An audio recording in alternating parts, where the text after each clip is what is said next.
Good start. That should be absolutely perfect. We'll catch a downslope and find a little bit of cheat yardage down that left side. Now on the tee, please welcome from Sweden, Ludvig Åberg. 26-year-old, two-time winner on the PGA Tour. He has 5 top 10s in his last 6 tournaments. Probably one of the most physically gifted players in the game. Golf swing with very few moving parts.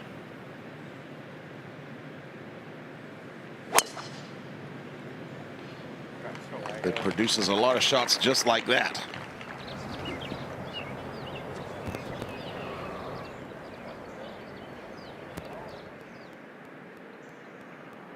Now on the tee, please welcome from California, Rickie Fowler. Playing in his 17th PGA. Tied for 2nd at Truist last week. Tied for 9th at the Cadillac. Tied for 8th at the RBC. His last 3 events, all top 10s.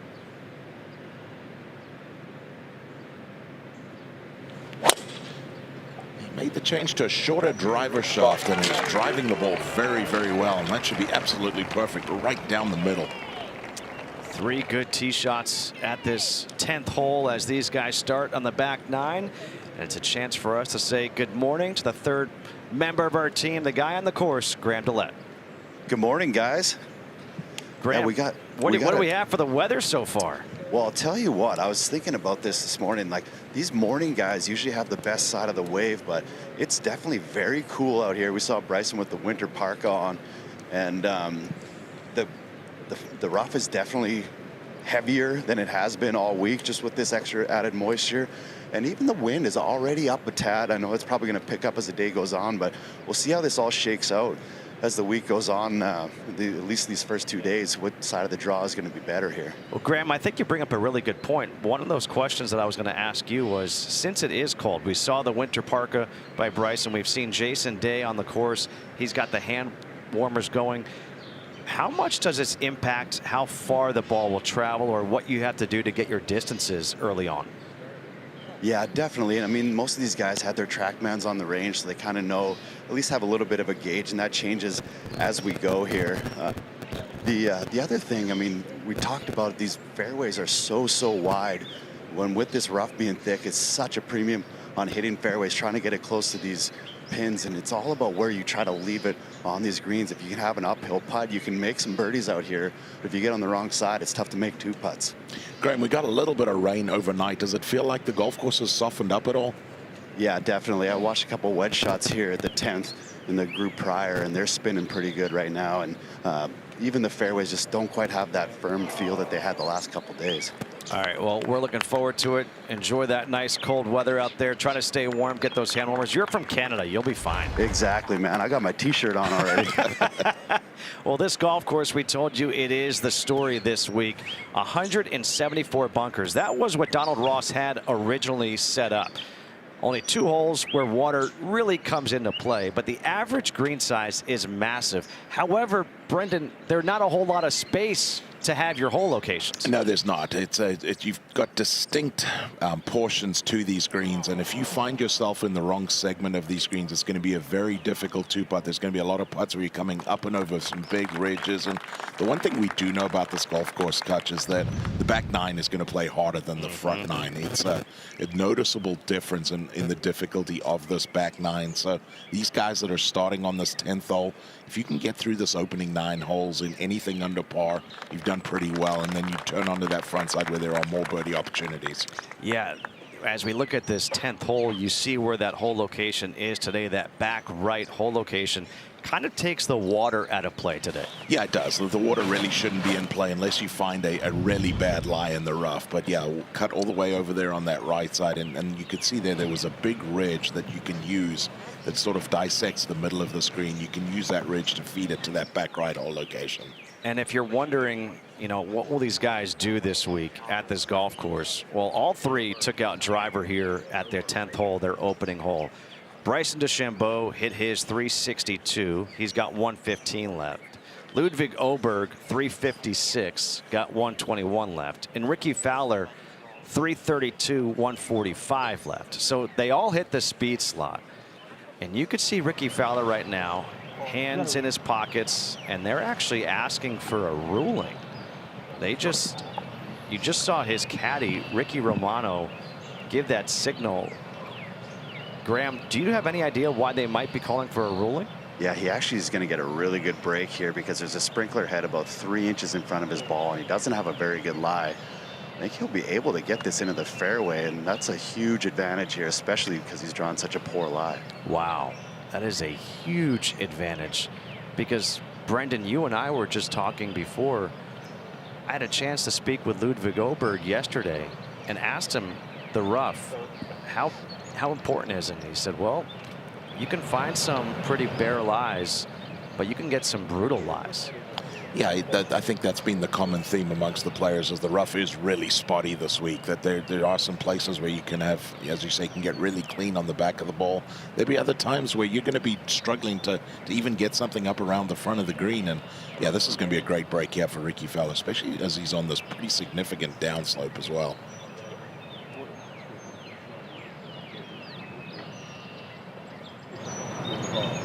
Not fully. I mean, I'm going. It's going to be going over it here. I hadn't touched it around. I see that. Flush it through that there. Sort of red grip on that.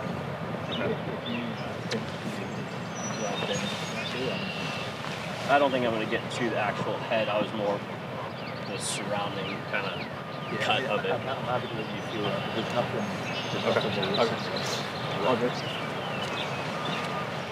Graham, he's not getting relief.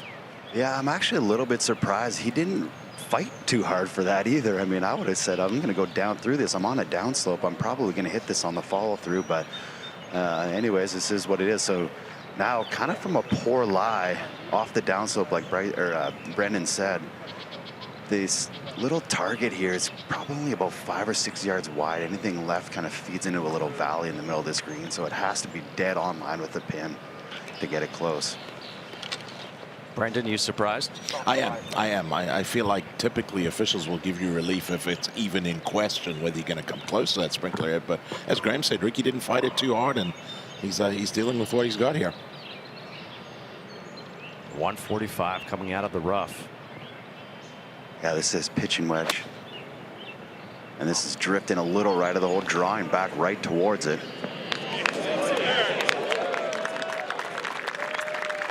It's just going to settle on that top level there. That's going to be a quick putt down the hill, but nicely done there from Fowler.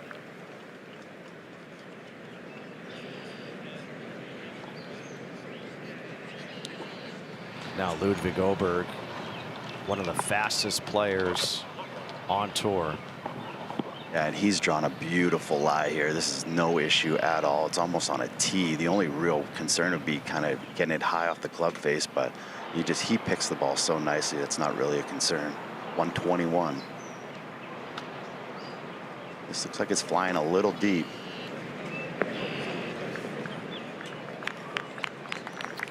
I'll say just okay there for Åberg. That's going to be a big swinger from left to right.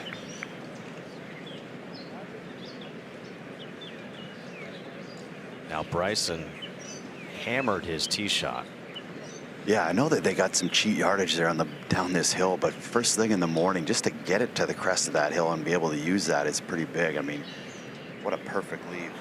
115 in. The best place to putt from is just short left of this pin. Tell you what, Graham, if this is a sign of things to come, it should be a fun day for us. Yeah, there's never a dull moment when you're following Bryson. I mean, he's in full attack mode at all times. Just driven in low, just short of the hole, needs a big hop. Yeah, not his best there. That settles some 25, 30 feet short of the hole. Gonna be a little right to left breaker, but not his best there with just a little wedge. So Bryson DeChambeau looking for another strong finish, really looking for a win. When the level that he is at right now, it's not about top fives in majors. It's about, can I get the victories? And early on here for this championship, we're sitting here going, okay, are the scores going to be low? Are the scores going to be around par? Well, so far the leader is Michael Brennan at 2 under through 4 holes. That's the best score on the golf course. We've got, you know, 8 or so guys tied at 1 under. Yeah, and I think if you look at the early scoring here, Kutch, I would say probably leaning towards it's not going to be that easy out there.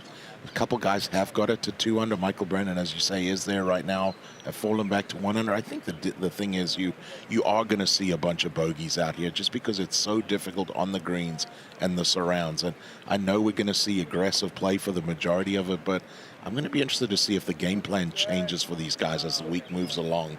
Do finding more fairways, does it become more important as the week moves along? Yeah, as we see this, Ryan Gerard is in 10th at even.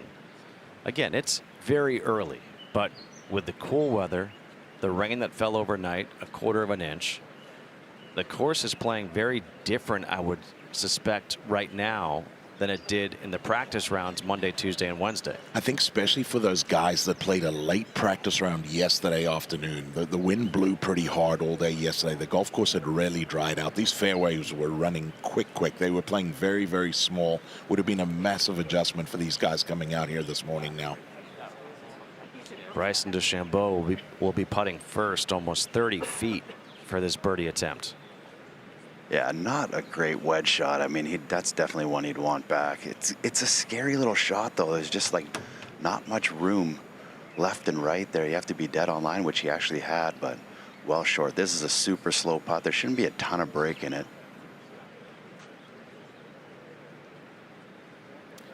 And Graham, I think, you know, obviously we talk about the prodigious distances that Bryson hits, and I think this is probably a pretty underrated part of his game right here. He's turned himself into a very efficient putter. Yeah, I would agree. And the thing is, too, he doesn't look comfortable the whole time. When he stands over it, he never looks like he's going to make it, but he rolls it really well with this style. Yeah, he's found what method works for him, and he's put it to great use over the last several years now.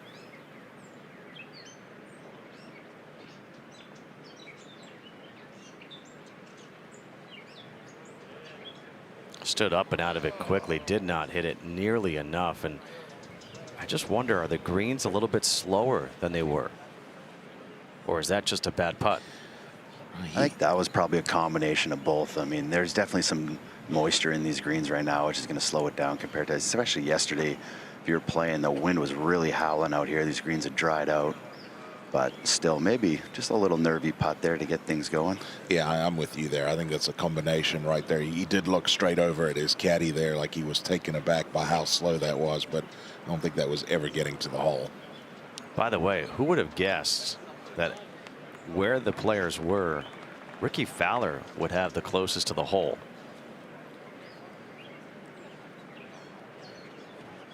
Åberg, a lot of break in this one, huh?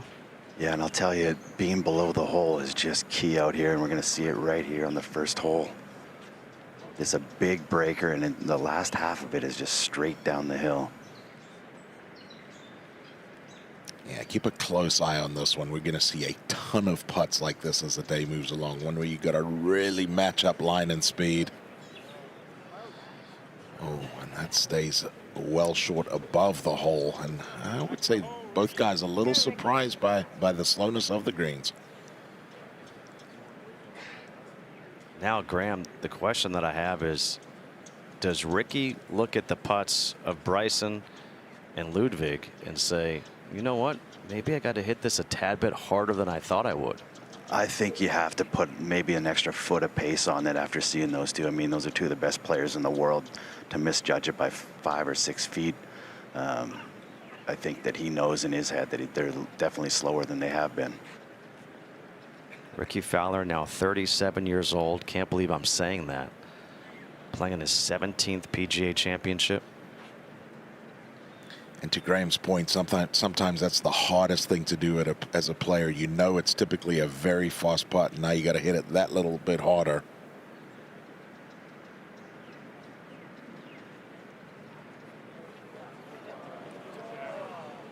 All right, he got it there.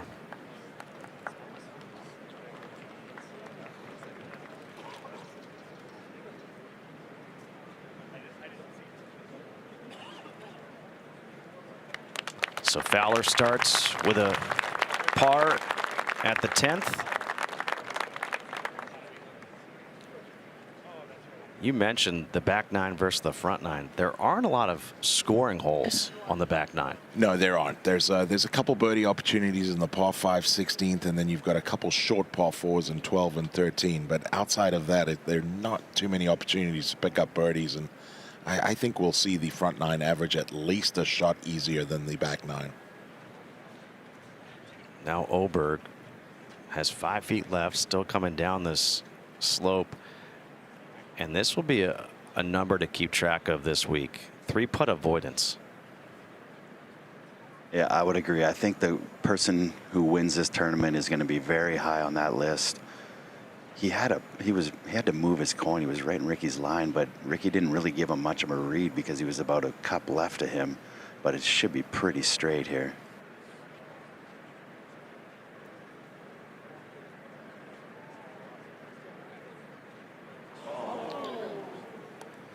It's certainly not the start you're looking for if you're Ludvig Åberg. Really a soft bogey, just a wedge in there for your second, and an untimely 3-putt.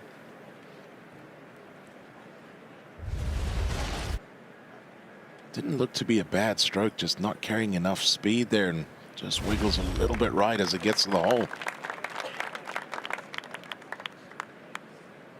Wow, so an opening hole 3-putt bogey for Ludvig Åberg.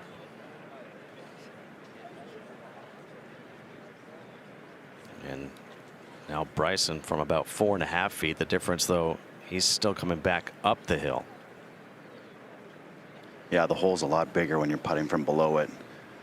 You can pretty much bang this straight in the back. I mean, I don't think there's much more than maybe right center.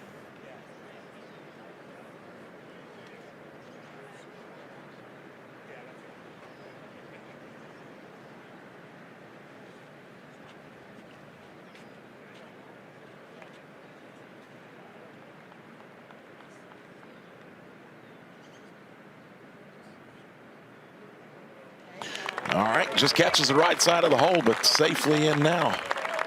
Couple of pars and 1 bogey at the 10th. As these guys will make a little bit of a walk to the 11th.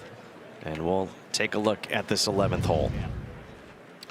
Just a beautifully framed hole here. You can see their bunkers left and right. Probably see the majority of guys, especially today with the lack of breeze this morning, take driver, try and push it down there. And come week's end, Justin, this will be the most talked about green. There's no doubt about it. We've got a whole location over there on the left side today, and you can see there's just so much going on this green surface. And anything that lands pin high just right of this that's carrying any spin, it's got the opportunity to come all the way off the front of the screen. So it's going to be very, very important to have that spin control coming in here with your second shot. And if you spin it off the green, it's not just a yard or 2 off. It's like 40 to 50 yards off. Yeah, they had a big matting down there to stop guys hitting shots from that gathering area, about 40, as you say, 40 to 50 yards short of that green.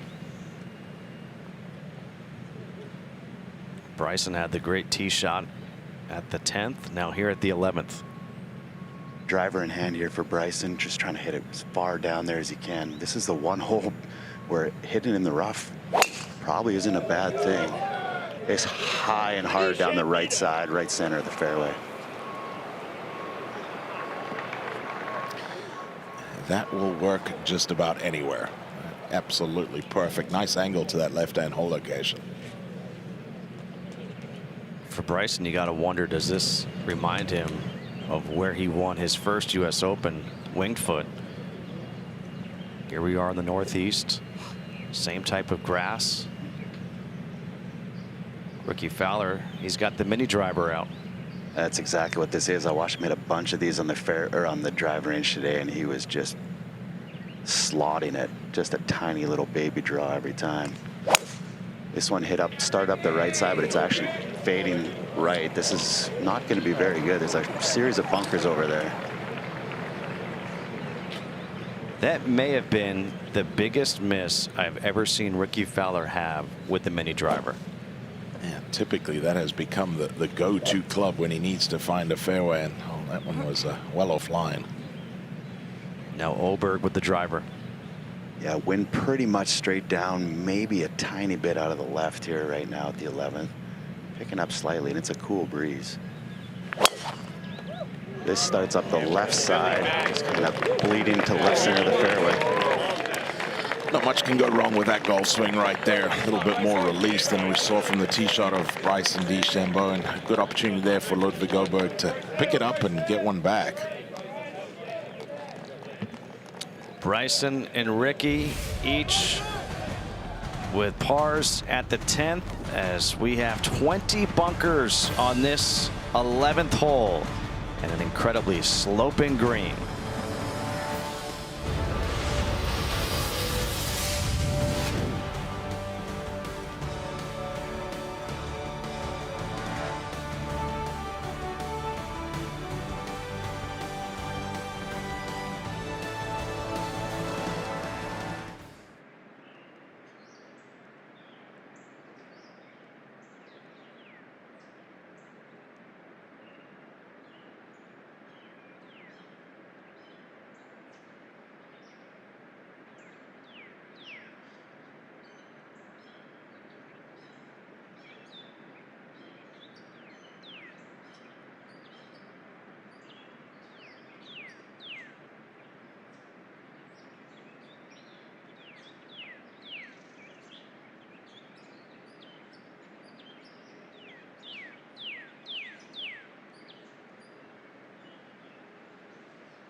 Even if you don't know the name Donald Ross, you know his work. He designed these beautiful pastoral golf courses which age like Wedgwood china or Tiffany-stained glass. Places that feel like they grew themselves instead of being born with paper and pen. Pinehurst, Oak Hill, Eastlake, Seminole. But every artist has his masterpiece. For Ross, that was here, a place he returned just before he passed away in 1948 and declared, "Not until today did I realize I built better than I knew." This week, some part of his spirit remains alive and floating around these grounds. It is always a joy and a pleasure when you get to play a Donald Ross course. And as these players, the best in the world, get a chance to play his crown jewel, Aronimink. It's been lengthened to just under 7,400 yards, par 70. Tommy Fleetwood back in 2018 did shoot 62, so we know Fleetwood can go low here. Gil Hands did the renovation in 2016 to try to restore it back to what Donald Ross did all the way back in 1928. Rickie Fowler way offline on his tee shot. Graham, he's got about the same number coming in as he had at the last hole. No, he's got a good angle, but his lie isn't great. It's really thick. It's easy to just kind of land this front edge, and we know what happens. Comes all the way back.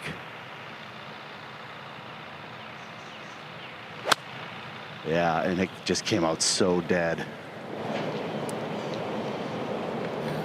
Is going to reverse and head back down that fairway. That's going to leave a tricky third shot there for Fowler.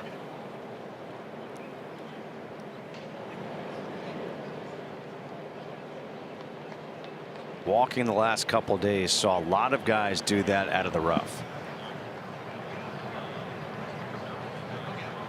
Now DeChambeau.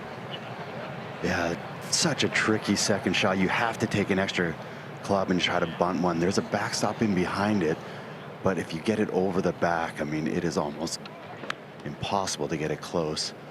This flying about pin high, maybe just past it. Needs some spin. Is going to be really tough from there. And it's the one part of Bryson's game that is always going to be difficult. Playing those one-length iron shafts, when he's trying to hit these off-speed shots, it's so difficult to control it. And we've seen him come up short at number 10, now long here at 11, and that is going to be an incredibly difficult third shot. And think about his first 2 tee shots. They've been virtually perfect. This is a perfect tee shot by Ludvig Åberg, trying to bounce back from that opening hole 3-putt bogey. So 94, this is his 56, trying to drive something in lower. This also flying past the hole.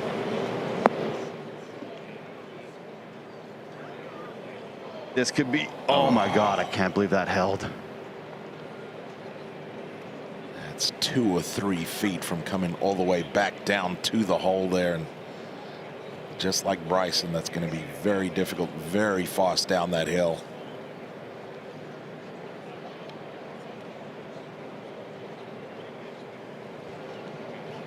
Ludvig, we mentioned how hot he has been. His worst finish was the Masters, tied for 21st. Still a top 25 finish in his last 6 starts. And this is what we expect from Ludvig Åberg. I mean, just physically gifted beyond belief. One of the most natural talents out there in the game of golf. And I think, you know, Justin, if there's any kind of knock on Ludvig right now, it's just that he hasn't won enough.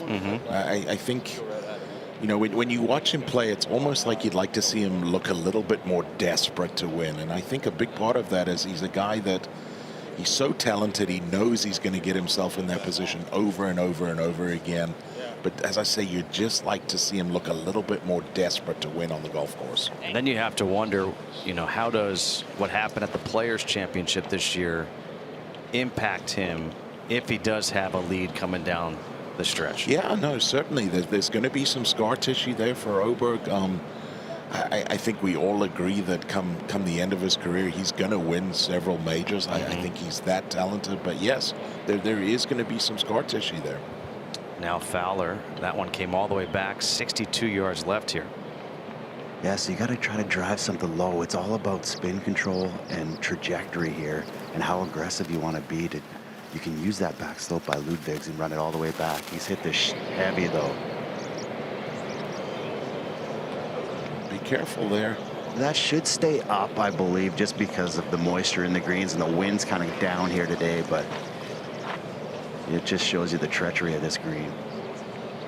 Wow. That one just stayed up. I tell you what, that's not far away from going all the way back to his feet there. And as today moves along and this green continues to dry out in the afternoon rounds, that may have gone all the way back down. 20 feet on top.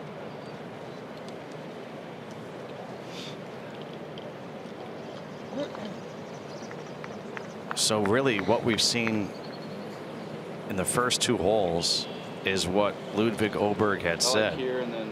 If you get a good lie in the rough, you're okay. If you're not, you could be in big trouble. And look at what happened with Fowler here at this 11th hole. He is in trouble. Graham, you break into cold sweats looking at this one here for Bryson. I mean, we were messing around with this yesterday in the afternoon, but it was straight downwind instead of into the wind, and you could barely keep it up top. You end up where Rickie's ball finished.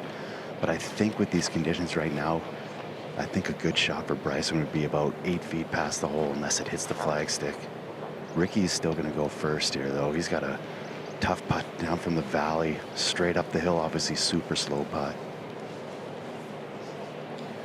You know, I had a long chat to Padraig Harrington yesterday, and he was saying that he expected to see a whole bunch of double bogeys this week because of the difficulty around these greens and on these greens. And here's a perfect example of it here for Rickie Fowler. His third shot doesn't quite get to that back level. Now you've got an incredibly difficult 2-putt.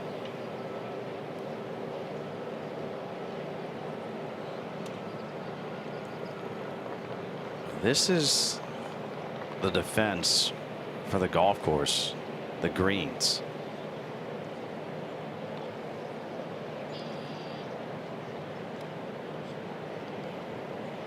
See there, Rickie Romano holding the flag. Very, very slow first part of this putt.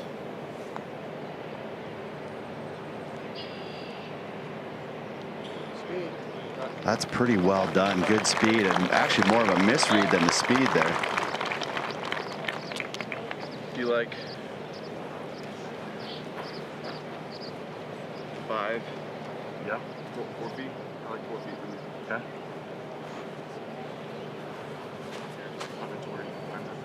Rickie looks like he's freezing. And Bryson, he's aiming way out to the right. Yeah, honestly, just has to get this thing started. I think it's impossible to keep it short of the hole.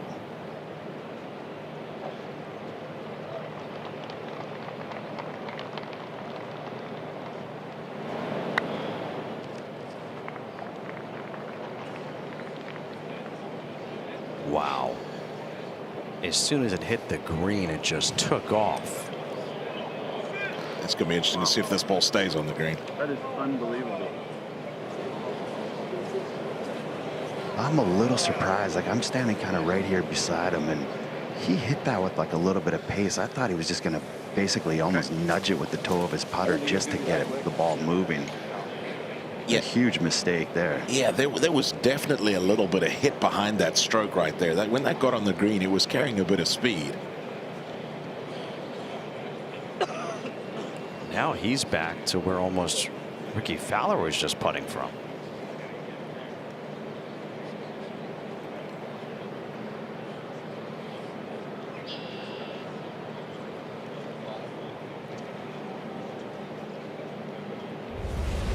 Take another look at this here. This is one where Graham was talking about. You're just trying to dribble it on the green. There's a little bit of hit behind that. And right here you can see it's picking up speed, and there's just absolutely nothing stopping this golf ball.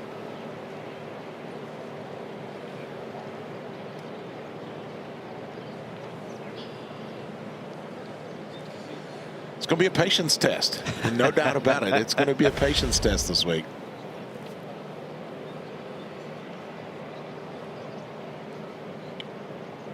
I think we just saw this putt, did we not?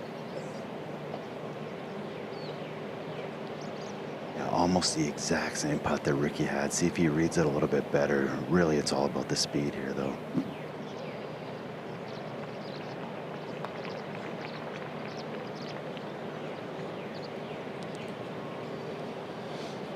That was always going to be a difficult one to get to the hole after that initial putt, and Bryson's struggling here to just drop one shot at his second hole, number 11.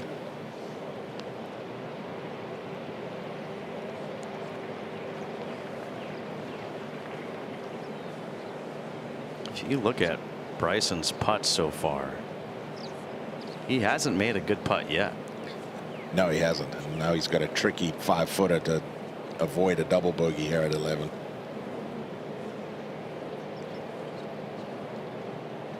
All right, let's see how soft Ludvig tries to hit this. Yeah, this one's a lot more manageable, just not as steep from his angle here, but it's still very, very fast.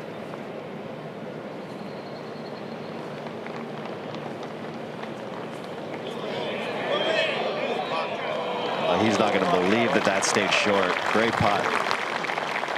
Did a wonderful job there of matching up line and speed, able to get away with a 4.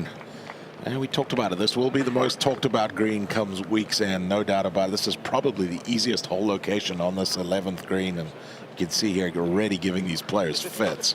Well, and funny too, the group behind all 3 players standing on the front fringe taking a look at what these guys are doing here.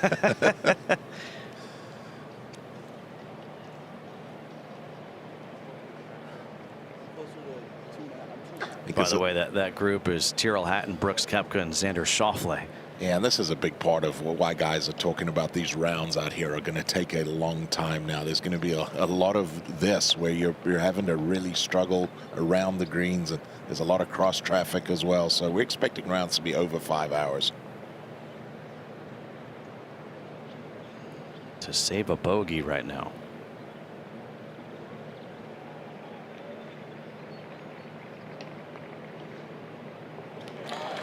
All right, good stroke there, but Bryson DeChambeau has been inside 120 yards on both the first 2 holes and plays them in 1 over par.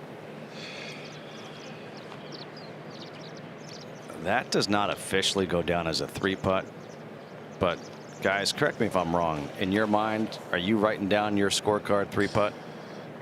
I didn't like to keep a note of how many putts I had.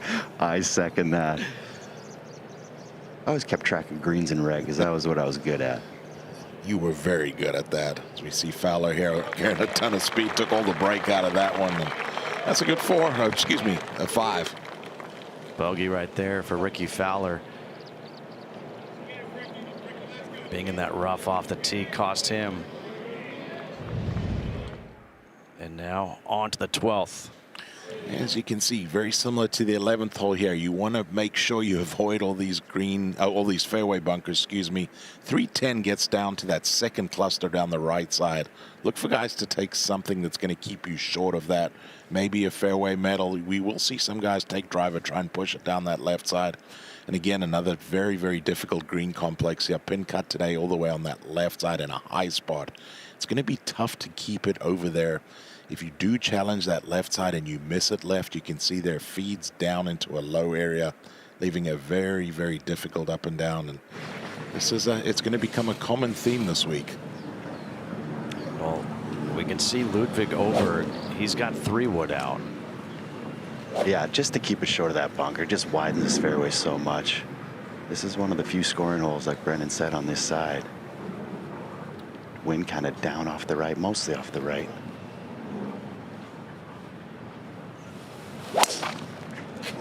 This up the left side, trying to hold that might find the rough. It's a friendly little bounce there. May have just hung in. We can see the top of the golf ball.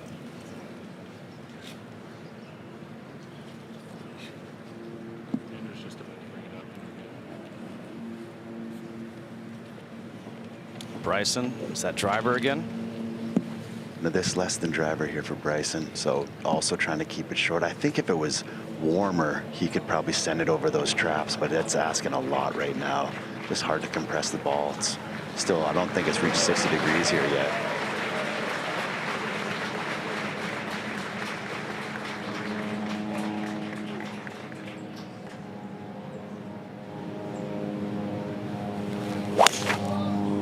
This up the right side and then turning towards the left center of the fairway looks good. That's 3 for 3 there. Fairway's hit for Bryson DeChambeau. Beautiful tee shot. It blows my mind how he swings so aggressively at it, but he's able to control it so well. Actually a pretty straight driver of the golf ball for as hard as he hits it. I think mini driver again here for Fowler. And this one started up the right again, but not cutting. This should find the right side of the fairway. And it does. Nice angle there. Perfect tee shot for Fowler. See if he can bounce back off that bogey back at 11. Well, this featured group of Bryson DeChambeau, Ludvig Åberg, Rickie Fowler are 2 holes into their championship, and all 3 are 1 over par as Aronimink is showing its teeth early here in the PGA Championship.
It's the first day of a major. Everyone still believes. The crackle in the air is born of that hope. All these players, somewhere inside, have laid out some scenario that ends with them holding the Wanamaker.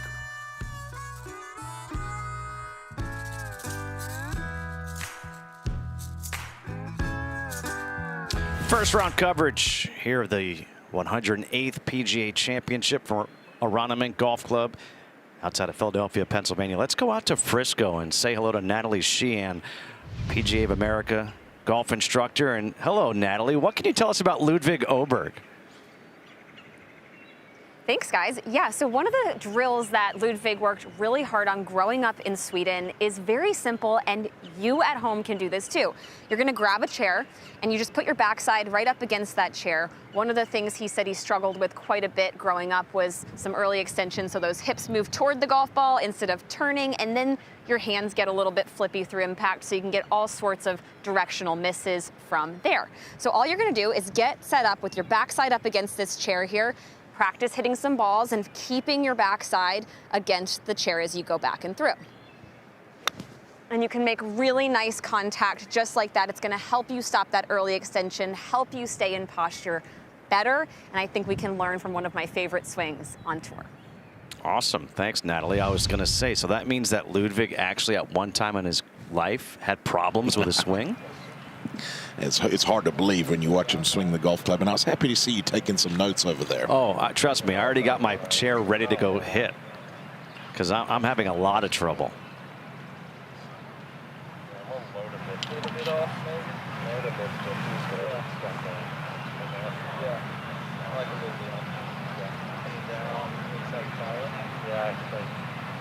Camera guy, it's left of it to left of the tower right there.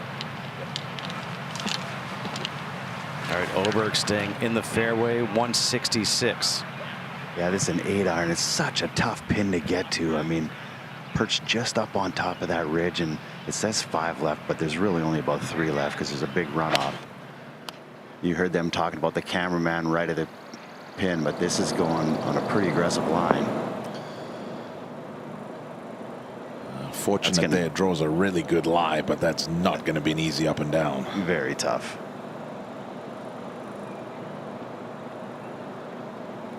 9-iron here for Rickie. Let's see if he can keep this right of the hole. Something just past pin high, and right of the hole is the perfect leave. It's still a tough putt. This kind of more up the middle of the green, turning back left of the hole now. Okay, it gets away with the aggressive play, helped by that little bit of moisture in the greens there. There's definitely some wind up here. You can't really feel it down in the fairway. As soon as these balls get up in the air, they're turning hard. 155 from Bryson.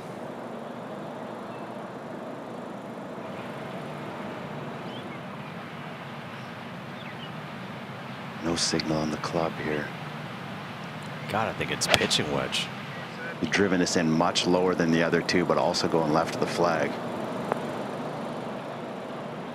Good shot. Yeah, nice result there. Actually gets it in there just in pin high, and a good opportunity for DeChambeau to get it straight back to even par.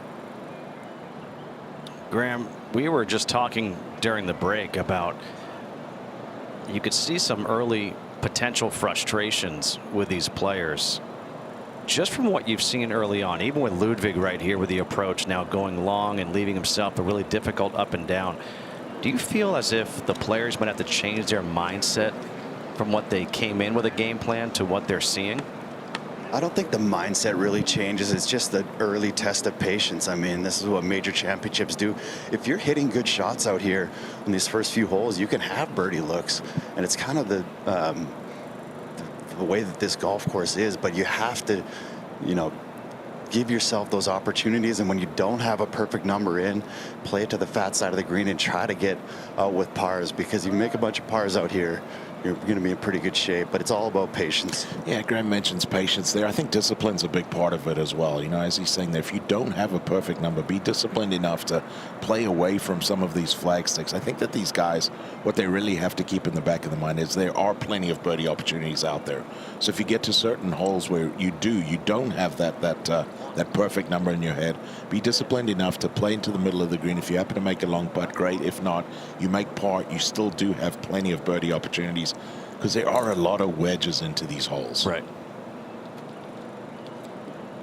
Right now, the low score on the golf course is 3 under by Stephen Jaeger through 5. This is going to be very interesting to see what Ludvig Åberg can do here.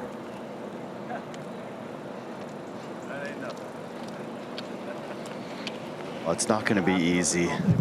I mean, if he tries to pitch it onto the green, he can get it close, but it takes such precision. The other option is driving it low into the slope in front of him, but it's got a hard kick right when that happens, and it's just so difficult to judge not just the distance, but also the line. So his lie is okay, but I wouldn't call it great. It looked like he was motioning to Joe Skovron there, like he was going to try and drive something into that slope there, Graham. Yeah, that's what I think most players would do here. But like I said, it's going to land and it's going to kick almost on a 45 and kick it hard right. So you know how hard it is just to judge the distance. But now you also have to worry about the line as well. Some of these rehearsals, though, are more of a lofted shot.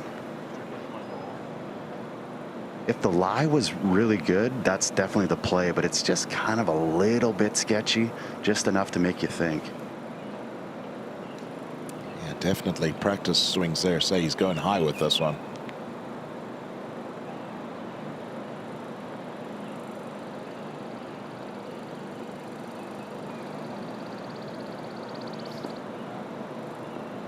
That's really nicely done. Shot. Great shot. Beautifully done. That's pretty special there. Really good. It gets a nod of approval from Rickie Fowler. He knows how good that was. That's one of those shots that can change your entire championship. If he can get up and down, save a par, gain some confidence.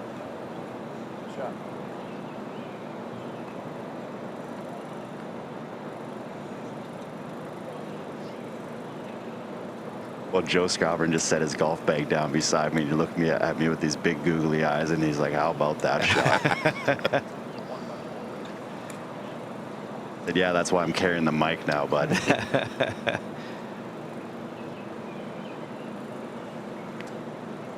Two great shots here from both Rickie and Bryson. I mean, this little ledge up here is so difficult to get to. They made it look pretty easy.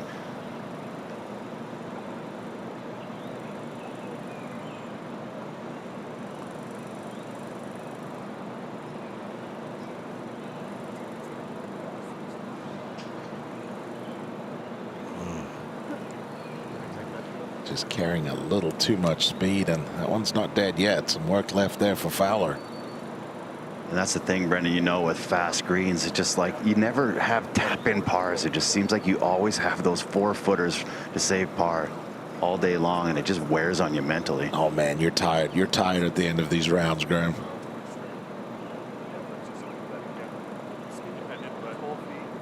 What's the dynamic like in this group early on? Has there been much chatter amongst these guys? It's pretty quiet. It's kind of just a feel-out process right now. But, yeah, I think it's been a tough start kind of for all these guys. They just kind of know what they're in for here right out of the gates. I think, you know, all this lower scoring, I assume, is mostly off the front 9 here right now, because I don't see that many birdies back here. Yeah, right now, Stephen Jaeger, he started on the first hole. He's 4 under through 6 on a bit of a heater with 3 birdies in a row.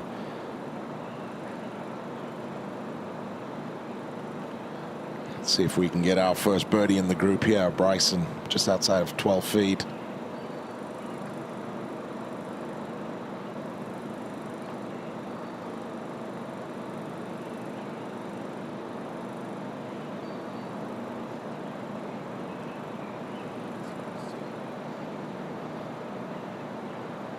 Two with a little bit of work left.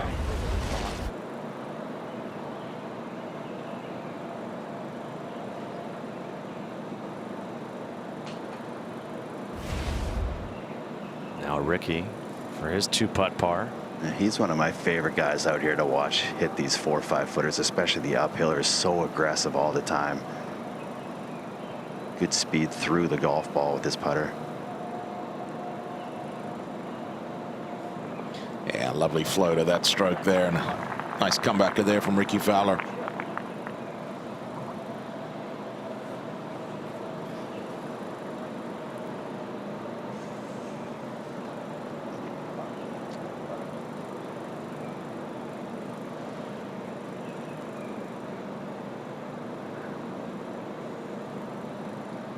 Now this for a phenomenal up and down for Ludvig Åberg.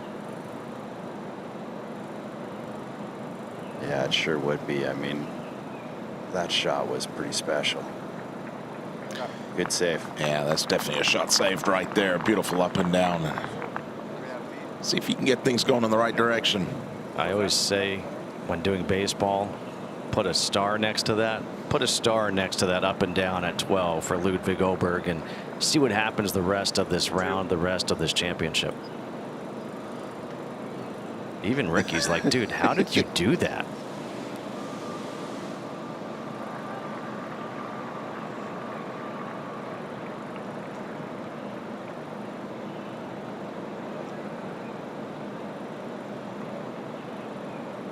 That one just catches the hole too. That's 2 out of 3 holes where he has just caught the hole in that par-saving putt. A little shake of the head there from Bryson as they make their way over to the short par 4 13th. Let's take a look at that hole, and we will see these tees moved around a little bit. We expect this hole to be played as a drivable par 4, probably on Saturday, maybe Sunday, but today you can see right there, just take enough club to carry that bunker down that left side. Try and leave it over there in the left side of this fairway. Give yourself the best angle into this front right hole location. You do have the benefit of using a backstop here. We should see plenty of birdies here on 13, Justin. I think probably play as one of the easiest par 4s on the golf course. No doubt. As you know, this one's 365. As you mentioned, they're going to move those tees around, and we could see a play really short considering how long the par 3s are here. It's a huge difference, and I think that's, is that driver?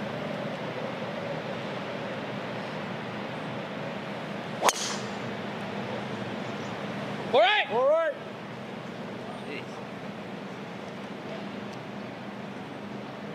It was quick right there for Åberg.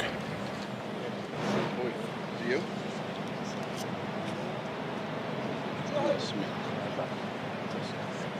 Yeah, 255 to the bunker, straight into us, man.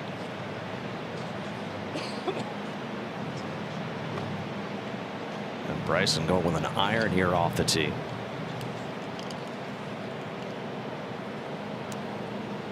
Interesting play here. Going to take something, leave it well short of those bunkers down the left side, leave himself a lengthy second shot. But important thing here is you play from the short grass into this green.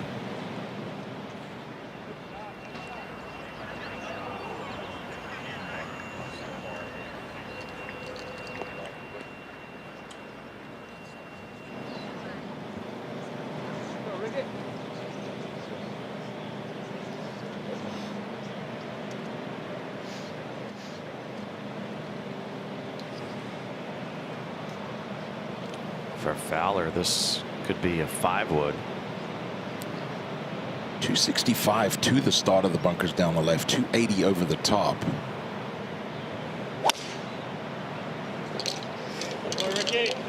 Should stay short of that cluster of bunkers, and that will be just fine. All about placement here at the 13th, and Rickie Fowler places it in the fairway. Rickie, Ludvig, and Bryson all won over the Liberty Bell here in Philadelphia, the city of brotherly love. The fans, though, don't show much love to the opposition.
What weighs more, the Wanamaker or the Liberty Bell? The Wanamaker. The Liberty Bell weighs 2,080 pounds. Oh, Liberty Bell? I was thinking like a little... Never like seen the Liberty Bell up close. The Liberty Bell weighs more. I've no idea what the Liberty Bell is. The Liberty Bell surely weighs more. The Wanamaker Trophy or a bald eagle? The Wanamaker Trophy. Bald eagles aren't 30 pounds. Whoa, that's a little loaded. Birds are really light. There's got to be some bald eagles that weigh less and some maybe more, so I'll say less.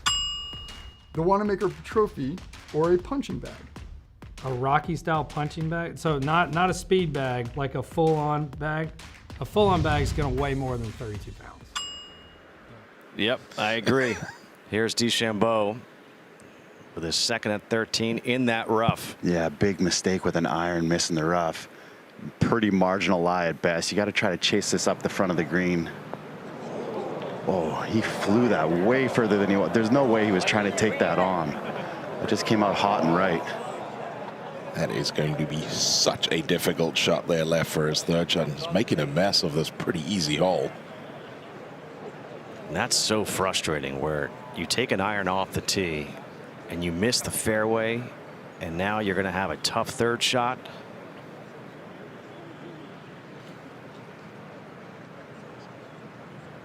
Rickie Fowler, he took 5 wood off the tee, laid it back. He's got 115 left, and he's in the fairway, just perfect position. Yeah, he is, and this pin has a backstop in behind it, so if you hit a good tee shot like Rickie did here, you can take full advantage. And there's, we talk about it, there's not many birdie holes on this backside. He had a great look at the last. You got to take advantage here. There's a couple holes where you're just trying to hold on coming up.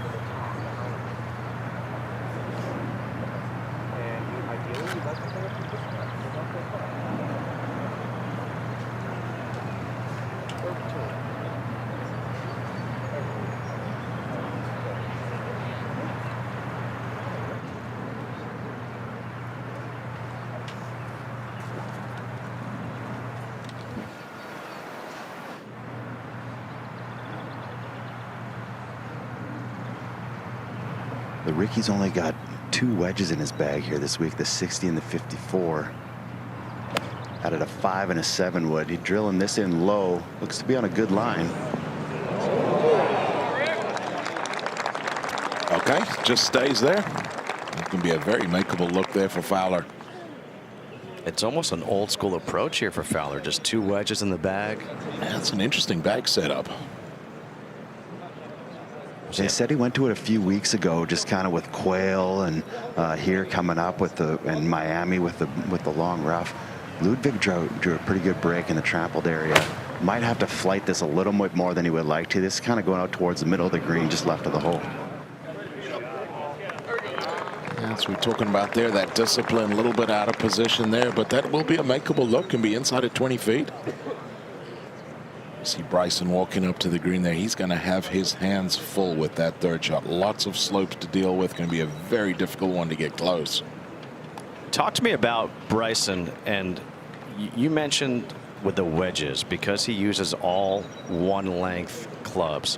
Why is it tough for him with the wedges? Well, you know, it's one of those when you watch, we're actually going to take a look at the shots that he's hit with the wedges here, Justin. You know, typically your wedges become easier to control because you have a shorter shaft. Now he's got these clubs that are all the length of a 6-iron, and when you're trying to hit something a little bit soft and just take a little bit off it, just becomes that much more difficult to really dial in your numbers. And you can see there, first hole missed his number by probably 7 or 8 yards.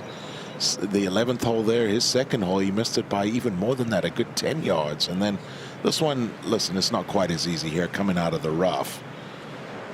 But flies this ball further than he would have liked to, and again, just has absolutely no control over it. People have described him as the mad scientist, always trying to figure out a way to get the advantage, and right now he's scrambling to try to save his par.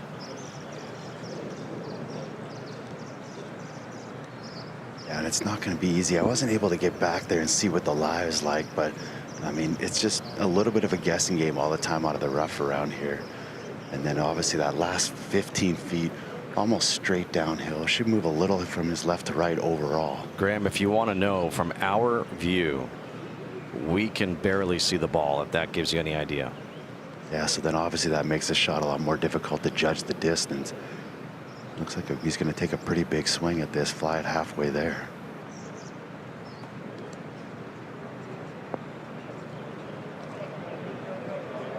That goes another 5 feet. He'll get all the way down there.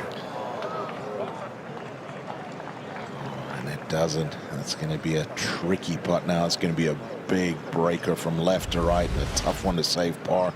So we take another look. Yeah, the lie was not good.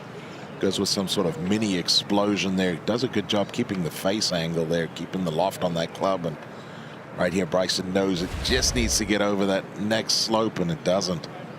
There's also a really good visual of the slopes on these greens, the mounds that you're dealing with.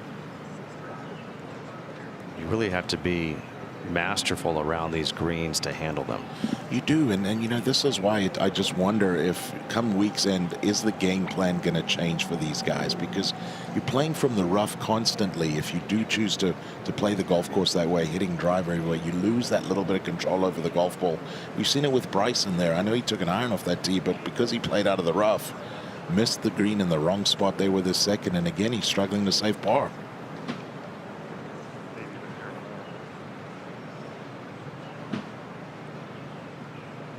It was almost like at week's start, it felt like the narrative was hitting fairways was not going to be that important, and I tend to disagree.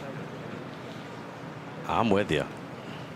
I thought the rough, from walking in it, being around it, seeing players hit, I thought the rough was worth about a half a shot. Yeah, you couple that with the fact that there is so much going on these green complexes that you want to have just absolute control over your golf ball. Bryson still with 23 feet left for his par, in danger of going to 2 over. Yeah, very danger. Downhill, left to right, and straight downwind. This wind's starting to pick up a little bit. This is a tough one to make. I mean, you just kind of want to drip this in, or maybe 3 or 4 inches past the hole. You don't want that 4 or 5 footer coming back again.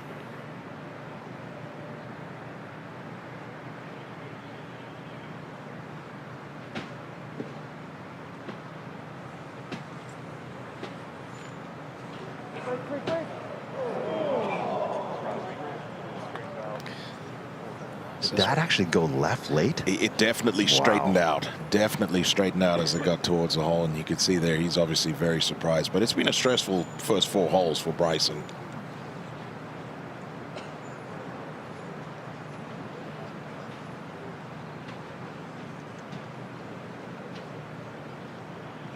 Here in Philadelphia, you get the sense that Bryson just got punched in the face to start this round.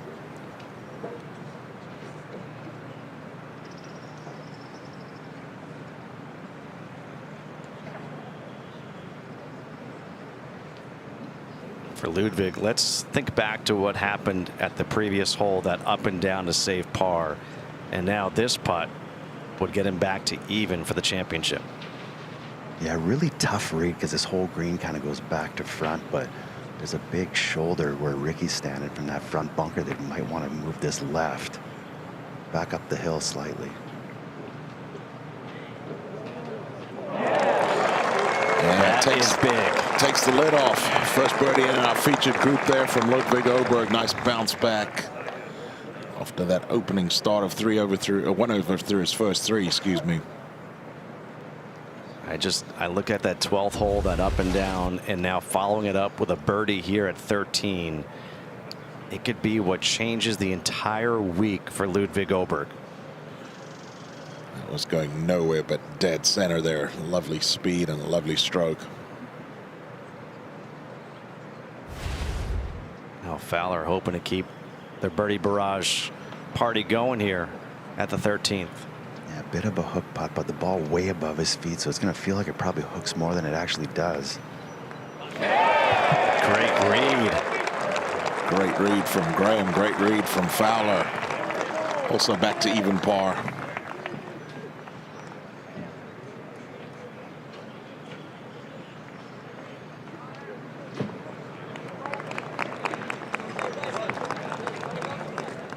Bryson taps in. 2 birdies in a bogey at 13. So Åberg and Fowler back to even. Bryson DeChambeau +2, 6 off the lead right now by Stephen Jaeger at 4 under. Xander Schauffele, he beat Bryson DeChambeau a couple years ago.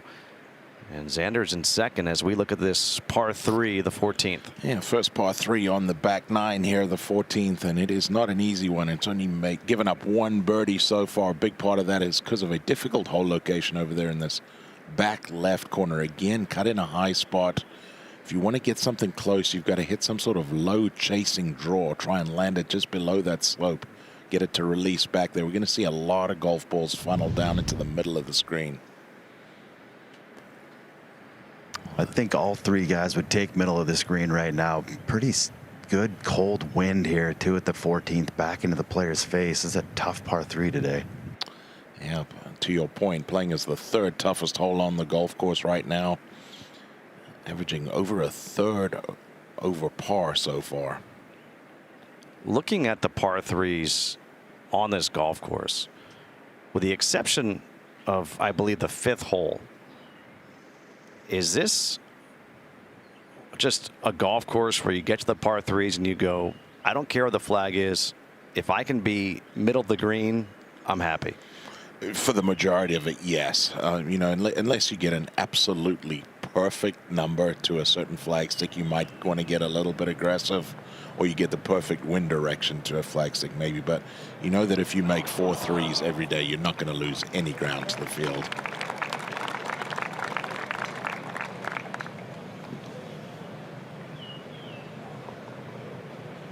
Group ahead. That's Siwoo Kim tapping in.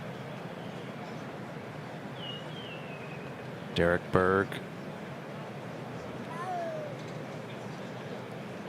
and Joe Highsmith. Derek Berg, part of the Corebridge Financial team, on the 20 PGA of America Professionals, playing here this week. How about their championship took place at Bandon Dunes? That's not too shabby. Nah, beautiful place out there at Bandon Dunes.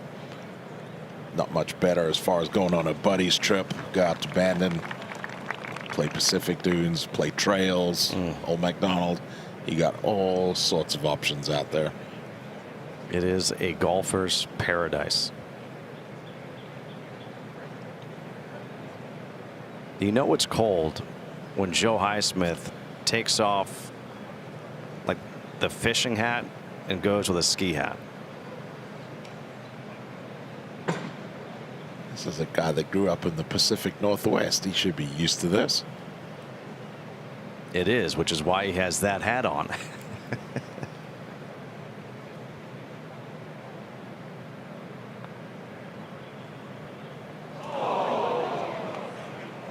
It's a little bit rude there.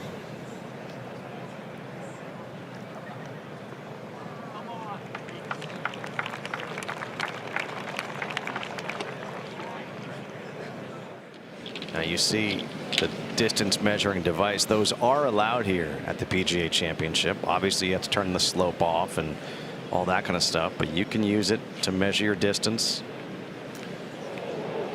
Takes a while to get used to it, seeing guys standing there with a distance measuring device. Obviously we see it in the practice rounds all the time, but during tournament play it takes a little while to get used to it. Yeah, that first look you're like, oh my gosh, that's illegal. Åberg on the tee. Yeah, this is a 4-iron for Ludvig. Wind kind of in, a little bit out of the left, kind of a northwest wind right now. He hits these long irons so high. And he's done that again. I was wondering if he was going to flight it, but this kind of drifting towards the right side of the green.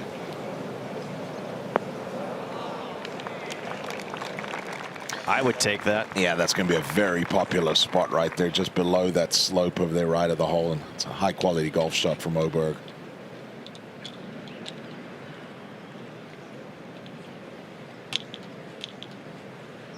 Fowler looks like 4-iron as well. Yeah, that is correct. 4-iron for Rick. And he kind of likes to hit a little bit more of a mid-trajectory kind of draw, which would hold up against this wind. Suits his shot shape a little bit better.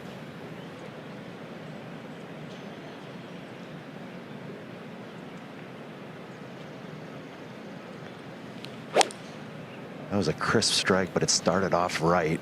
Kind of a little bit right over Ludvig's. Might catch a right edge.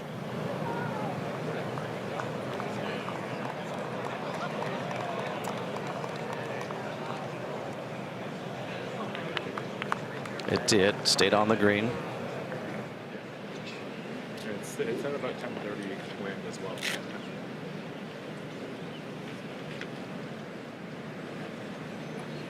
Now Bryson. Yeah, and this is a 6-iron here for Bryson.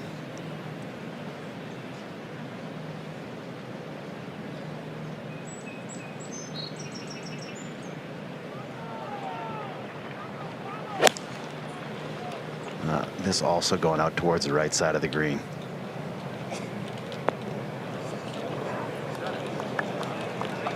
All right, that will hang on in that back right corner, safely aboard. It's going to be a long putt. All three should be safely on this green at the difficult 14th hole.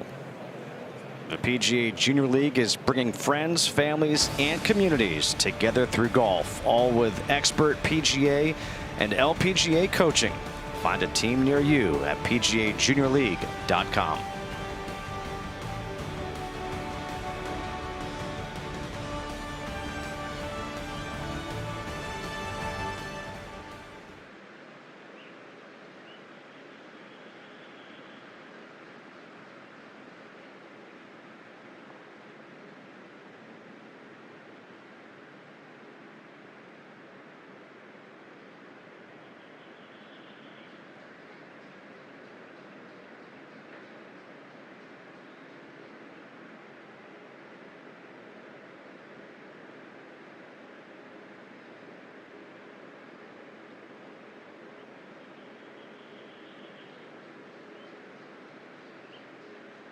This Tyrrell Hatton group in behind is just like cracking me up. He is just a menace out here. I love him.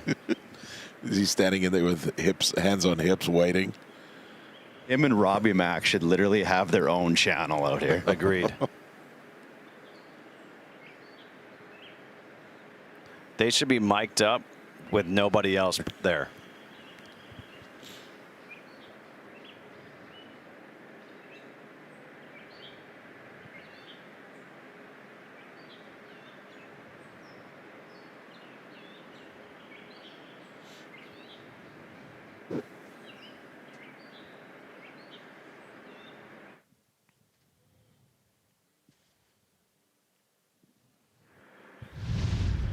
Back here for the first round of the 108th PGA Championship from Aronimink, and Stephen Jaeger, 4 under through 7 holes, starting his day on the front. Michael Brennan, Harris English, Bud Cauley, all those guys starting on the front. But Cameron Smith, a major champion, Xander Schauffele, a major champion.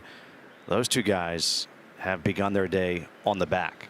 Yeah, great start for Xander Schauffele. Actually just made another birdie at the 13th. So Xander now to 3 under through his first 4 holes, and the ideal start to his championship. Look at Brandt Snedeker. Got a win last week in Myrtle Beach, and here he is in the PGA Championship, 1 under through 2.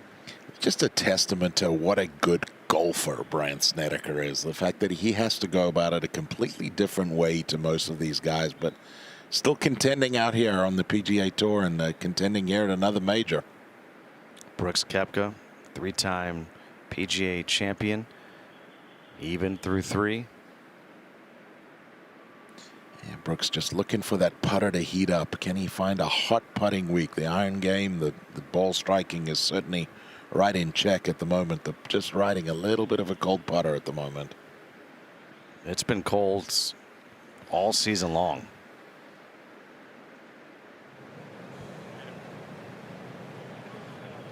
Here at the 14th, this long par 3. All 3 players on the green. So job number 1 complete. Now can you 2-putt? Yeah, both these putts from Rickie and Bryson are kind of tricky because they're kind of putting up a ridge here, and anything that gets right will go right. Anything that gets left will go left. Up the hill all the way. Like, I think overall it's pretty straight. Graham, this feels like the most difficult hole location here on this 14th hole, just cut up in that high spot. Yeah, exactly. I mean, you're going to see a ton of people, you guys mentioned it, putting from down here, and it's not an easy 2-putt because it's not just the speed from here, it's getting it on the right line and hoping that it holds it. See there, Rickie walking around trying to figure out all these different humps and bumps in these greens, and it's not going to be easy. It's not going to be easy, and we talked about it at the very beginning. These greens are some of the biggest greens we'll see for the year. The average size is 8,200 square feet. Yeah. So now you're on the green, but can you 2-putt?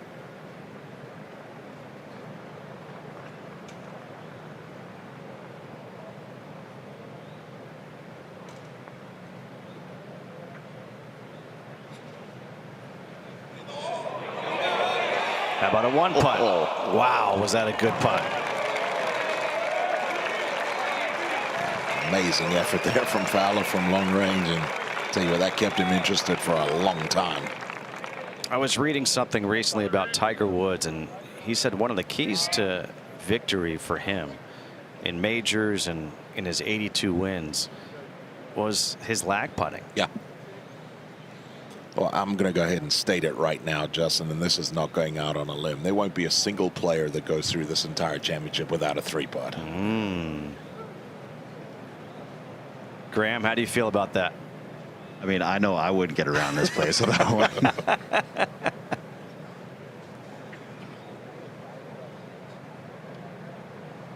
A very similar putt here for Bryson. He was a little further, back or closer to the middle of the green than Rickie, a little bit shorter, but almost the same type of putt. So he would have learned a lot from that first one.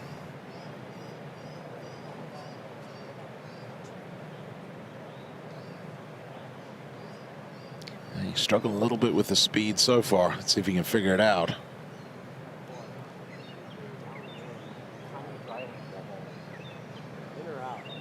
Speed was decent, line pretty far off, and that's again going to be a tricky one left there for Bryson.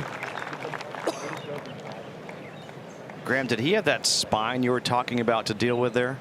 Yeah, the exact same thing, and he got it just on the left side of it, and that's what took it left. I mean, if his ball was maybe 6 inches further right, he'd probably be 3 feet closer.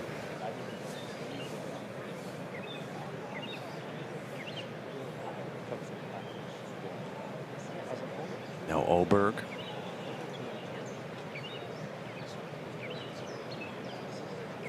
Yeah, this is definitely the easiest of the 3.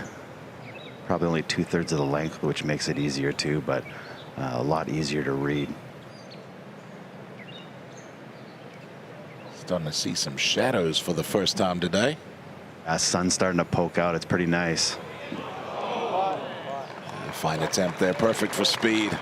Should be able to get away with a 3 there at the difficult 14th.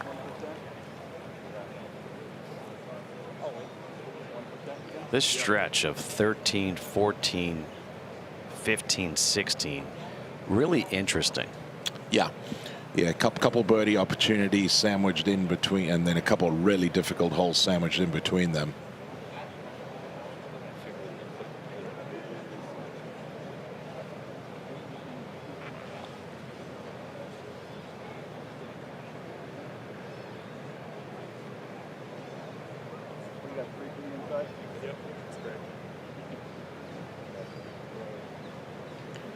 Well, Justin, you said it on the last hole that we've seen Bryson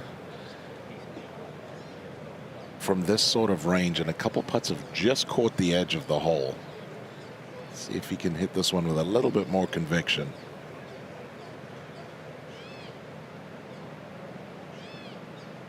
Inside of 5 feet.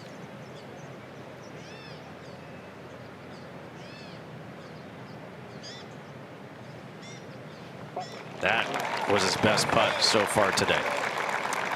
It's a good solid stroke there and a fine 2-putt from long range.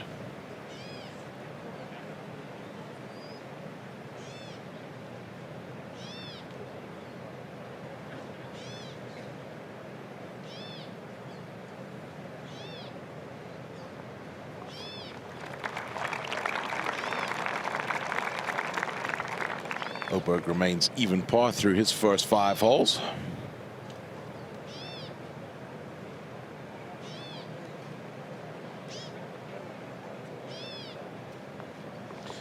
As does Rickie Fowler. All good 2 putts at 14.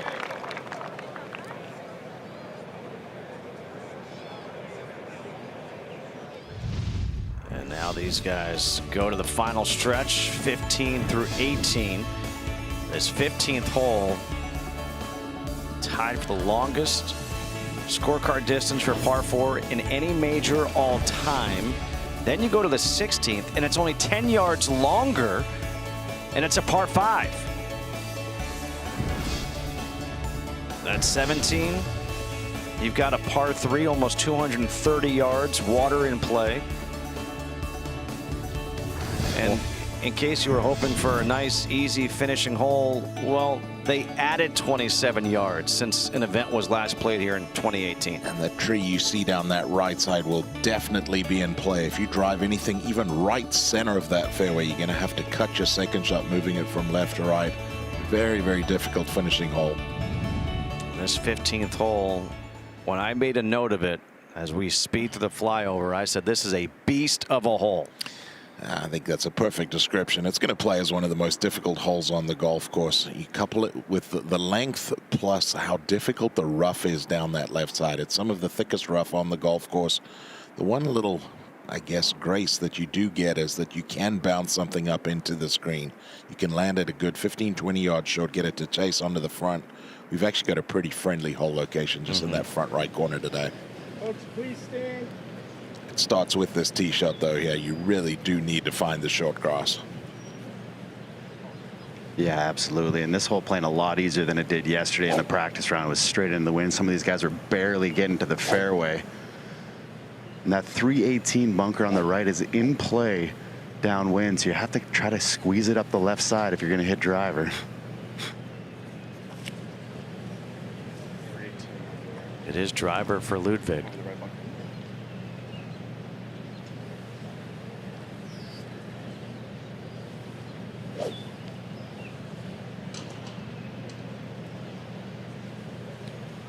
Well, Stephen Jaeger just made his first bogey of the day, so he's at 3 under, tied with Xander Schauffele.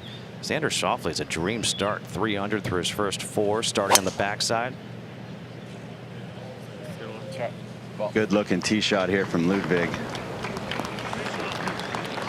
You can see, though, up in that narrow part of the fairway, it takes a good tee shot here today at the 15th.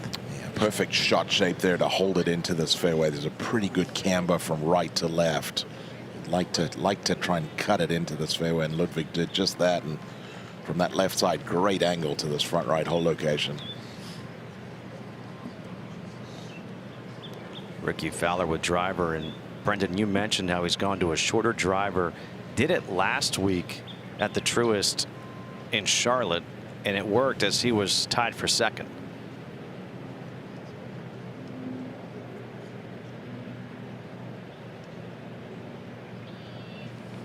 Well, I'd call this probably the most important tee shot on this back 9 if you want to try to make yourself easy par.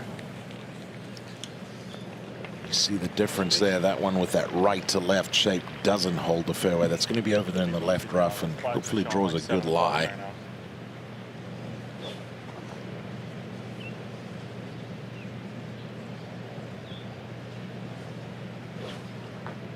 Bryson's driven the ball very well. Well, I'm curious. I think if this was the afternoon, it's a 320 carry, which I think he could actually maybe do in some warmer weather, but I don't think he has that here today, this morning. So you have to fit that in the left side as well.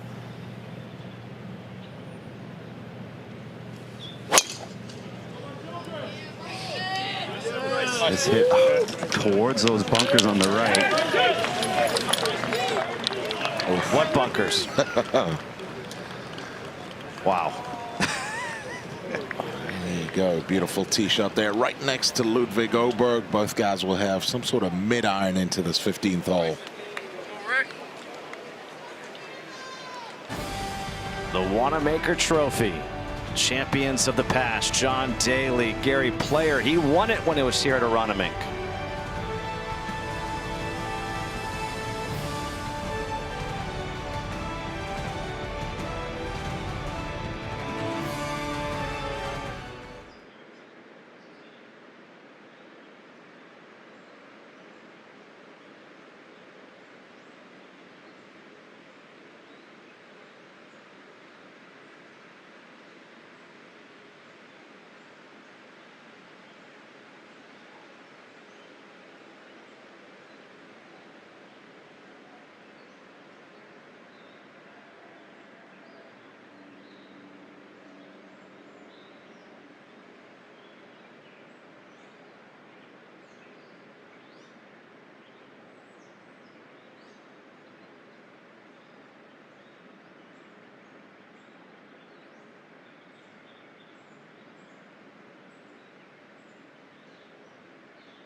Well, Stephen Jaeger got off to a fantastic start, starting on the front side.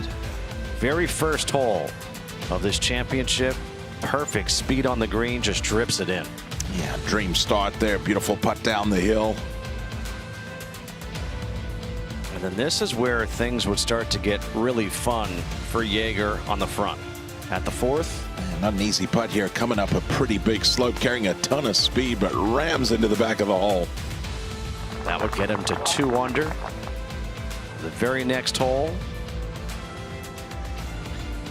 The shortest hole on the golf course here, the par 3 fifth. Another nice tee shot right underneath the hole, and that putter working. Just really good speed for Stephen Jaeger on the greens. We saw our group have some trouble with the greens early on. He did not. And then at the 6th, going for 3 birdies in a row. Right where you want to putt from here. Straight up the fall line, not too difficult of a read. And again, perfect speed right in the middle. He would go on to make a bogey at the 8th. So he is tied at 3 under with a couple of major champions. Cameron Smith, Xander Schauffele. Watch out for that guy at 2 under. Aldrich Potgieter. He can absolutely hammer it. And Brendan, the South African, the young South African, reminds me of a young Rory McIlroy, where, you know, he had that kind of pudginess to him last year, and he's starting to slim down and put some muscle on, and he swings at cruises at like 193 ball speed. Yeah, he's got all sorts of raw gifts, raw talents. Just needs to refine it a little bit, but we quickly forget just how young Aldrich Potgieter is. Still just 21 years old. A look at where the tee shots ended up with our group, and it's all going to be lie dependent for Rickie Fowler. 225 left to the pin. Front hole location.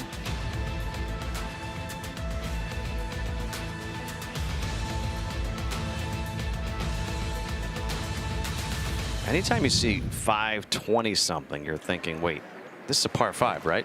Nope. Par 4, and Fowler went with the iron. Now he's going to go to one of those, maybe the 7 wood. I believe this will be the 7 wood because that's his next logical step up from his 4 iron. This is doable. He's got a pretty decent lie. The ball's well above his feet though with the hook lie. You just cannot miss this to the right, Brendan. That short-sided shot will be really difficult. Try to chase something up. He's got 219 front edge. Yeah, even in that left bunker is not too bad if you get it up there green side, but as you say, just cannot miss right. This came out pretty low for a 7-wood towards the left edge, towards that bunker. Yeah, that's going to find that bunker. No, should be no problem. They got plenty of green to work with, and you can see that Rickie wanted nothing to do with that right side. That's one thing I marvel with you guys is you know exactly where you cannot miss. And he was saying, no way am I going right. Yeah. Yeah, you know you can play from over there on that left side. As I say, shouldn't be too difficult of an up and down.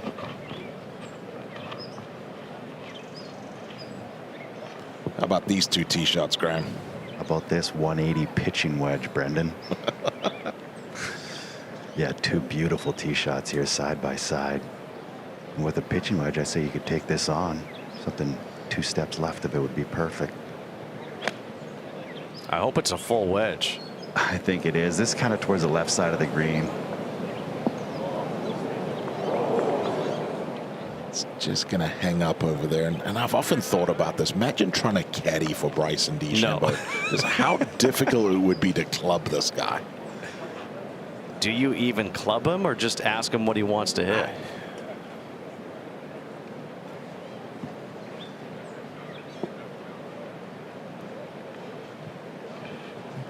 Now Ludvig is 1 yard closer. And this is an 8-iron, which is probably what most guys would be hitting here. Picked it so clean. This also kind of up the left side of the green, though.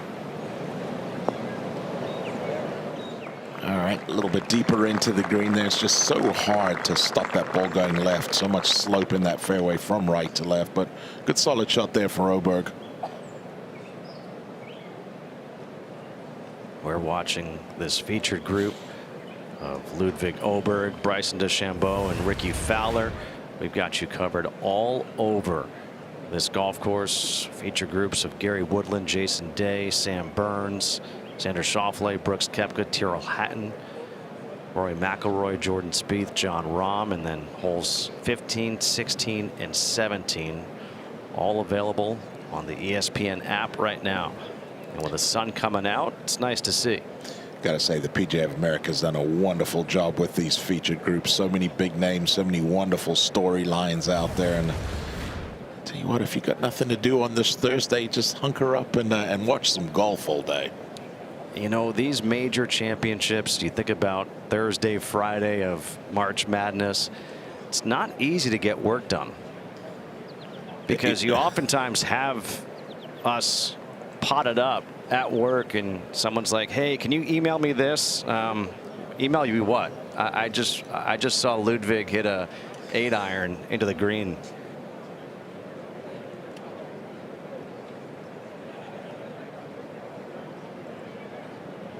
Rickie Fowler getting up to his ball, and it looks like he stayed out of the bunker.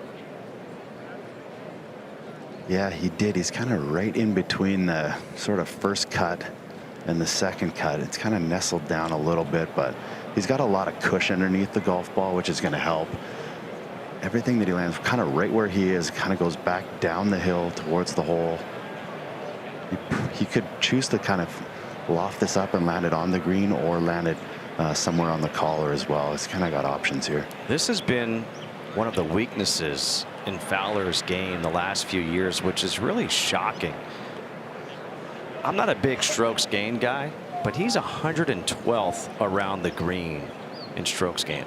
Yeah, you know, that doesn't match up with the rest of the major statistical categories where Rickie's pretty high in everything else. But yeah, as you say, struggled around the greens the last couple of years, which doesn't make sense. You know, you think of Rickie Fowler, he's got a wonderful set of hands, typically very, very good with the wedges. Graham, what do you make of that? Well, you know, he wasn't hitting it great also the last couple of years, so that puts a little bit more pressure on the rest of your game, and sometimes that can happen.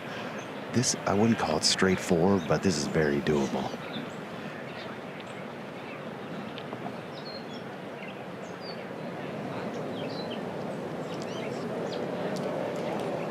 Call that acceptable. He would have liked it a little bit, snuggle up a little closer. That's not too bad. Let me ask you this. Would it have been easier to be in the bunker than in that rough?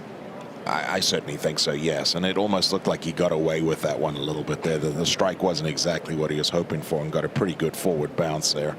And this is exactly what we were just talking about with Rickie just struggling around the greens and everything else. He's top 50.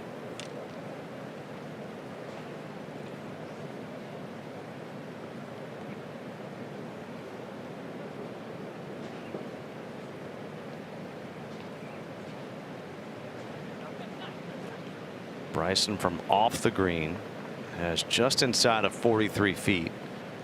He needs to kind of right the ship.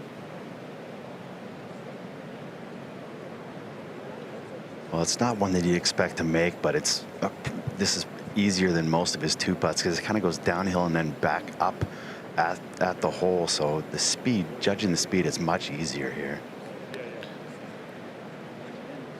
Pretty interesting that through almost 6 holes now at 43 feet, this is the best birdie look that Bryson's had all day. Great point.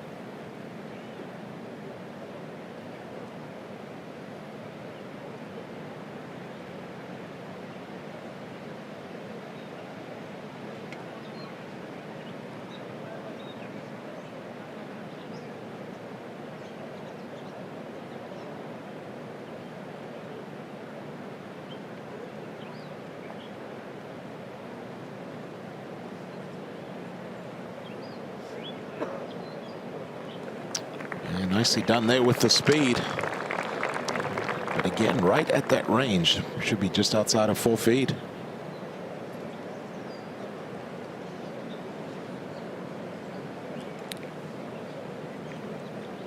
you think it's fair to bring up for Bryson? There's a lot of noise right now surrounding Liv and how that impacts him or any of these guys playing in this championship. Yeah, you know, we didn't know how these guys were how it was gonna affect these guys once they got inside the ropes. Are you able to compartmentalize and kind of quiet everything that's going on outside and off the golf course, or is it something that is going to be in the back of your mind while you're out here trying to play? And I think it's probably a little bit too early to make that judgment as far as Bryson goes. But it's certainly going to be something worth keeping an eye on as we move forward. Now Åberg for his birdie. Oh man, think about how Ludvig Åberg's round opened up with that 3-putt, and since then he's been putting great. Take a look here. This one looks like it might just catch the left side of the hole, and another fine attempt. In regards to a live player, how they would handle things, Cam Smith, he's tied atop the leaderboard at 3 under.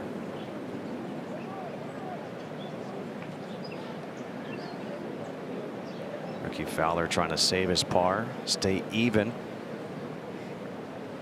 Should be just kind of uphill right to left here. Most likely gonna have to get this outside the hole though, so it's a lot of speed still involved in this.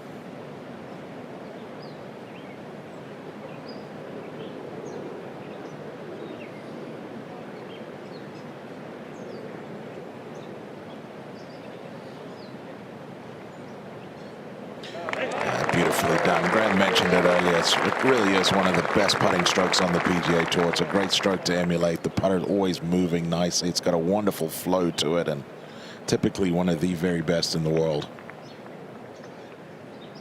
His last win came in 2023 at the Rocket Mortgage. He's in his best form since that 2023 season right now. Yeah, it's been a really good resurgence season for Rickie Fowler, coming off 3 straight top 10s, and he's starting to contend in some of these biggest events. And I still say that golf's in a better place when Rickie Fowler's playing well. Agreed.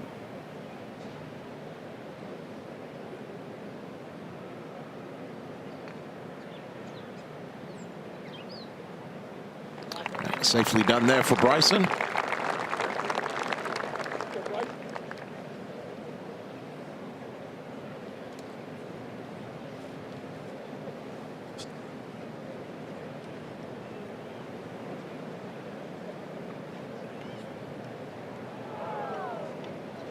Åberg just this left for his par.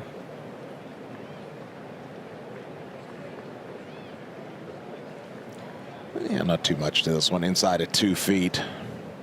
It'd be very straight. No problem at all.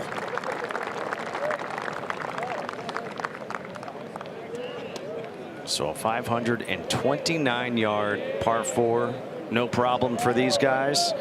And now they'll head to one of these few scoring holes on this back 9, the 16th. Yeah, the only par 5 on this back 9. And if you've got that firepower there, you see that 330 number. If you can fly something into that range, you really can shorten up this second shot. And you're going to want to this whole location.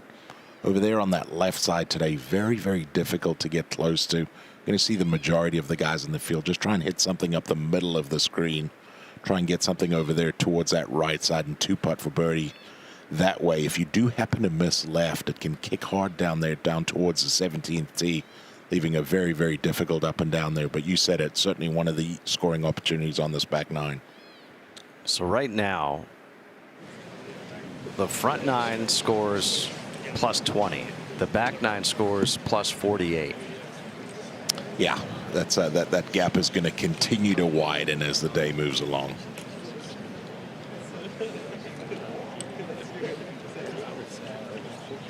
How about this for a major championship? Garrick Higgo was late to his tee time, penalized 2 strokes to start. It's not the ideal start as you're trying to get your week started here at the PGA Championship. Did someone not set the alarm?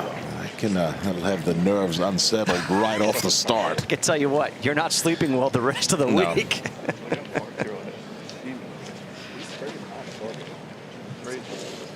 You just wonder if that's one of those, if you arrived late or did you look at the wrong times. Obviously, we have staggered tee times this week with the 1st and the 10th tee right on this, playing off the same teeing area. So did somebody look at the wrong time? It's a mistake you make once. For sure. Rickie Fowler, Ludvig Åberg at even par, tied for 18th. So what this is telling me, Brendan, we were talking about this in the Open. The story was going to be, is someone going to go really low? Our score is going to be around par. We honestly didn't know. And early on, par looks to be a pretty good score. Yeah, I think if you can shoot anything 1-2 under par today, you're going to be very, very satisfied, and you're not going to be too far away from that lead. You know, we've seen it through these first 6 holes with our featured group here. These green complexes are very, very difficult, and if you're a little bit out of play off the tee, to get the ball close to the hole or to get the ball into the right section is incredibly difficult. No surprise, there's a backup here at the par 5 16th. Bud Cauley 3 under, tied with Stephen Jaeger. Michael Brennan, tremendous power. He's there at 2 under. Alex Fitzpatrick continuing to play so well since getting his tour card a few weeks ago at the Zurich, paired with his brother Matt. He's had 2 top 10 finishes since in signature events at Doral and at Cadillac, and then at Quail Hollow at the Truist. Pretty cool with Alex Fitzpatrick. I said, where are you living now? He goes, well, I'm about to buy a house. And he's going to buy a house in the West Palm area. And he said, with my finish last week, I think I'm going to be here for a couple of years, 2.5 years, so I could buy a house. I said, keep on playing this way. You'll be here a lot longer than 2.5 years. Buy a lot bigger house. He doesn't need a real big house right now. All right, Åberg on the tee here at 16. Yeah, so back into the wind here. Call it like maybe an 1130 wind, just barely out of the left. That bunker there will take a pretty good hit. It's about 280. It's downhill about 5 from this back tee. It's hit high, kind of up that slot on the right side. This fairway kicks left to right. Just settles in that rough there and looked to be just a little bit of a miss hit there. It's a little bit wipey, but should be okay.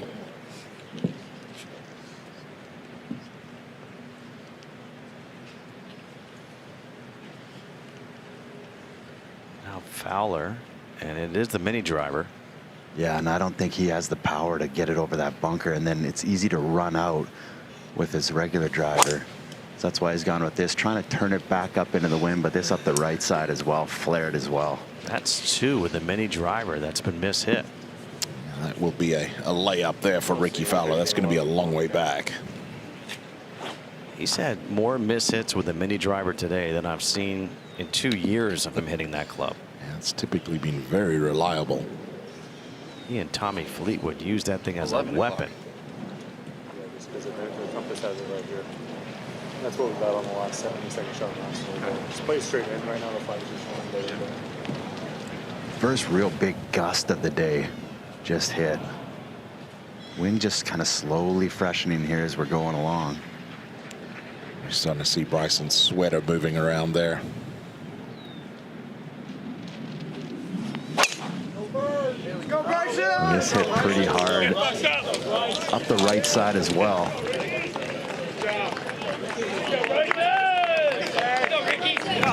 Just creeps through into that right rough, and that will depend on that lie. So here in the first round, on the first 9, turns out Aronimink is up to the test. These players realizing it's not that easy.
Here at Aronimink Golf Club in Newtown Square, Pennsylvania. Ludvig, Åberg, Rickie Fowler, Bryson DeChambeau, the featured group that we're following. Justin Kutcher alongside Brendan DeYoung, Graham Dillette with you as this 108th playing of the PGA Championship. Second time held here at Aronimink. First time was 1962. So 63 years in between this golf course hosting a major championship.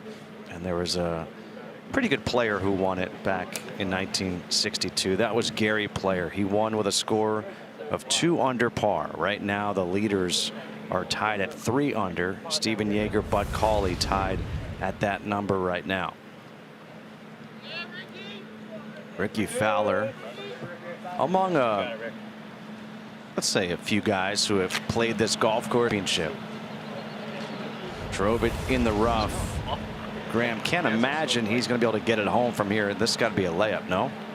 Yeah, 100%. He's got over 300. He does have a nice lie. It's a pretty simple layup. We got about 1,000 people crossing the fairway here in front of us, so he's going to have to wait for that. But yeah, he's just going to hit this kind of straight up the fairway. Just try to find a number that you like. You can wedge it in close to that pin. This is where the balls ended up. And by the way, as we were showing that, Stephen Yeager just made a birdie at the 9th. So he goes 31 on his first 9. He'll be turning onto the more difficult back 9. And as we can see our featured group here all over there in the right rough. And that's going to be a popular spot today. Wind off the left. You don't want anything to do with that cluster of bunkers on the inside of the dog leg there at 16. And there will be a lot of activity over there on that right side. If people get on the rider, you want a minute, couple steps, Rick? Okay. You know, it's funny. This is a President's Cup year. Rickie Fowler was a staple on President's Cup and Ryder Cup Folks, teams. just make sure the phones are on silent, please. Could he play himself into contention? Thank you. We've seen Brandt Snedeker, the captain. He won last week. Brandt Snedeker just made a birdie at the 5th. He's 2 under. We had the whole debate last year with Keegan Bradley. Should he be a playing captain? It's early, but if Sneds does something special here, watch out. Yeah, I don't think it's happening. I don't think it's happening. Sneds is focused on one job, and that is being the captain of the President's Cup team.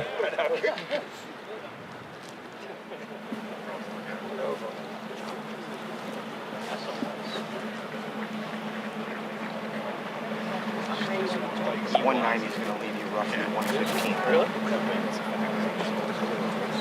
All right, Rickie, stay high. Well, he would have laid up probably a minute or two ago, but they're continuing to allow people to cross the fairway here. Now they're finally running. Word got out.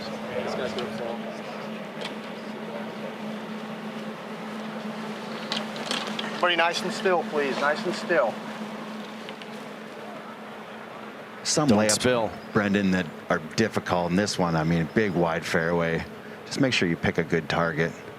Yeah, you said it, Graham. Get it to your favorite number. Give yourself a full wedge in here for your 3rd shot.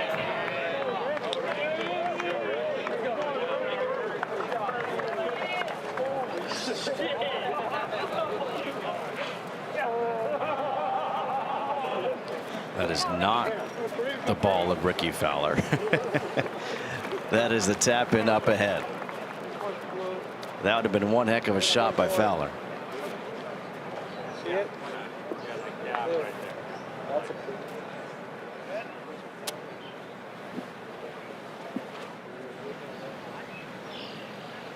Well, Ludvig's got 266 left to the hole.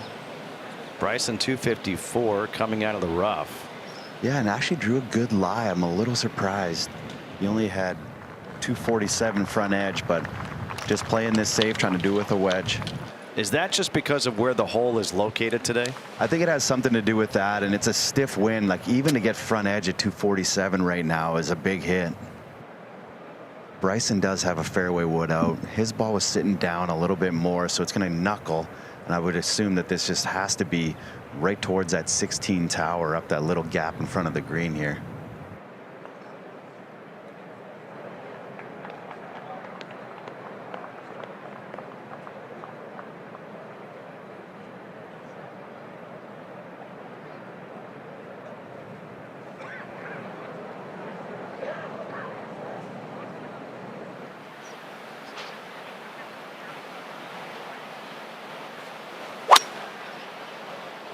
It came out pretty good, but it's drifting right. It's probably going to find that front right bunker if it's long enough.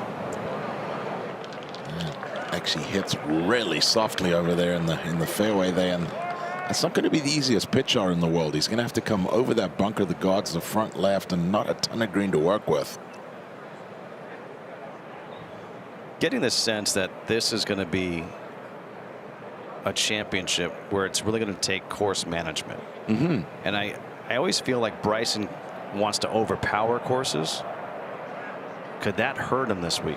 Yeah, definitely. You know, I think Bryson, and this is probably won't be the hottest take in the world, but Bryson for a long time was a very one-dimensional player. That it would all be a golf course would be set up for him to hit it high, let it fly, hit it as far down there as you can.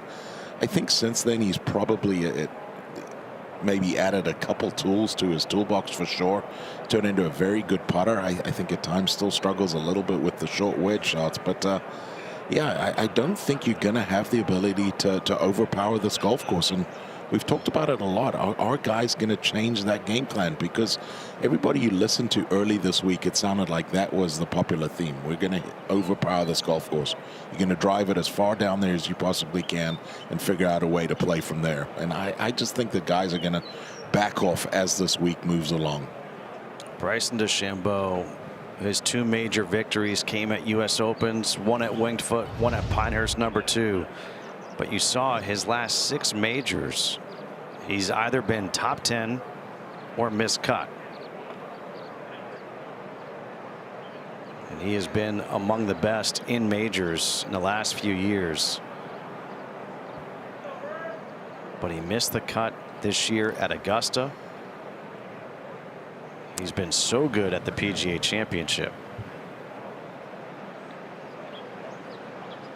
Now Fowler laid up right into the walkway. So good thing they cleared it. Yep, I like that. Exactly. Well, you can be aggressive here, but this pin, there's only 3 or 4 short of it, so you got a bit of a, I wouldn't really call it a backstop, but it's not going to get away from you behind the hole. You'd expect this to be just past the hole. It would be a good shot. Straight back into the wind, and it's definitely starting to pick up. He hit this very high, drifting out to the right. That's not a great shot. 3 wedge is too much. It's a little weak there from Fowler as that feeds away from the hole. The other one. I don't like that putt. Yeah. Number 3 wedge. Let's see. We're getting 20. Yeah, it's a 20-ish shot.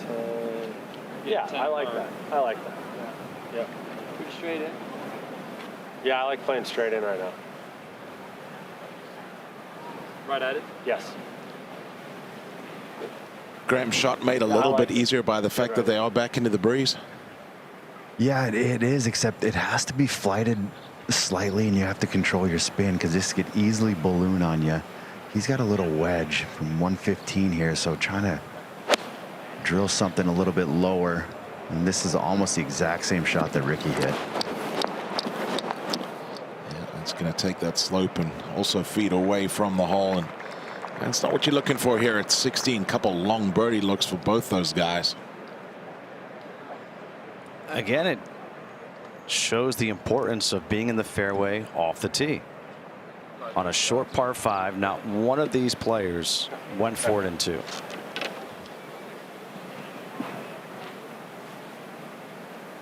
Now Bryson just 54 yards to the hole.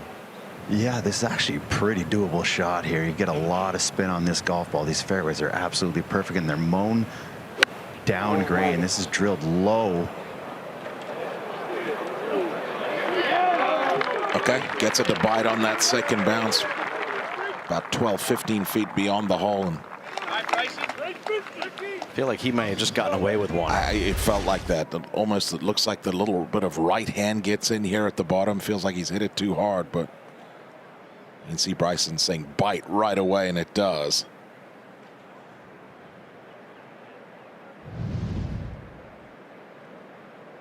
So Bryson will have a putt inside of 10 feet for birdie. And Fowler might get a bit of a teach from Åberg.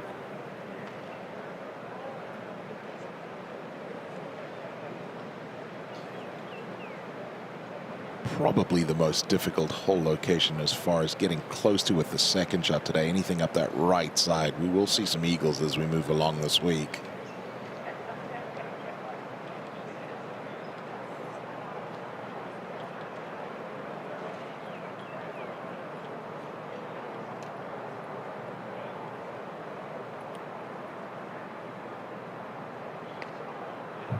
Graham, looking at Bryson, are we close to either a tee or another green? Yeah, this 17th, I mean, it's probably 15 steps from the tee box to the back left of the green here. So they're letting these guys, that was Joe Highsmith, just teed off. And what a hole we got coming up. Jeez, I wouldn't want to be hitting this one.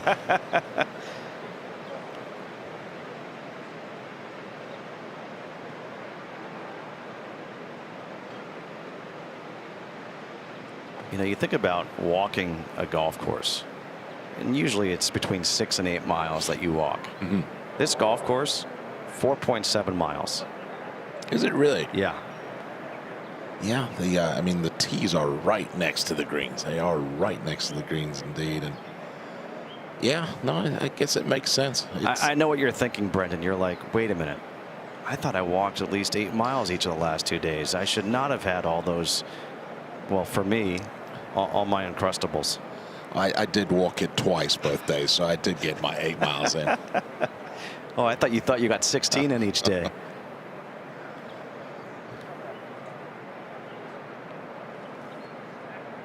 Let's see how carefully Fowler watches this putt of Åberg. Well, it's pretty straightforward. Uphill, a little right to left here. It's very makeable considering the length that it is.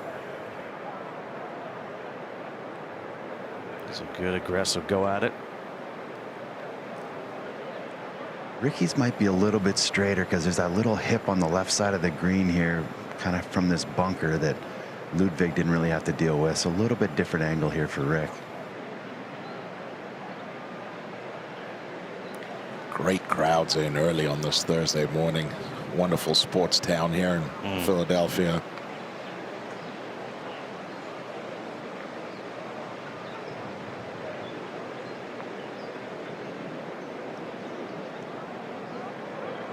Fowler got the teach and buried it. Little bonus there for Rickie Fowler from outside of 30 feet. And Rickie Fowler goes to red figures at 1 under. And a smile from Fowler. Take another look here. This one carrying plenty of speed. Just rattles in the back of the hole.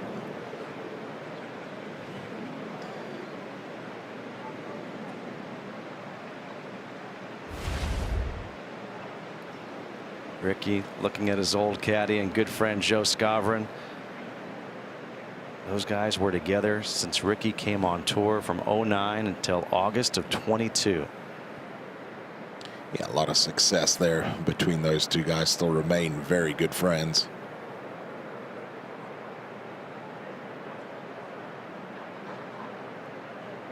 It's pretty cool to see that. The fact that they were great friends before. There was obviously a breakup, and they remain great friends today. Well, I think they both handled it as true professionals when they split. They said, you know, it was just time for something different. They both agreed, and I mean, as you'd expect from Rickie Fowler, and both he and Joe Scavron, two of the really good guys out there. Now Bryson for his first birdie of the day.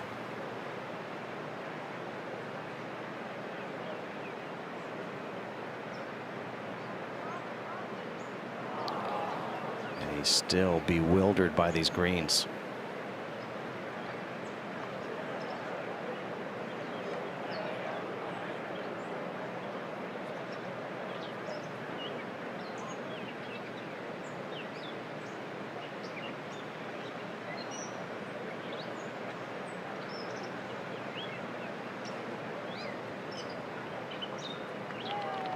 For Bryson at a par 5. That's under 600 yards by a lot. To make a par is disappointing. Yeah, he looks a little puzzled there. Looked like he made a good stroke. He hit it exactly where he wanted to. Just a fraction of a misread, and continues to shake his head.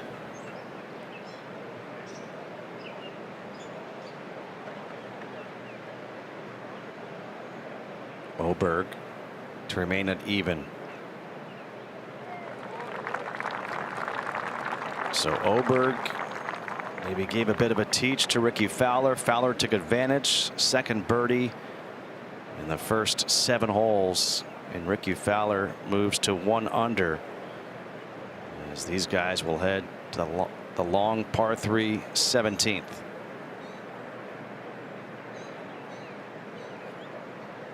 That quick walk from the green to the tee at 17, and let's take a look at this 17th hole. Yeah, things did not get much easier here. Just one of 2 holes that does have water in play. You can see their pond short of the green covers over there on that left side as well. Anything that is down that left side will catch that shaved bank and find that water hazard. You can see their pin location over there on that right side really shouldn't come into play a whole lot. It's actually one of the flatter greens on the golf course once you get aboard this green surface, but a very, very difficult hole. Will probably play as one of the most difficult on the entire golf course come week's end.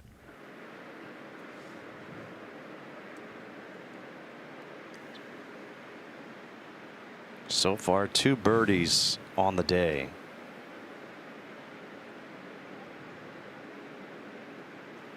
One of the 2 holes on the golf course with a drop zone.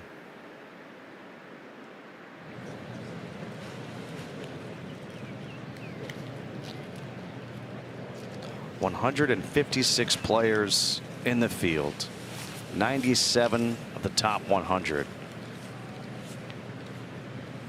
In the featured group, that's playing ahead of ours: Siwoo Kim, Joe Highsmith, and Derek Berg. Siwoo Kim having a year that's somewhat similar to that of Ludvig Åberg. Yeah, had a wonderful West Coast. Seemed to be in contention every single week out there. And you know, Siwoo was a big part of the story last year in this championship at Quail Hollow. Ended up with a top 10 finish that week, and I think Siwoo's at the point right now where his game is ready to contend in these biggest championships.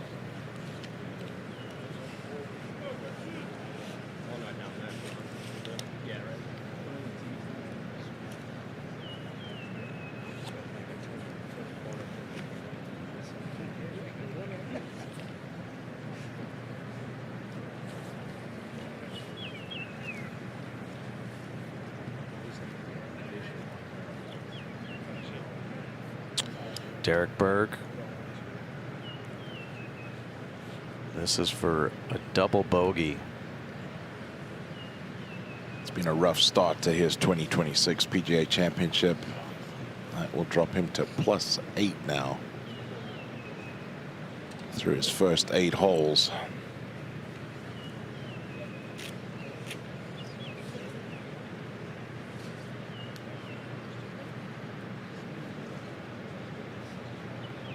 And Siwoo has this putt for par.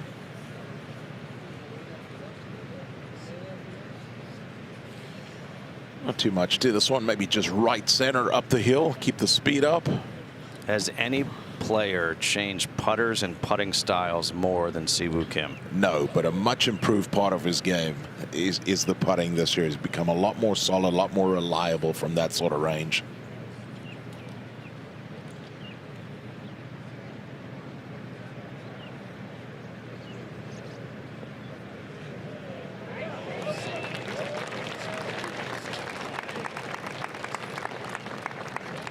Just a little bit of cleanup work here for Joe Smith.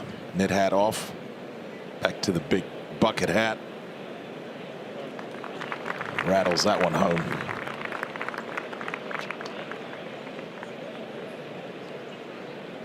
Clearing the green for our featured group. Rickie Fowler will have the honor.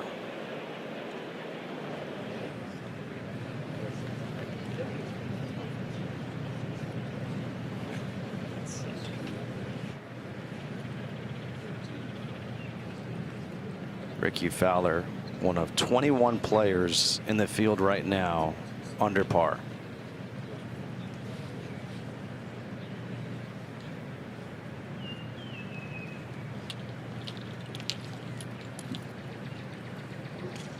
And they're just waiting for guys to hit the tee shots here at this crisscross, 9th.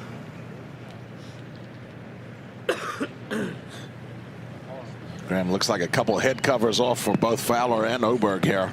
Yeah, this is a big hole today. I mean, in out of the left as well. And anything on this green, I mean, the most perfect shot is pretty much dead center of this green here. Would this be the 7-wood?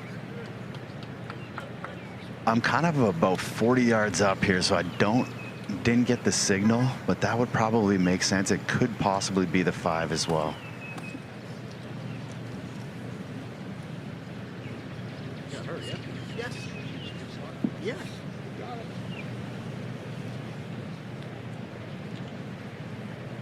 This area is so congested on the golf course. One of my favorite things as a golfer is when you play a course like this and everything's so close. It's tougher when you're playing a PGA Tour event, especially when it's a major. Well, you wouldn't be playing these tees, Justin, so it wouldn't be an issue. Facts. Way up in the air but left, and this is dangerously close to the water. It's got to carry. Okay, good news. That little pull goes a little bit further. That's going to be safe, but not going to be an easy chip shot there for Fowler. This looked like a little bit of a double cross.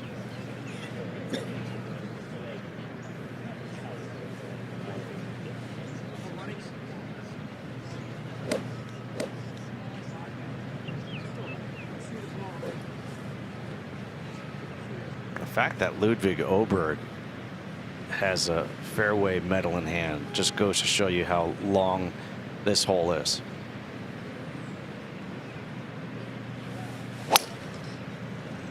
This way up in the air towards the left center of the green. How about that apex? Over 150 feet there for Åberg, and that should be okay there. You have enough green to work with. A lot will depend on that lie.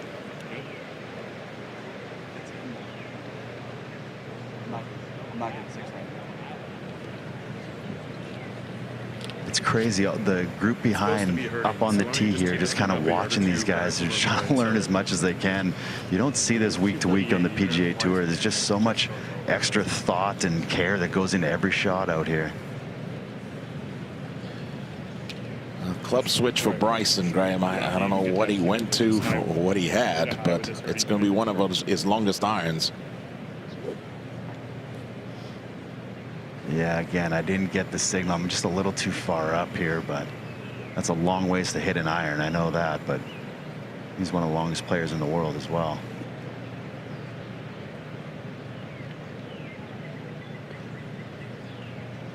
Oh my gosh, full right. Way right.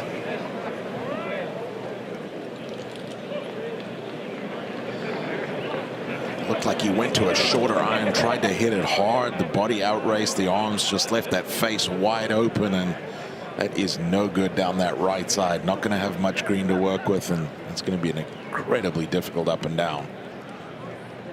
All three players off the green here at the 17th. Downtown Philadelphia, City Hall.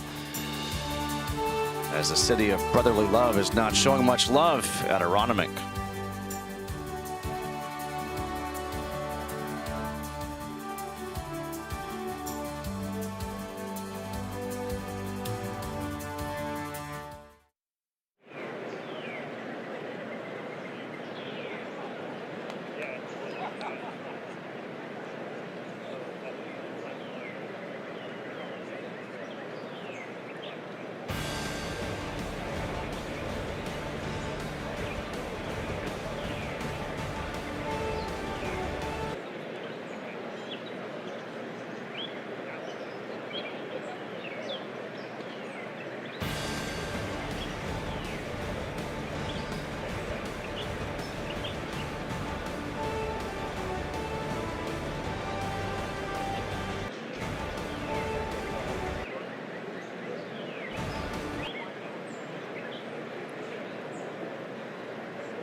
Demanding, difficult to read, and sometimes downright mean.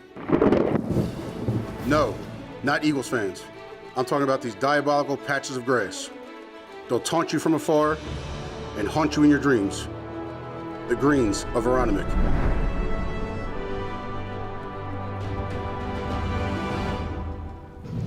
Well, so far the greens of Aronimink have proven to be brutal and tough, as we see Bryson DeChambeau over there by the grandstand. He's going to get relief, and he's not just going to need relief from the grandstand, he's going to need relief from these fans. They got to all push out of the way.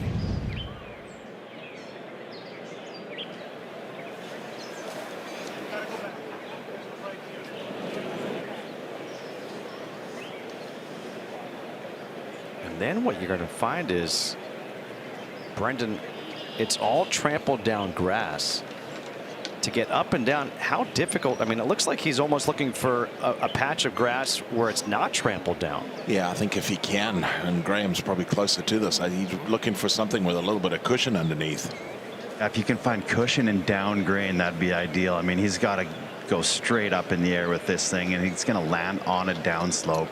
The only thing he's really got going for him is that he's back up into the wind, but I mean, this is an extremely difficult up and down, like you mentioned on the tee, Brendan. And it just goes to show you how difficult this golf course is playing. You got 3 of the best players in the world, and I mean, Ludvig hit a pretty good shot, but this is just a difficult hole right now.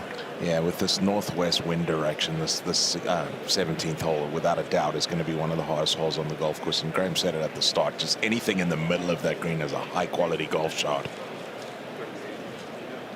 This is one, it's like you practice these shots, but you know how difficult it is. I mean, you have to just go straight up in the air. The only other way to get it close would be to kind of bump one through the rough, and there's no way that he'll try to do that.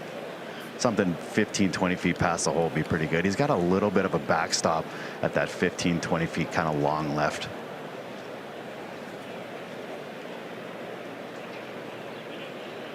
Great look there, what DeChambeau is dealing with.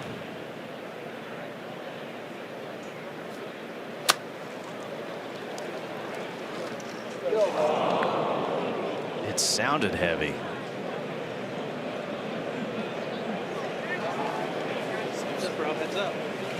Yeah, made that muffled sound, like almost like you hit him through a sponge.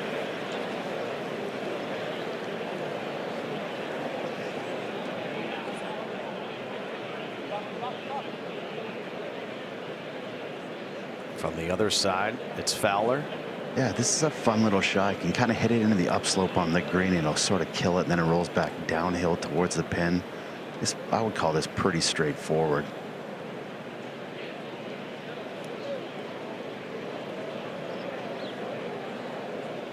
Yeah, that's nicely played. Perfect for weight there. Leaves it underneath the hole. Rickie's going to be inside of 8 feet there to save par at the difficult 17th.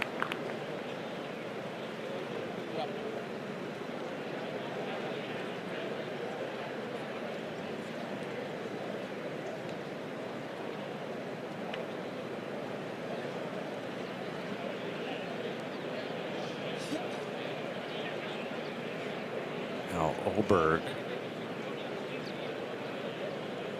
Did his ball sit down in that rough? It's kind of up against the collar of that thicker stuff, which adds to the difficulty. There's no question about it. This thing runs away from him. It is downwind. If he makes clean contact, it's a simple shot, but it's a little bit of a guessing game here with the lie.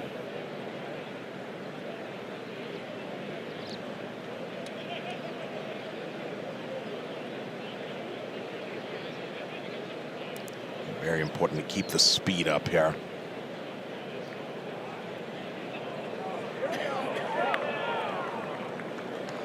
That's going to be a good 8 feet or so.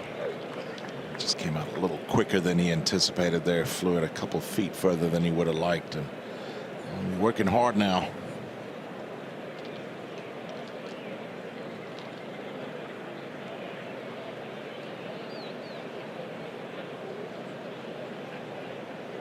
Bryson still chipping here for his third.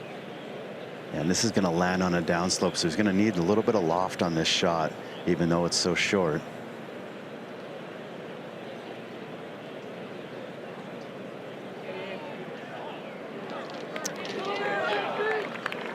And it's nicely done there from Bryson, but he's going to drop at least one shot here at 17. Still looking for that first birdie on the card.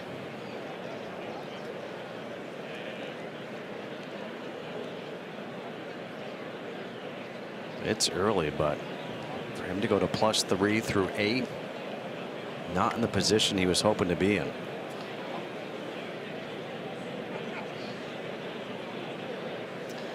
Yeah, and you know, he hasn't really created many opportunities for himself. It's been a little bit of a struggle. I know we have talked about a lot. This back nine is certainly harder than the front nine. They'll be turning onto that opening 9 holes. So see if Bryson can knock this one in and then hopefully get things turned around through the last 10 holes.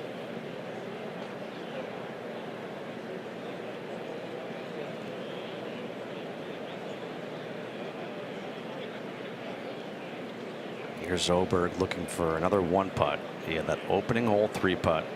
Saved the par at 12, birdied at 13. Trying to remain at even. Well, he did get a really good look as this went past the hole.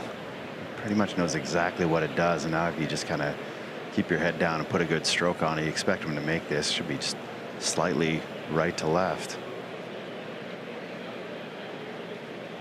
Well done. Åberg from 8.5 feet saves his par.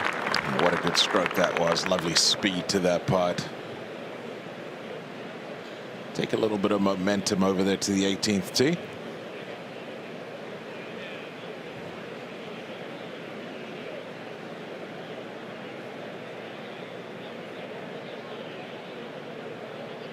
Fowler to get up and down for his par.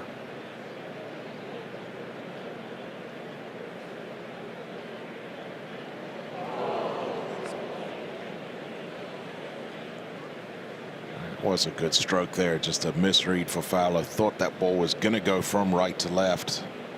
Just hung over there on the right side.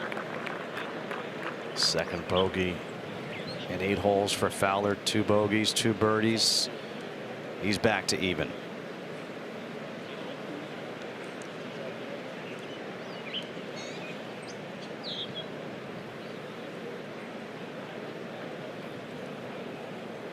And it just seems like Bryson's had this length of putt on almost every single hole today, and we talked about it earlier how it can just kind of wear you out, especially when you're over par and they're bogey putts. This is the second time he's had a 3-4 footer for bogey today.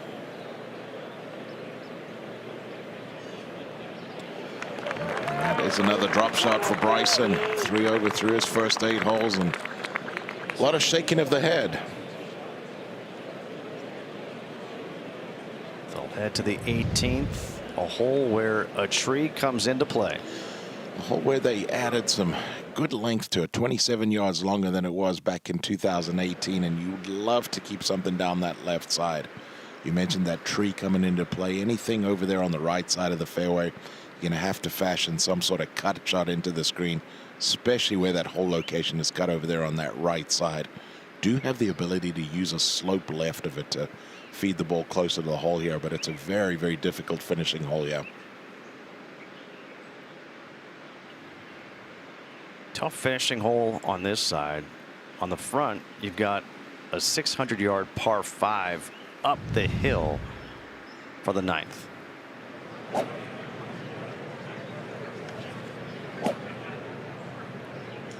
So Åberg able to save his par. Now with driver here at 18. Yeah, and it's just over 330 to those right bunkers, which today I don't think is in the cards. Wind mostly off the left, but a little bit of hurt. This just right up the right center of the fairway towards them. Should be short of it. Great drive. He's in the fairway, but now does he have to contend with that tree? I think he's far enough up and just far enough left that he should be okay. He might have to maybe hit it a little bit lower than he would, but it's not going to be much of an issue. So no Smiley Kaufman action here. Smiley Kaufman yesterday was able to reenact or hit the shot at 18, cutting it around the tree, put it to about 5 feet. And this looks like mini driver here for Fowler. He's missed this club right twice. Well, this one is up the right side as well, trying to hold against the wind, but the wind's got it. The tree will definitely be in play from over there in the right rough. He's going to have to try and bounce something up on that left side of the green. You hit a solid drive that's going on one less. Yeah.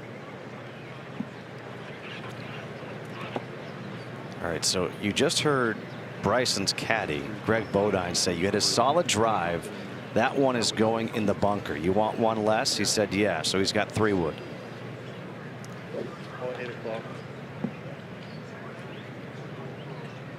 Yeah, you don't want to be in those fairway bunkers. It's easy to hit it up the right side here, but you actually have quite a bit of room. That left part, you know, left of the bunkers is almost as wide as a regular fairway. Like, I mean, this is a super wide fairway, so you can try to hit something up the left, ideally here. He's trying to fight something up against the wind, and he's done a pretty good job, pretty much right up the middle. That is 3 wood. That's going to be back there a little ways. It's going to be on the upslope. may have to move that one just a little bit from left to right as well. The fact that he's so far back. Snack time for Ludvig. PB&J, that'd be my go-to, as these guys are trying to fight this course of Aronimink Golf Club in Philadelphia.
It's not an easy feat to kind of filter down to 20 and be here, and it's something that, you know, we appreciate with Corebridge and the PGA of America even giving us these opportunities, because literally we're fulfilling a dream.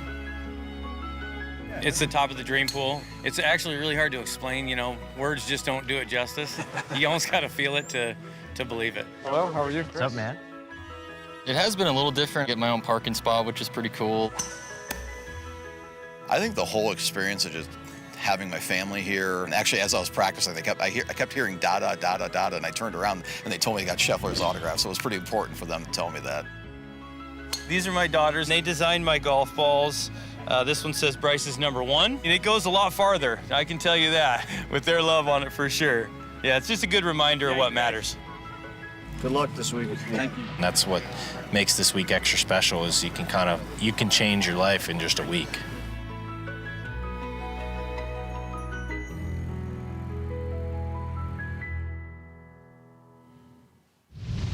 I've had the privilege of calling that championship for a couple of years, and these guys, they can flat out play. Ryan Lenahan, gotten to know him last year. He made the championship.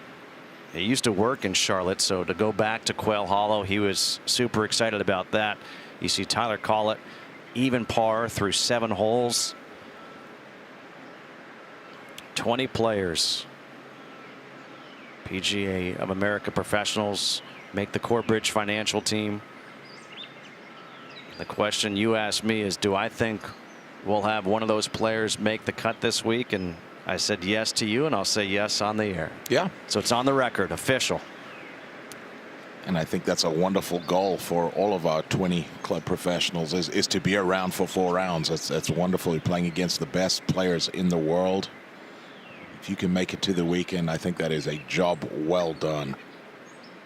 You could make the argument that Michael Block in 2023 at Oak Hill, his run was more enjoyable than seeing the championship. The hole-in-one where he holed out playing with Rory McIlroy. He became a household name. Here's Rickie Fowler from the rough. Yeah, ball sitting down, able to hit it low, but not really able to get any kind of cut on it. This is going up the front left of the green. That's actually a pretty good shot if it can just hit the brakes. Yeah, very well done there. Yeah. I'd say that's a great shot. Kind of feeding around back towards the middle of the green. It's not going to be an easy 2-putt, but from out of position off the tee, that's very well done.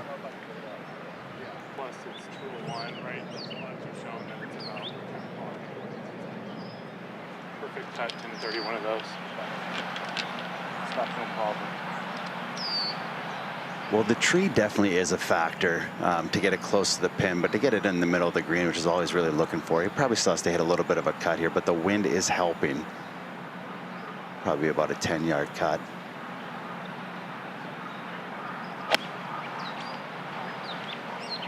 Much up and over, and a really aggressive line, actually right of the pin.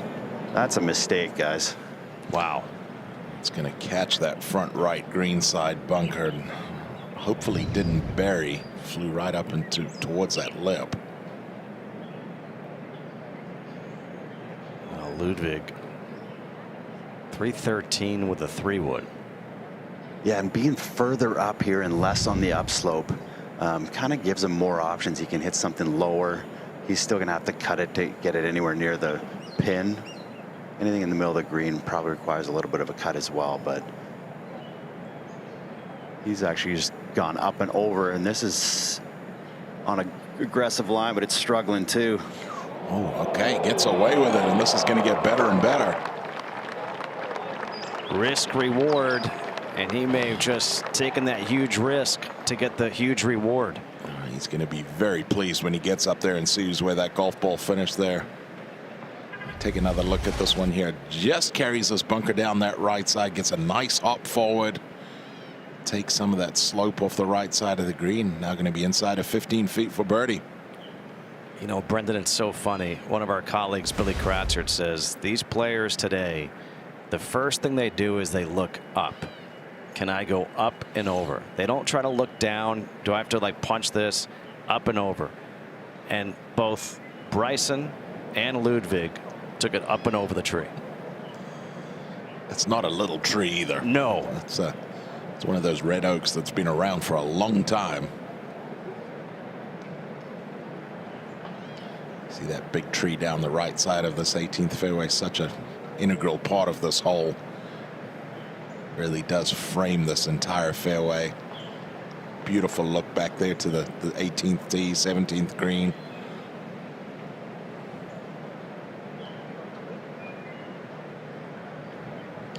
All right, I'm going to throw this at you. Graham, I want you to chime in as well. Who has the easier chance to make par? Bryson or Rickie? Well, I mean, it's Rickie 1,000,000%. Bryson plugged. Oh. And on a severe side slope. So, I mean, the ball is going to be like almost at least knee high. And we know with these one length wedges, that makes that even harder because he can't choke up enough, really. Look at that. What a great camera shot that was. We got it, the bunker cam, the ball coming in and just plugging in its own, just burying in its own ball mark. And Graham, I'd love to hear your opinion on this when it comes to Bryson. We talk about these one-length clubs often. Does it not seem like it's almost worth just having one club in the bag that is of normal length, like a long wedge with a normal length for this kind of shot? I do. And you know what? Like, this happens at least every tournament. You know what I mean? Like, it's not like a once every 4 tournament type of deal. But he does pretty well with them, and he knows what to do. I wonder, is there a limit to the length of your grip? Because, like, what if you had super long grips and you could choke up more on it? Yeah, I wonder if there is a length to that, but or limit to that. I don't know. It just feels like that shot right there is so much more difficult because you've got an extra 4 to 5 inches on the end of your club right there, and you can't really get down to it. Maybe Bryson should put the putter grip on the 60 degree.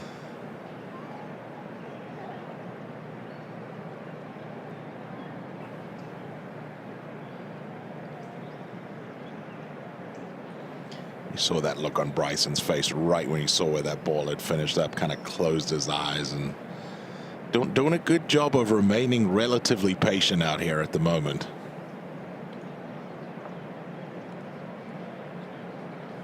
For him, there's got to be a mindset of, okay, I just can't drop anymore. I got to make that turn. What could I get this to? And I think that's a big part of the caddy as well, right? To step in there and say, listen, we've still got the easier 9 holes in front of us. There are some birdie opportunities on that front side. try and find a way to knock this one in and then get things turned around. Another long lag putt here for Fowler. Yeah, should go left until about here and then kind of down the valley and maybe move back right late, but this lacking some speed. Dries up a good 8 feet short. That's not going to be an easy one left there for Fowler, trying to avoid back-to-back bogeys.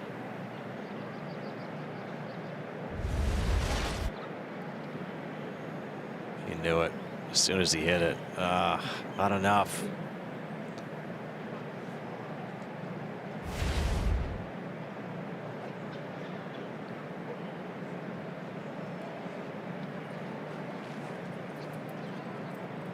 So Bryson will be next to play because Ludvig Åberg is just about 9 feet left for birdie. Yeah, what a shot he hit in there. I mean, like, I was down there. I know he hits a high ball, but I just thought he was going to take the safer play and just kind of go kind of down with a low cut and just up and over and directly on line. Maybe got a slightly bit fortunate there that it just carried long enough, but you're not going to see many closer than that at 18 today.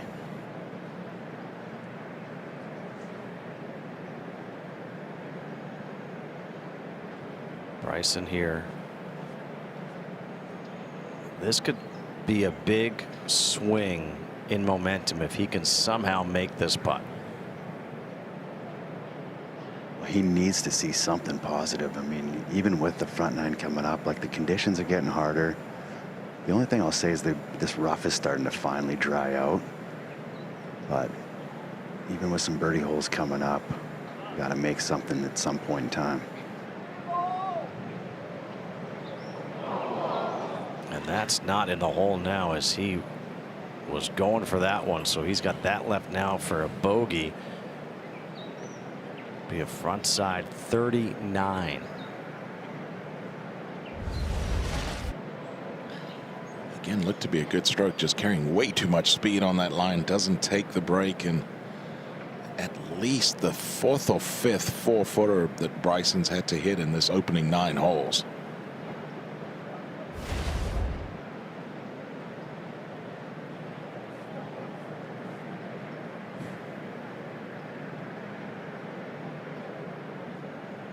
Now Åberg from 9 feet.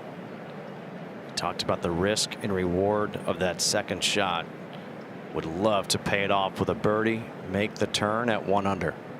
Yeah, this is another kind of tricky read because it feels like it should go right to left with this entire green going that way. But that big slope coming off that front bunker should keep this a lot straighter than that. Well, this 18th hole has given up a grand total of 1 birdie so far. Let's see if this can be number 2.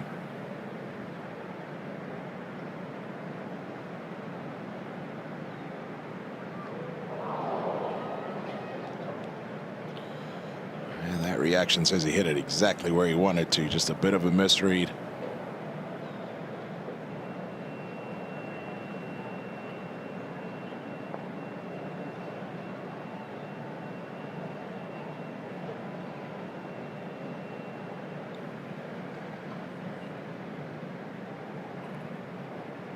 I'd call that a pretty good opening 9, though, all in all. I mean, left some out there, made a couple mistakes, but even par on this side today is going to be pretty good, especially early in the morning. I think these guys had it a little bit more difficult. Unless this wind really picks up, I think that the morning wave is going to be the harder of the two here. Yeah, I'm with you. All in all, very solid there from Ludvig Åberg. The opening 3-putt at 10 was a little bit of a mistake there, a little misstep there, a little unforced error. But outside of that, looked to be in complete control and gave himself plenty of opportunities through 9 holes. Now Rickie trying to avoid back-to-back bogeys and try to shoot an even 35 on his first 9.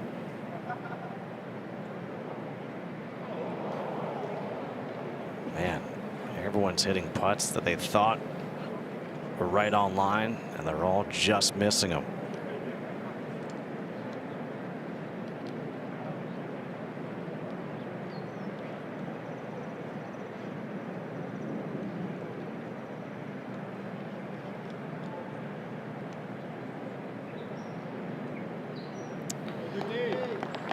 That is outward 9 of 36 for Fowler, 1 over par. 2 birdies, 3 bogeys.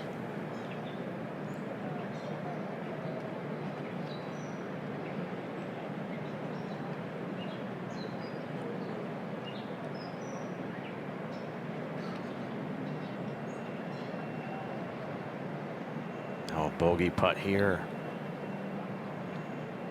for Bryson DeChambeau.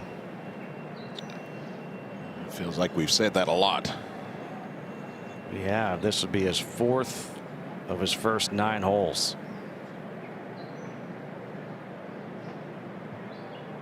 And Bryson DeChambeau, 39 on his first 9. 8 shots back of the leader, Stephen Jaeger.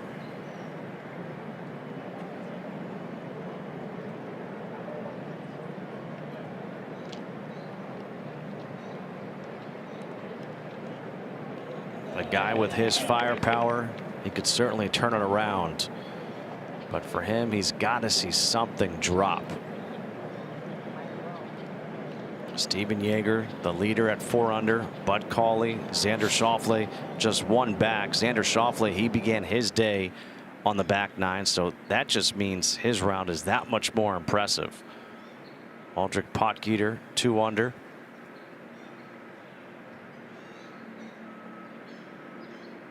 Ryan Gerard at 1 under through 14.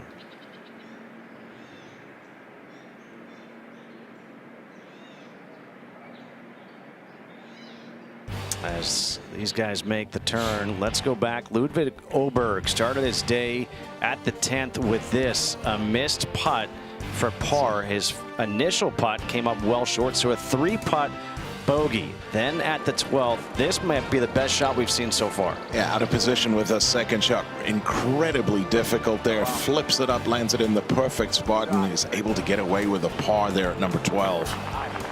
So following the par save at 12, at the 13th, he would do this. And this was a beautiful putt. He had left it in a good spot, putting straight up the hill. No doubt. Never left the center of the cup. To 18, 169 to the hole, goes up and over the big tree. Watching this one very, very closely. Just covers the bunker down that right side, and it's a great result when this ball finally stops rolling. Unfortunately, unable to knock that one in, but does go out an even par 35. 6 of 9 greens hit in regulation. He'll make the turn.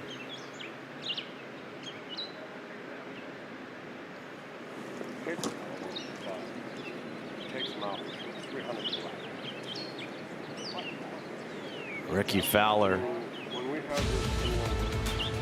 at the 13th, trying to match the birdie that we saw from Ludvig Åberg, and he would do that.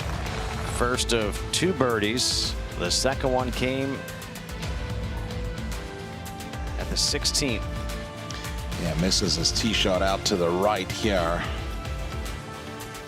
This would ultimately end up in a layup for Fowler. Now this long birdie putt after a substandard wedge shot for his 3rd, but no problem when you can roll it like this. All right, out to the first. Åberg on the tee. Yeah, wind mostly down, a little bit out of the right. Driver here, obviously, for every player in the field. Big, wide fairway. This up pretty much the left center of the fairway. Will be ideal right there. Just a little wedge for the second shot. And this is the scoring corner of the golf course. 1, 2, 3, 4, and even 5 is just kind of a mid to short iron par 5 or par 3.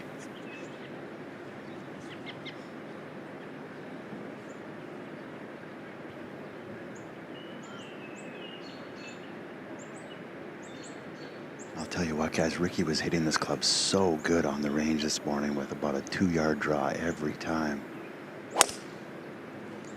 And that's a little bit more like it. That's what he was doing. That's perfect. Finally squared that one up there. We've seen him miss out to the right with that little mini driver, but that's very good there.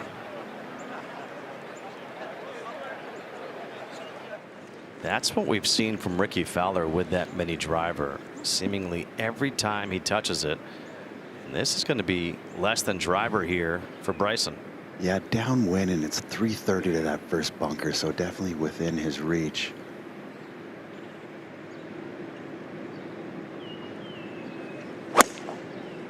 This hit hard, a hard drop the right side, right towards the middle of the fairway. Nice ball flight there, a little bit flatter there, get a bit of release up that hill. Yeah, 3 very good tee shots. As Graham said, a chance to try to bounce back and punch back against this golf course. Aronimink Golf Club. Time for a snack. Those are good. Those beef sticks, I recommend them.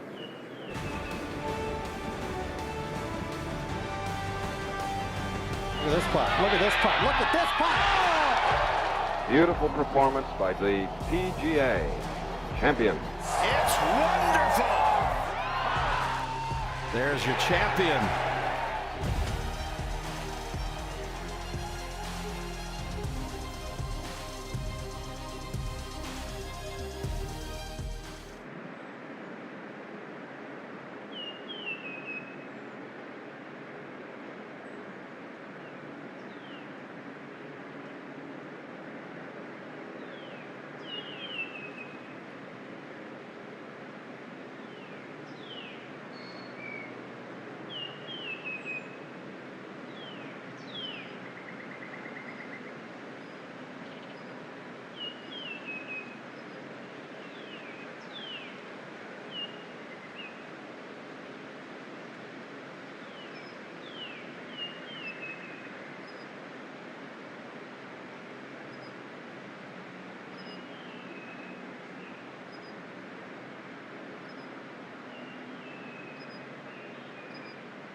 So Bryson DeChambeau, he's had some trouble. It started early with the wedge game after a perfect drive at his first hole. Yeah, a pretty weak wedge shot here. You can see that just 115 yards when you're expecting to get inside at 10 feet, and it was not very good there for Bryson. And things got a little bit worse here at 11. Another perfect tee shot, just a short wedge up the hill, and well, he misses it in the one spot that you cannot. Absolutely no chance from right there. Would end up making bogey. At 13 with an iron off the tee, missed the fairway. Yeah, big mistake there. Takes the iron, just trying to get something in play. As you say, misses the fairway, loses control of the second shot, goes through the back of the green. That would end up in this putt here for par. You end up putting a lot of putts like this for par in a major championship, and it catches up to you pretty quickly. At the par 3 17th, another wayward tee shot. Devilishly difficult par 3 today. You can see 241 yards straight back into that breeze. Bryson just leaves that face wide open at impact over there towards the people. Things don't get much better from there. Goes for the big flop shot, doesn't fly it quite far enough, and ends up having to chip for his third shot, and that is another bogey. How about this? Things going from bad to worse. Took on that flag stick down that front right. Ends up burying it in the face of the bunker. And more of the same. More of the same. Long putt here for par. All in all, that adds up to an outward 9 holes of 39 plus 4 for Bryson. In his last 3 major starts, the opening round scores not what you want. Always feel like you're scratching and clawing when you get off to a start like that. Rickie Fowler to play his second here at the first. Yeah, 130. This is a sandwich. That sounded a little heavy. There's a big tier. You got to get it up on top. Okay. That's okay, but it's not great. A little bit wide miss there with downwind, and it's a couple wedge shots Rickie's missed out to the right.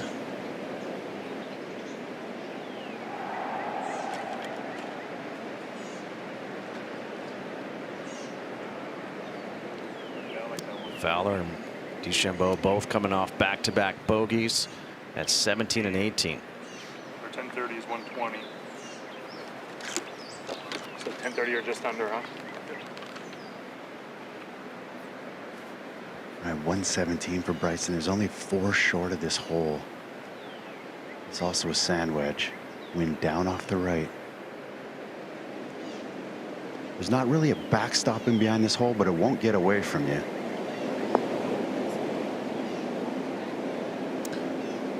Much better there from Bryson. Spins that one back about 15 feet behind the hole. A good opportunity there for birdie.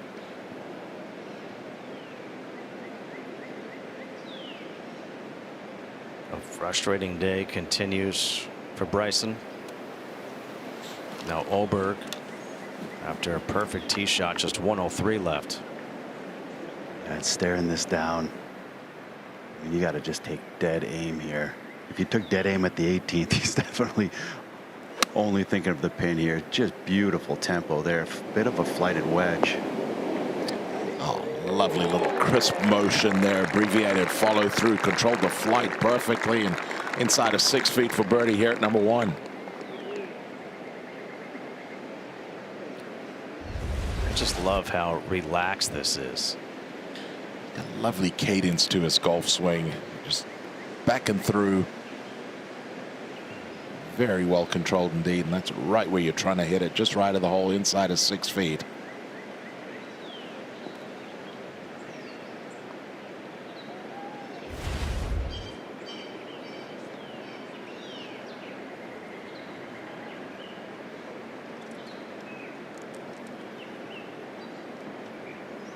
Ludvig looking to start his second 9 with a birdie after starting his first 9 with a 3-putt bogey. If he can do that, he would go to 1 under. Be just 2 shots off the lead with the easier 9 holes to play. Well, Graham mentioned it. This is the corner of the golf course where you really do need to make some hay. The first hole here, one of the easiest holes on the golf course. Number 2, giving up a fair amount of birdies as well. And you know, all the way through number 6, they've been pretty good birdie opportunities.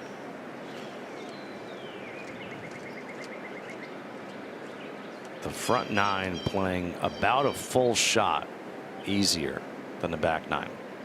Yeah, and we expect that gap to widen as the day moves along. It's and these players have talked about it. They understand that this is really where you make your score, that you've got to go out and play a good strong 9 holes on this opening side if you want to contend come week's end. So what do you make of that as we come down the stretch on Sunday? Yeah, you're going to have to just hold on as you come down that stretch. You know, 15 through 18 is a really difficult finish. 16th hole, obviously, with a par 5, we will see some birdies there. But 17 and 18 currently playing as the 2 of the most difficult holes on the golf course. So you're going to just have to hold on.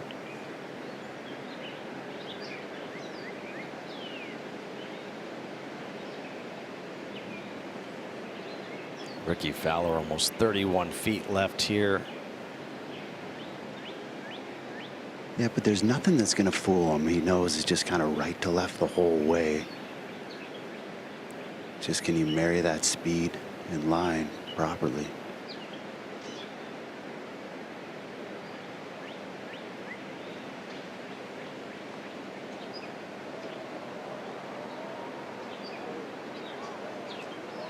Another really good lag putt by Rickie. He's made 1 long putt. Perfect for speed there. Finishes about 6 inches behind the hole. Stress-free par for Fowler.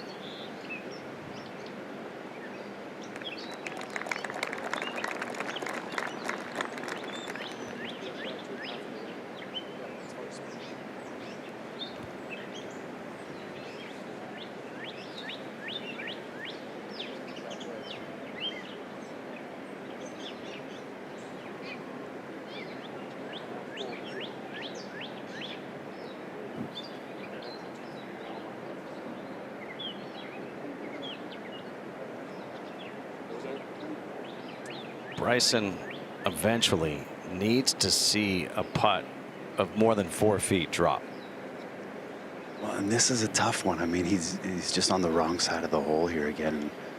Brendan, you know when you're putting straight downhill, but it's back into the wind, sometimes it's hard to get your speed properly. There shouldn't be a ton of turn in this. It's all speed.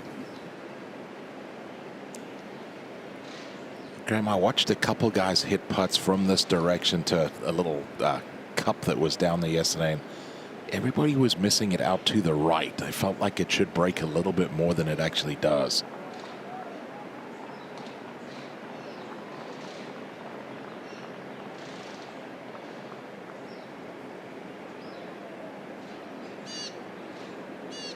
Like that. And there you go. That's the speed. It's weird when you're putting downhill and back into the wind. It kind of plays with your mind. Yeah, that one was just lacking for speed there, and actually did take some of that break. But again, just I guess you call it a frustrating par for DeChambeau. Still stuck in neutral.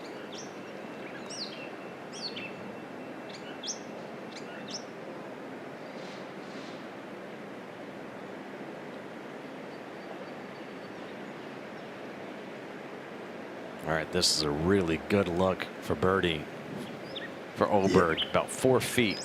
I didn't realize how close this was until I got up here. This is one of those ones, Brendan, when you're in the fairway and you get up and you're like, wow, it's closer than it even looked from back there. Usually they get further away from the hole as you walk closer, but I mean, this is just a little right to left. This is the exact putt that you want as a right-handed player.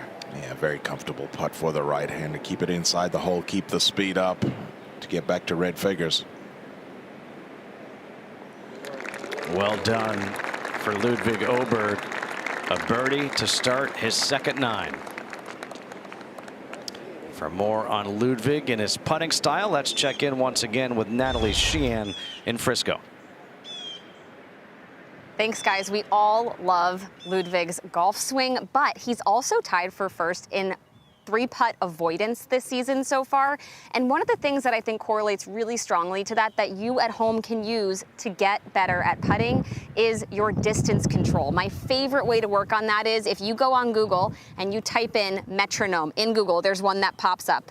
Set it on 78 beats per minute, and you can hear it just makes that tick, tick noise. Now I'm going to put this on the ground here, and the way that you can actually put this to use, I've got a tee marking where I'm going to putt from, and then I've got 2 tees equal distance on either side there. I've decided on a length of stroke for this putt that I've got, and I am going to make some consecutive strokes, tick, tick, going back and through tee to tee. My face of my putter is going tee to tee on each beat, and that is going to help you have really excellent, really consistent distance control to help you have that 3-putt avoidance if we're leaving ourselves long putts all day long. And oops, my other ball got in the way there. But if you're leaving yourself long second putts, it's very easy to 3-putt. You can take a lot of stress off your game by getting really, really excellent at your distance control using this drill.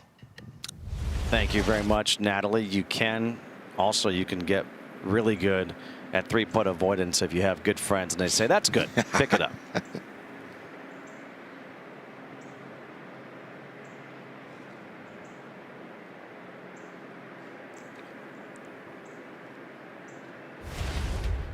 Well, Ludvig, he did have a 3-putt on his first hole of this championship, but he has responded very nicely as we go to the second hole, and driver once again for Åberg.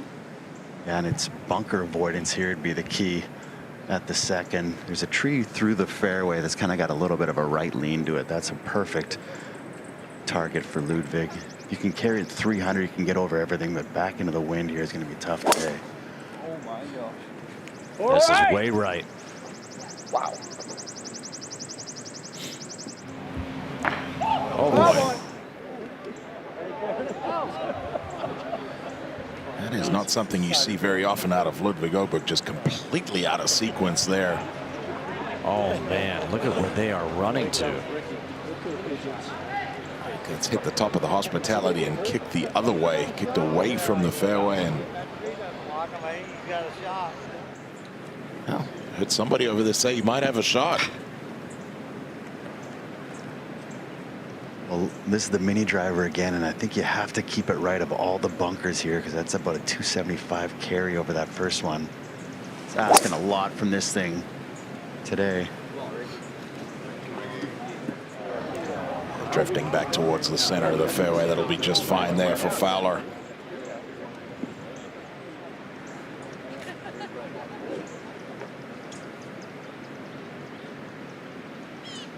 Straight in? Yeah, straight in. All right, we'll see if Bryson has the power or the courage to take it out over everything. He doesn't have to. He can definitely be right of all the bunkers, but if you tug one, you have the power to get it over them all. Definitely aiming right. And started right and moving right.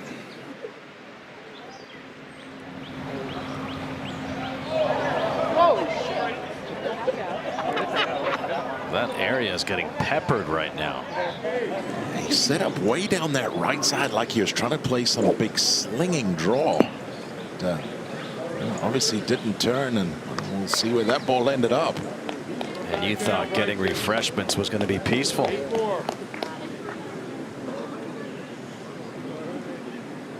Maybe he's just hoping to grab a beefsteak once again. First round coverage, featured group here, this 108th PGA Championship from Aronimink Golf Club in Philadelphia.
What is your cheesesteak order? Isn't there just one Philly cheesesteak, or are there multiple different options here? Unfortunately, I don't eat cheese, so I'm like a cheesesteak without the cheese guy. I mean, pretty much everything on it. Yeah, loaded up peppers and onions, melted cheese. What else can you throw on it? Because I'll probably have it. Cheese, onions, use a little mayo. Pretty simple. A regular cheesesteak, no onions. I don't think I've ever had one, so whatever anyone recommends. All right, first of all, it's very easy. You go to D'Alessandro's here in Philadelphia. You get the cheesesteak with onions, peppers, and you ask for American cheese, and the cheese is melted into the steak as they're making it. That is the ball right now. Is that rolling? Yes, I called it. Yes, sir. That's the ball for Bryson DeChambeau. He just said, is there a rule? It's not Happy Gilmore. You don't have to hit it as it lies. No, you're good. You're close. I tried. I was trying to jump in.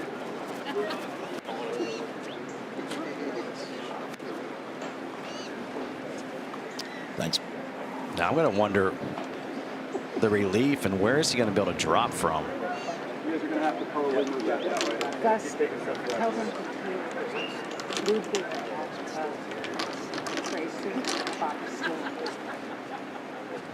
Graham, we see Bryson's. How about Ludwig's ball? Did he get a break? I mean, have you found it? Yeah, he's got a clean shot. It's it's going to be difficult to get it close. He's well below the fairway. There's no real numbers or anything down there. They are allowed to use lasers here this week, which will really help. But he's probably got to be 10 uphill. So there's going to be a little bit of guessing there. But definitely fortunate. Is he out down there helping him first, or they know where he's Are they helping him first or me first? Or you know where they are? Okay, is he coming? All right, there he is. Here we go.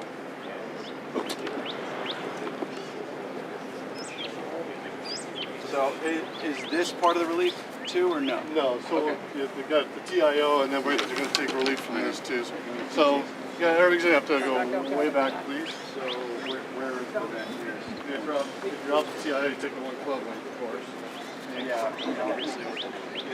So what are the options? Well, you're going to take relief from the TIO first. Yep. You're going to use your driver, of course. But just hit through there. Well, is that good, right? Right, you got to go 12 lengths outside of it. Oh, okay, yeah. Driver. Well, actually, yeah, from there you don't. You're right. From the, He'll have the option to play it out of the mulch, which might actually be something that he'll think about here. Oh, I thought it was one and then the next. Well, but only if we got a quarter. There's a quarter here we're sticking in his fingers. There's no what? I'm sorry? There's off the quarter here. The quarter. Yeah, so yeah, you can I'm so confused right now. I thought TIO you get one and then drop it in the next. Is that obstruction? But well, there's you're in the TIO, right? Yeah. So you just take it out. Yeah, you go more than one, less than two, and drop it. But off of here. Okay. Take the quarter from here. Oh, okay. So you take it from here, then on the TIO. Yep. That's what you're trying to say. And then you drop it in the second one. Correct. And then we'll take relief from the path after that. Oh, is there relief on this path? Yes. Oh, it is. Yeah. That's what I need to get everybody to do to go back. He said it wasn't. He said no. We're talking about God? Yeah. Everyone, keep going. Keep going. Drop it here. Yep. And then you just or you want to drop it there. Yeah, you can play.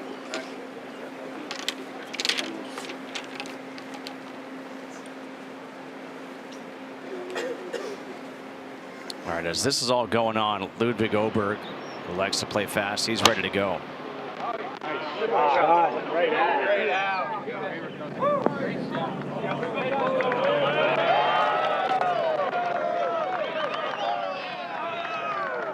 Just flew it a bit too far.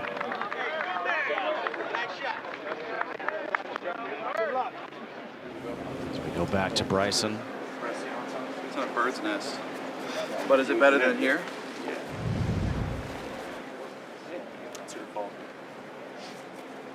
The issue that Bryson's trying to figure out is what is better, to hit out of the rough or hit out of that mulch? And if he would have, sorry, Justin, if he would have gotten a good lie, I think he would have for surely played it. It looks like he still is.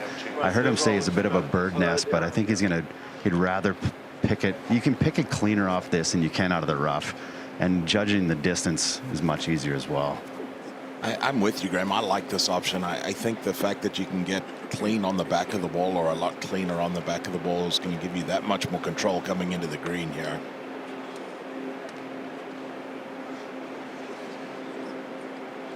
And he's only got 146, and he's got a flair for the dramatic. So maybe this could be the shot. If he can hit one close, wow the crowd.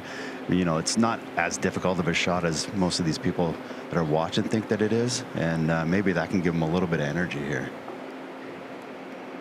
I was with Bryson because I think everyone there heard that he did not get relief from the mulch. Yeah. 50 up 4, 54. You want to slice something to it, right? 4, 54. It's at still at about 1 or 1:30, 2 o'clock. 2 o'clock. You have a 9, right? Yeah. How much is this hurting?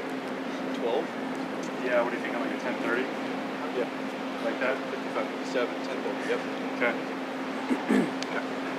Well, the smart shot would be a few past the hole here, Brendan, even with a decent line. He was able to kind of pick some of that mulch out from around his ball and get a little cleaner look at the back side of the ball. Wind pretty heavy, kind of in out of the right. Yeah, ideally, just trying to hit it past the hole just left of it. Not the greatest angle over here from this right side. Pin cut over there, over that bunker down the right side of the green. Made great contact. It started right. It's drawing towards the hole. Oh, yeah. Very nicely done. Great golf shot there from Bryson DeChambeau. He's going to feed back down there towards the middle of the green. Very, very good indeed.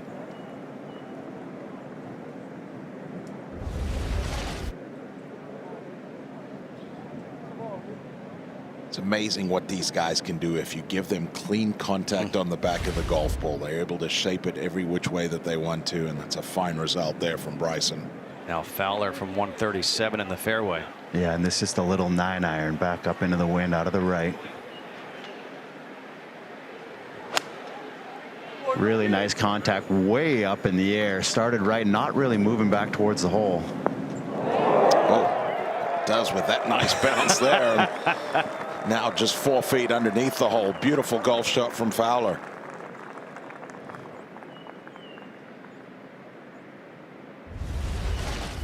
Plays the undulation perfect here. Gets a nice hop to the left towards the hole. Rickie will have that to get back to even par. What was nice about that too is you heard Graham say 9-iron. It was 137 of the flag, so he went really soft with that 9-iron. Yeah, beautiful little controlled shot there. Kind of cut it back up into that breeze, and you can see their tree's starting to move around a little bit. Looks like the wind's picking up even a little bit more than it was at the turn there. It's tough to tell with Graham's shirt because the schmedium just fits him so well. It is a little snug.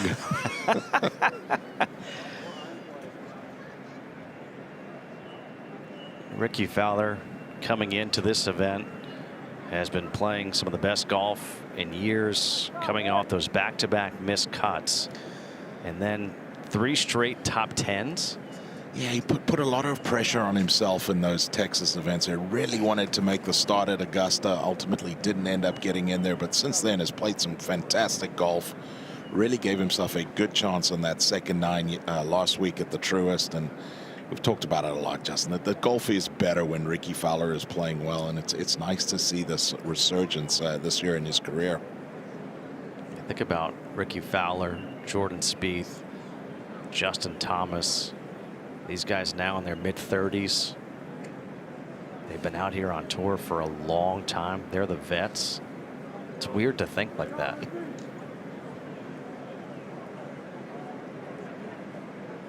Now Åberg, his second shot went over the green, so this will be his third. Yeah, down on the 8th tee box, the back tee on the 8th. You can see how close all these holes and tees are together.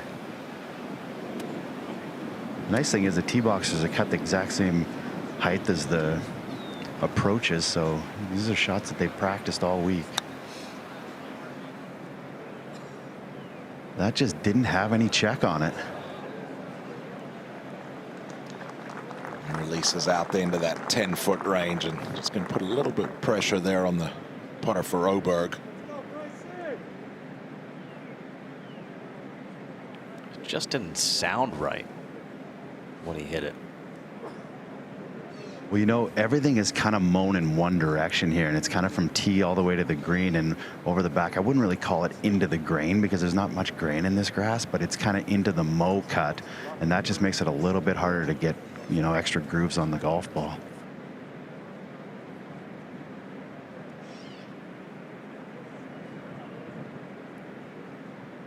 Well, we were saying that Bryson needs something to go his way.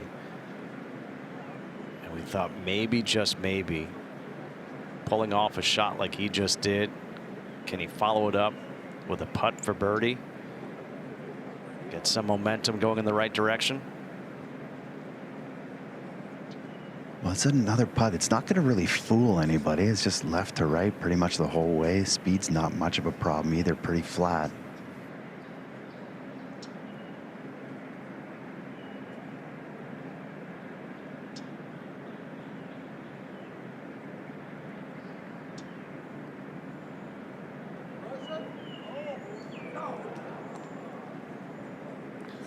just got it started a little wider than he would have liked and didn't take any of that break.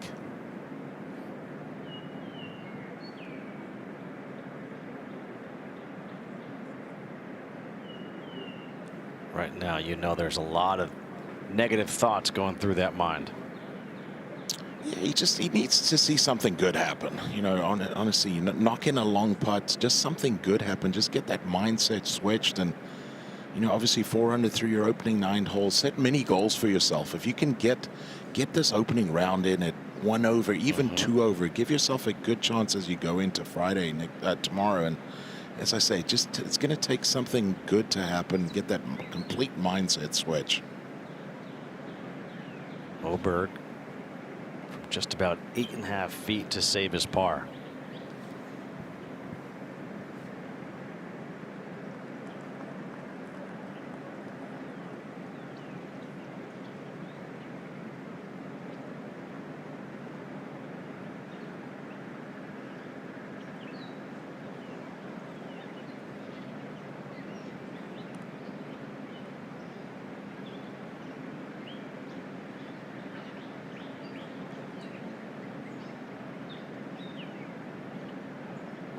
Ludvig Åberg continues with the hot putter after that opening hole 3 putt.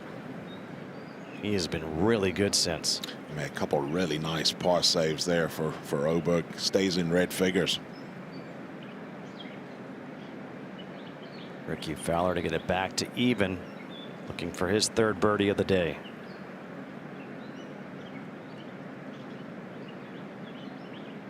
Rickie Fowler, the last time he played really well in the major was the 2023 U.S. Open. In the first 36 holes, he had 18 birdies. Well, that's his 3rd today, as he does get back to even par. Really pays off the fantastic iron shot.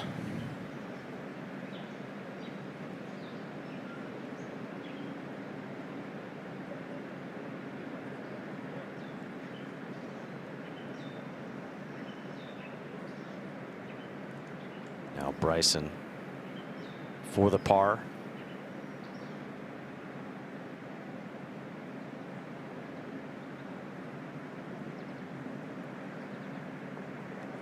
All right, solid there from DeChambeau.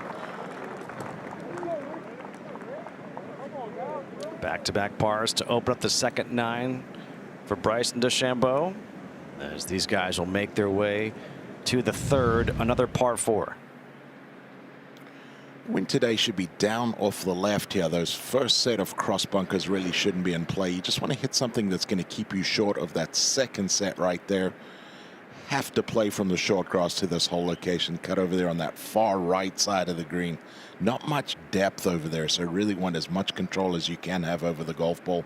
You do have the ability to use some slope left of the hole to feed it down into that right corner. But again, it is a hole where you want to be coming from the short grass. We've only seen 5 birdies there.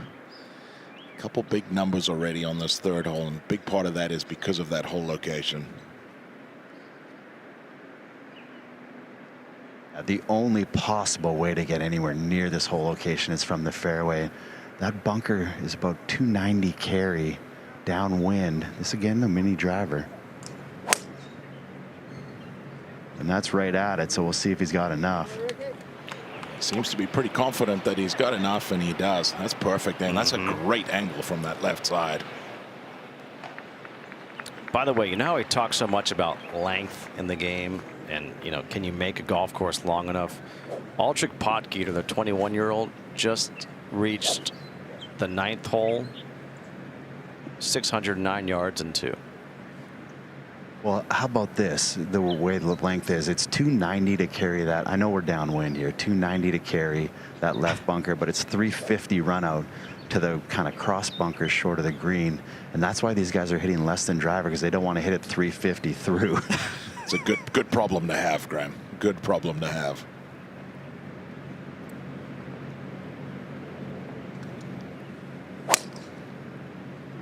This hit a little bit left of Rickie's. I'm not sure if that will find the fairway. Nope, it will not. It's in the rough. And now we're going to see the importance of being in the fairway versus being in the rough here at the third. Yeah, Ludvig won't be able to take that at the flagstick. He's going to have to try and play something up the middle of the green here at 3.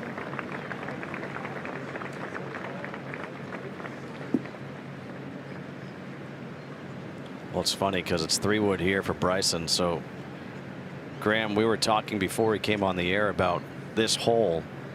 What do? Do you lay back or do you go over? And I guess you can, if you go over with a 3-wood, you're fine. Exactly. This out to the right, trying to draw back up against the wind. That should be great.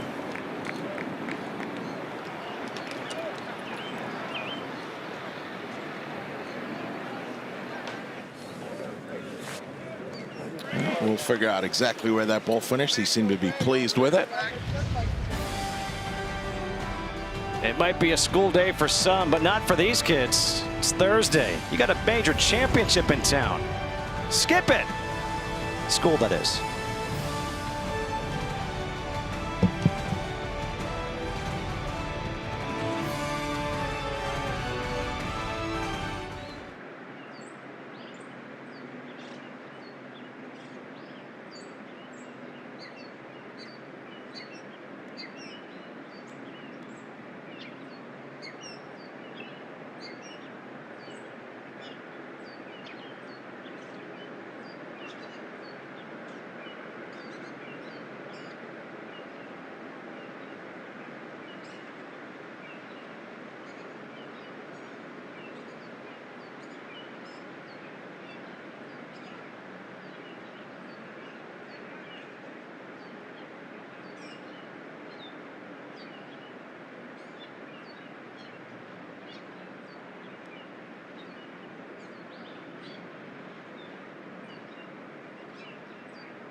It's been great to see, guys like Rosie and Gary win and play well recently. As much as the game has continued to get younger, guys taking the health and fitness side of it more seriously.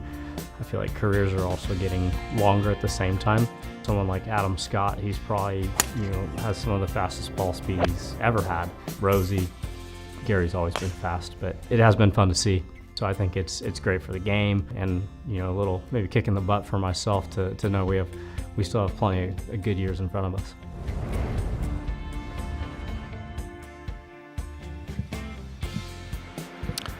Rickie Fowler in his 17th PGA Championship.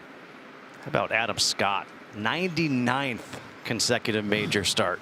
Absolutely amazing, isn't it? The longevity from Adam Scott and Rickie Fowler. I was fortunate enough to play with Rickie right when he came out of college, and I thought this was the best player I'd ever seen. He's forged out a really nice career for himself on the PGA Tour, and it's great to see him still competitive now into his mid-30s. What was it when he came out that you thought it was the best player you'd ever seen? Absolutely fearless.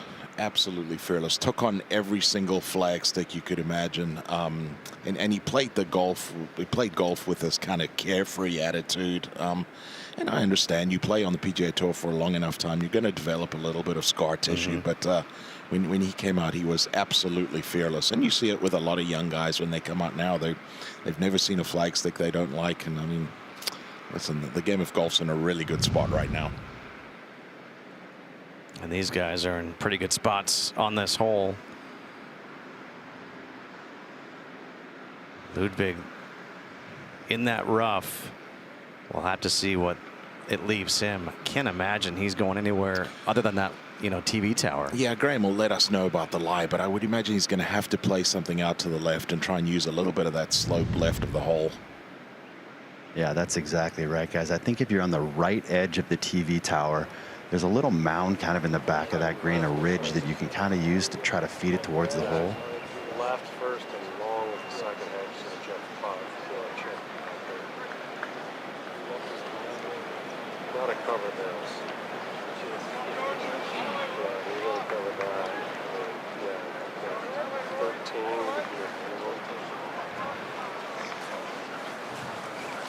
I would call the lie pretty good. How do you have it come out? I mean, I think it's plenty. Yeah, for sure. Because you want this landing high teens, right? Yeah. Get some high teens.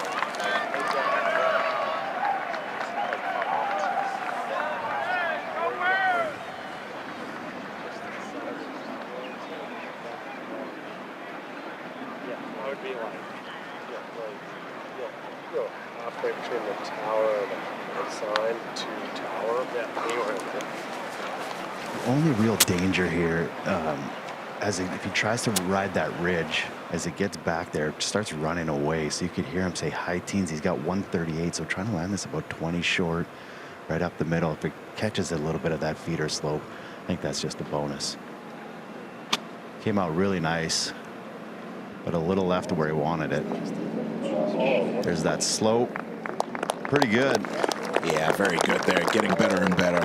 That's a well thought out shot and very well executed there from Åberg. You could hear Åberg and Skavren really thinking through that shot. Mm-hmm.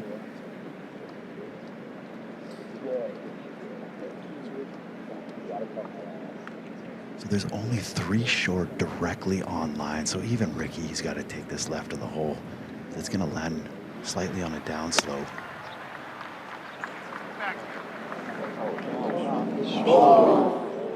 Oh, man. Kicked into that bunker, and that's not going to be easy either. A little perplexed there, almost like that ball got knocked out of the air there. That's exactly what happened. Is one of those downwind wedges that just never got to its apex. Well, this has been a problem area for Bryson so far, the wedges. This is his 56-degree sand wedge. Still have to play this out to the left. And that's where this is. It might have to get down. All right, good shot there for Bryson. It just flew it a little further than he would have liked, but well played there. No problem at all, just left of that hole. Such a tricky hole location over there. Just no depth on that right side. So hard to get the ball close to the hole. How about that number? Longest streak of his career at a PGA Championship without a birdie. 11 straight holes. You just think about how good Bryson has been in this tournament the last few years. Great chances to win in 24 and 25. Played very well back in 23 as well.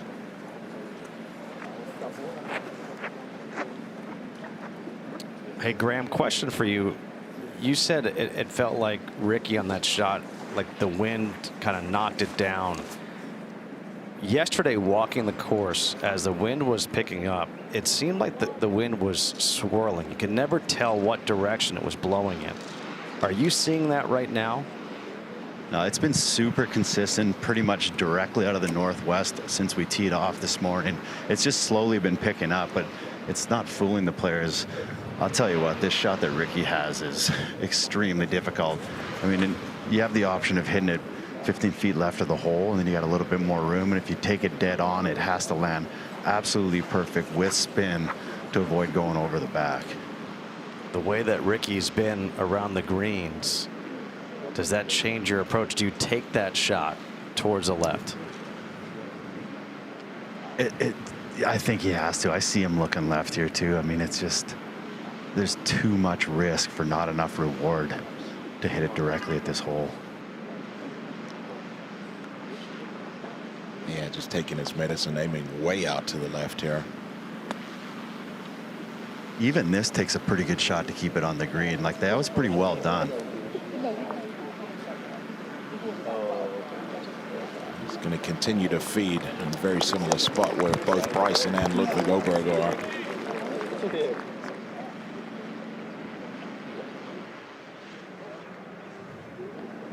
We showed the graphic earlier with already the 6 double bogeys on this hole, and there's a big part of it right there. If you're a little bit out of position with your second shot, it's such a hard third shot there. Rickie did the right thing, took his medicine, giving himself an outside look here for par.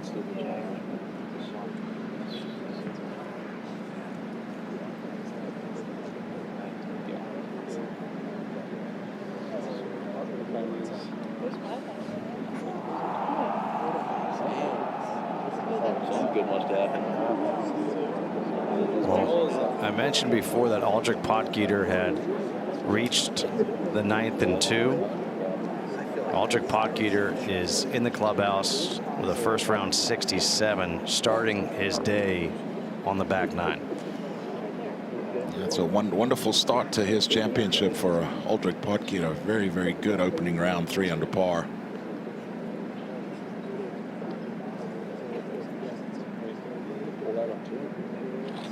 Bryson again still looking for that first birdie of the day. Well, if you're ever going to make a 20-25 footer, this is the one. It's uphill and it's right to left. There's nothing that's going to fool him here.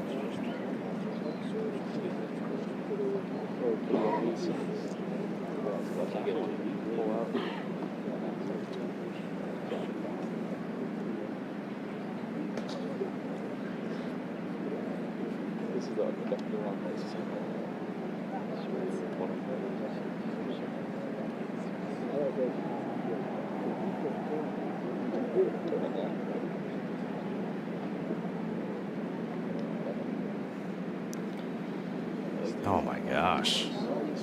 Graham, that was never even close. He really hasn't been close. And I mean, everything, the one thing that, to his credit, he's given everything a chance. He's hitting everything past the hole, but the read has to match the speed in order to hold putts, Brendan. And the stroke was good. The stroke was very good. Balls rolling end over end, just a complete misread. Absolutely nothing wrong with the stroke. See Bryson motioning there to DeChambeau that ball actually went right as it got down towards the hole. Yeah, I definitely didn't see that either.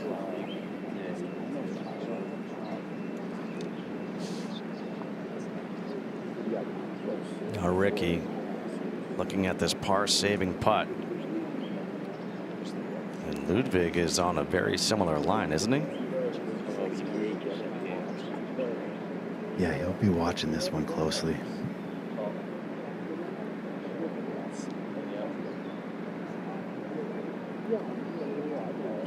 Get in. Fine attempt there from Fowler, and did the same thing, almost just straightened up as that ball got to the hole. It's going to be the 4th bogey for Fowler. He's got 3 birdies, 4 bogeys. He's back to +1.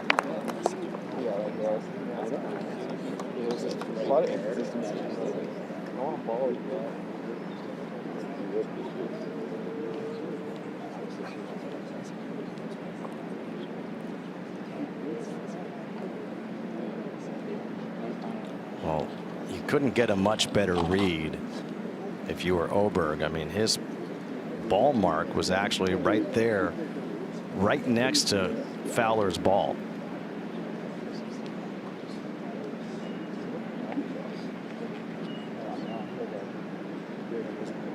Yeah, and sometimes when you see a putt right before you, but it doesn't match what you read, it's hard to really commit to what you saw Rickie's ball do.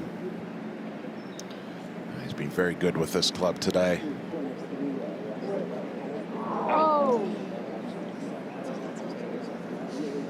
I have to believe that was influenced by what he saw from both Fowler and DeChambeau. They moved that line a little bit straighter and misses on the other side.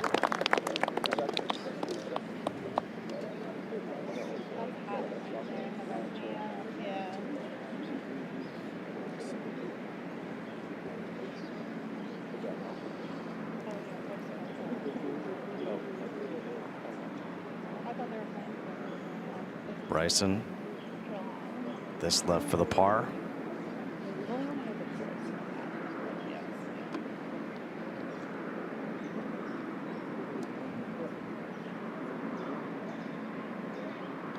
He's starting to give himself some good opportunities. Had really good looks at 1, 2, and 3 now for Bryson. Just needs to see a few putts go in.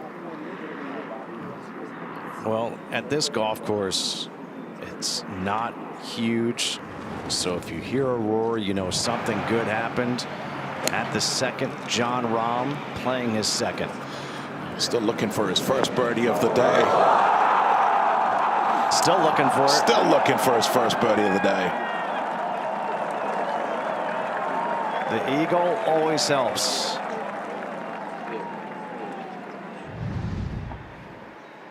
As these guys make their way to the fourth, playing 453 yards. Just need to avoid those bunkers down the left side. That right rough, we'll see a lot of action this week. Very easy to miss it over there. And another one of those holes where you do have the option of bouncing something in there if you're out of position off the tee. No bunkers guarding the front of the green. Difficult hole location over there on that left side. Again, it's cut up on a high area. Tough to get the ball close there. It's not a big plateau at all. On the tee, ready to go. Here's Åberg. Yeah, wind just straight out of the right here. So if you can kind of cut something up against it, widen this fairway. It started up the right side, not moving back to the left. Same swing he made back at number 2 there. Just a little bit open at impact there. The body out racing the arms and just leaving that face a little bit open. That's your fairway, your parameters.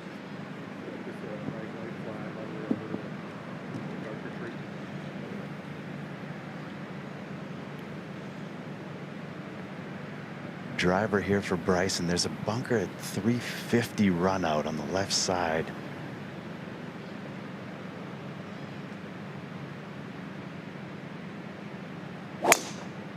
This hit hard up the right center of the fairway, just kind of holding up against the wind. That'll be in the rough as well.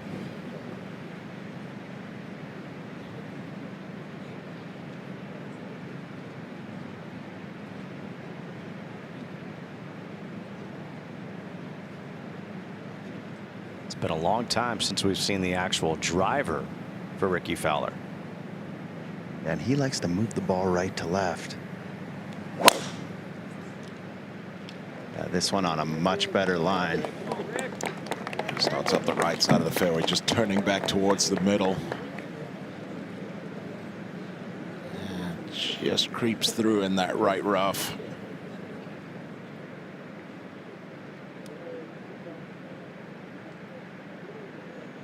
All 3 guys looking for some love here in Philadelphia, trying to get some love from the golf course. It's proving to be very difficult here in the first round.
Philly is a city of symbols.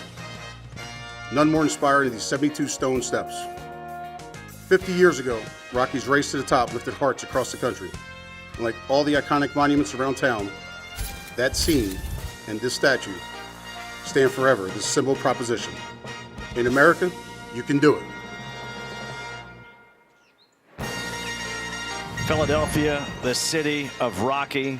Of all the Rocky movies, my favorite is Rocky IV, where Ivan Drago, or as I like to call him, Ludvig Åberg, he's a machine out there. And I always think of Ivan Drago when I see Ludvig. Ludvig Åberg's a lot nicer than Ivan Drago. Yes, I would agree. He's a super nice guy, but when I watch him, I feel like he's going, I will break you.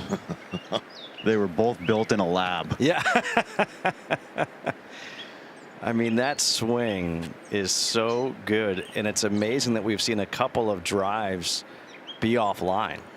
Yeah, we don't see it too often with Ludvig Åberg. He's a guy that doesn't miss much, and when he does miss, it's not very far off. But what he has done, he's missing on the right side here on the fourth hole. You've got a pretty good angle from over there.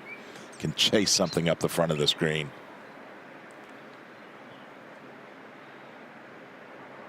Rickie Fowler really knocked one out there, 334 yards. But again, what's going to happen out of the rough for all three of these guys?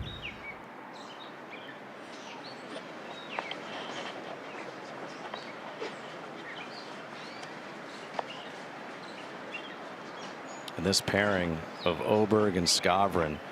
Remember, after Skavron and Fowler parted ways, Skavron was on the bag for Tom Kim. And he left the bag, and he thought he was going to kind of leave golf for a little bit. Then Ludvig Åberg called. Said, would you want to be on the bag for me? And that's kind of a no-brainer. I know exactly what I'd say. That's a great opportunity that you got to jump at very quickly. And these guys have quickly formed a very good partnership.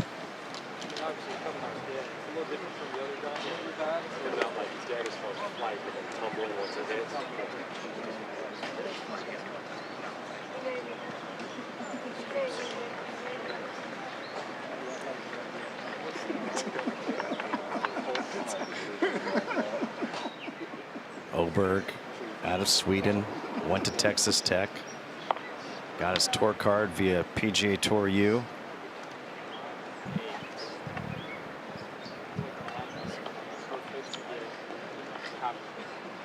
And when he first came on tour, there was a debate for a good 6 months. How the heck do you say his last name? At first you thought it was Ludvig Åberg, then we found out it was Ludvig, then it was Åberg, and I mean, we were saying 17 different names.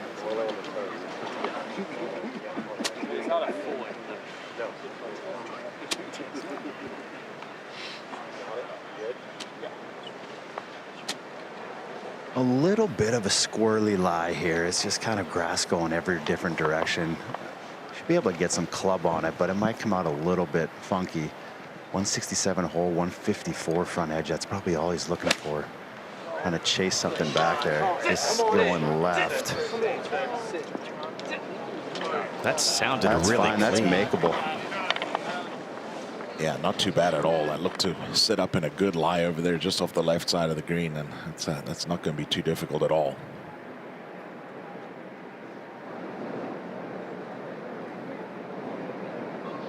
$20 yards closer for Bryson. He's got a decent lie here out of the rough, actually. The problem is, if you try to land it up on top, this pin is just kind of perched on top of a tier. You probably can't hold it. But even then, I don't mind 10-30. But it's also sitting so nice that it's going to kind of land soft enough that you can't really chase it up. So you almost have to flight this and land it short and try to get it to knuckle back there. It's kind of mid-flight, right of the hole.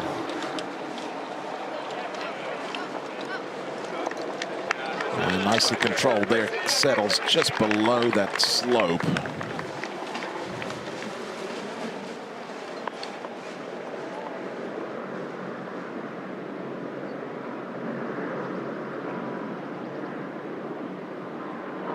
Still looking for that first birdie is Bryson.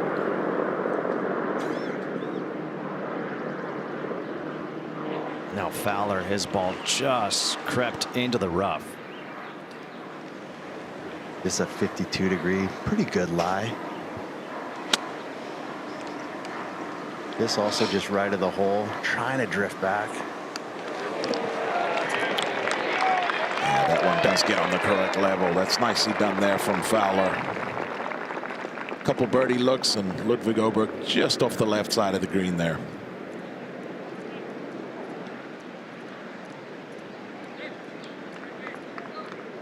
Ludvig Åberg at 1 under right now. He's tied for 7th. Aldrich Potgieter in the clubhouse with a 67. Stephen Jaeger, Minwoo Lee, Bud Cauley all tied at 3 under. A couple guys that you might not think of: Dan Brown, Ryan Fox at 2 under, and a bunch of players at 1 under, including Jason Day. We've got some past champions: Day,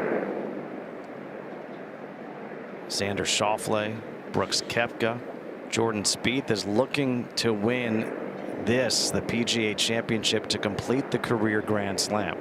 Yeah, no doubt that the golf course has held its own through the morning rounds as we get deeper into these morning rounds. No doubt about it that it certainly has not been easy out here.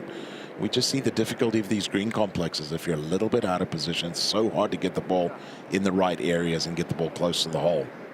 I don't know about you, but I, for one, am happy to see the scores where they're at. Yeah, no, I'm 100% with you. It's a major championship. Scoring should not be easy. You know, in saying that, if you do play well and you do hit the correct shots, there are birdies on the offer there. Graham, you said as soon as you saw this ball land where it did for Ludvig Åberg, you said this is makeable. Yeah, and I think it's one that that's all he's got on his mind. He's got a perfect lie, a little bit of cush underneath the ball. You're only thinking one thing here.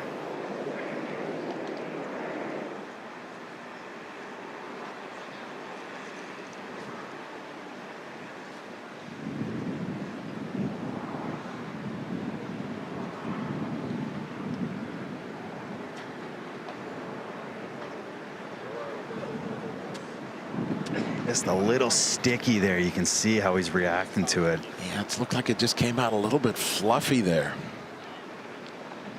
This rough is so healthy, and it's just it's got that little stick, so if you don't keep the speed up.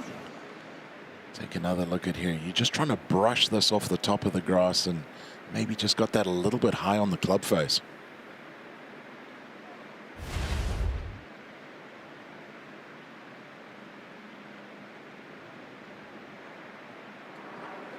For Ludvig, though, just stay patient. At 1 under, you're 2 back of the leaders.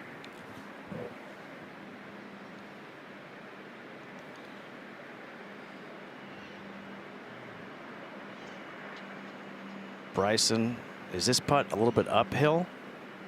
Yeah, definitely. It's uphill the whole way, but the majority of it is in the the first half of the putt.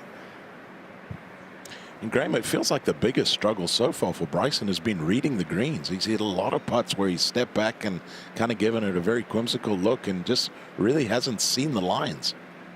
Yeah, and that happens. And when you start doing that, you lose confidence, and it's not in your putting stroke. It's when you feel like you can't read putts and you hit good putts and you're not even close. It's one thing if you're hitting good putts and you're kind of lipping out and you can kind of deal with that, but when you're that far off. But it's been a lot of his speed too. He's been hitting it 4 feet past the hole kind of all day. Just outside of 23 feet up the hill, little right to left.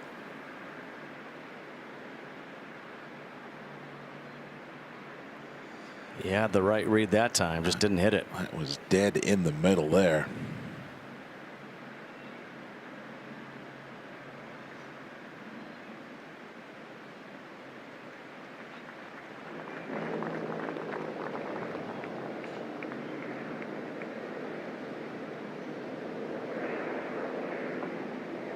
Pretty shocking to see Bryson DeChambeau at 4 over.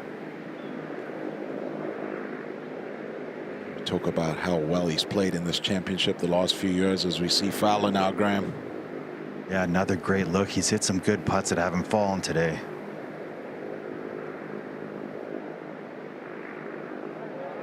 And that one does as it catches the right side of the hole. Rickie Fowler back to even par.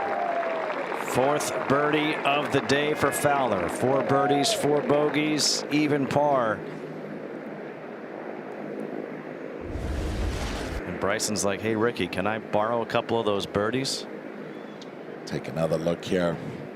Beautiful line, beautiful speed. Just catches the right side of the hole.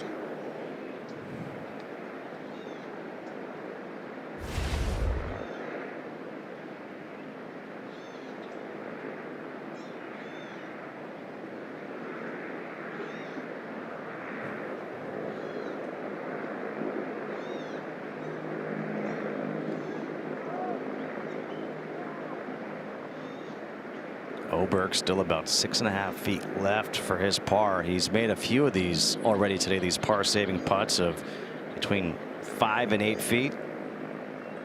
And this back up the hill, that's a pretty simple putt, but I mean, you still have to do everything correctly. You got to read it right and you got to put a good stroke on it. Started that left. He thought it was going to break. Just got that one started outside of the hole, and that's a disappointing bogey there. That was not a difficult up and down from just short left of that green.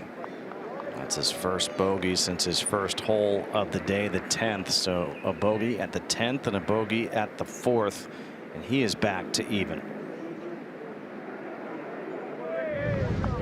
And finally, we get a par 3 that's under 220 yards. Yeah, shortest hole on the golf course, and this is just a diabolical green complex here. You can see from all those white arrows, there's a lot going on this 5th green. Another flag stick over there. Cut in that high spot on the left side over there.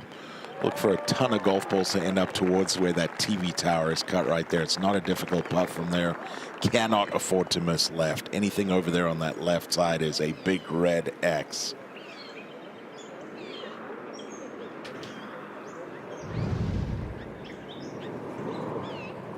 Fowler will be the first to play coming off the birdie.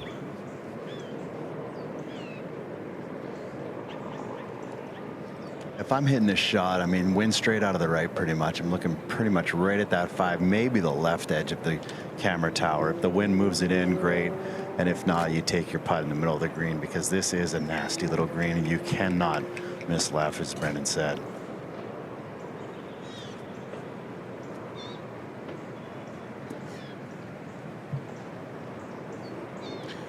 Graham, is that wind continuing to pick up? We're starting to see some of the treetops really moving around some.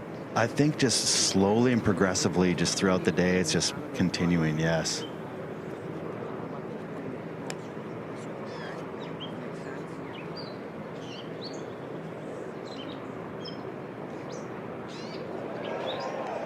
Saw that little wind graphic there, just 6 miles an hour of wind. We're expecting the breezes to pick up as the afternoon gets going into double digits.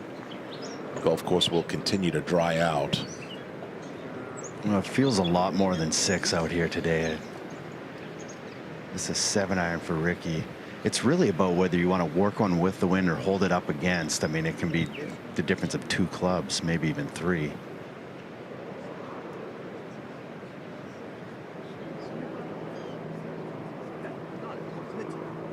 Going over the club selection, shot selection with Rickie Romano. Although once he chooses what he's going to do, he jumps in there and he hits a shot. Ludvig also plays a nice tempo. It's kind of up the middle of the green. Wind's starting to move it slightly left. That was a really smooth looking swing there. It looked like just trying to hold something up against it. Did get on the right side of that ridge, which isn't perfect, but that's manageable from there. 67, which is basically 10-30, just 10-30. Could this be as little as 9-iron for Bryson? I think that's exactly what it is. Yes, 9-iron for Bryson.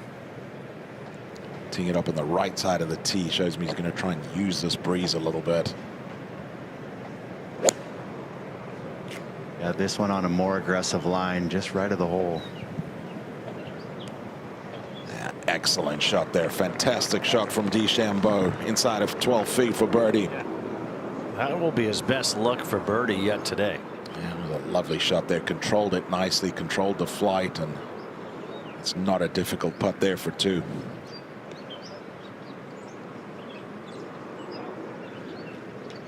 Now Åberg coming off a bad bogey at the last. Yeah, right in between. He's the 8-iron.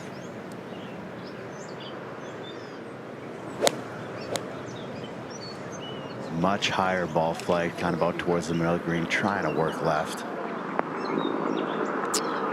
And we'll continue to feed down, get a little bit better. All 3 players safely aboard the 5th. Bryson DeChambeau, the best look, as he'll have a 13-foot putt for birdie here at the 5th. Look at this beautiful par 3 surrounded by bunkers.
Doing with the fullness of hopes and nerves and the possibility of magic.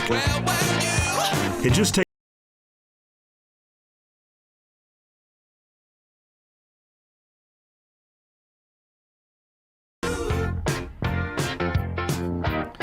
The first day of a major championship reminds me of the first day of spring training. Everyone's hopeful that great things are to come. Then you get out, and like we said, you get punched in the mouth right away, and you're like, whoa, okay. And so far, that's what we're seeing. I mean, 3 under is leading this first round, 67 by Aldrich Potgieter. And the group that we're watching of Ludvig Åberg, Rickie Fowler, and Bryson DeChambeau, a combined 4 over par. Åberg and Fowler both even, and another long putt here for Fowler. Yeah, big swinger, kind of uphill for the first 10 feet and then pretty quick down the hill the rest of the way right from here. That was a misread there. He played that just too high. Perfect speed, though. It's going to leave Rickie about 4 feet coming down the hill there for his par. Didn't get that big break in the middle of the putt.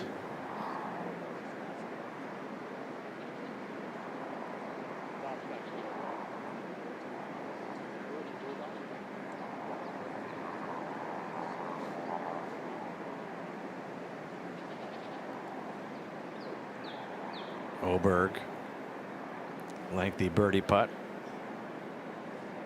Yeah, this is not one that's I would really consider makeable. It's uphill all the way. It's going to move pretty good right to left. Just trying to cozy this one up there.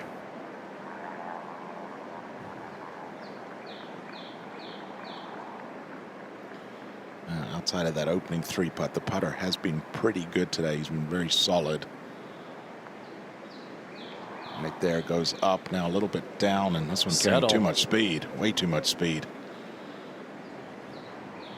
Remember, he made a bogey at the last hole. Now he's got to make, I would say, at least a 5.5, 6 footer now to avoid back-to-back bogeys. And see how good of a shot this was by Bryson DeChambeau.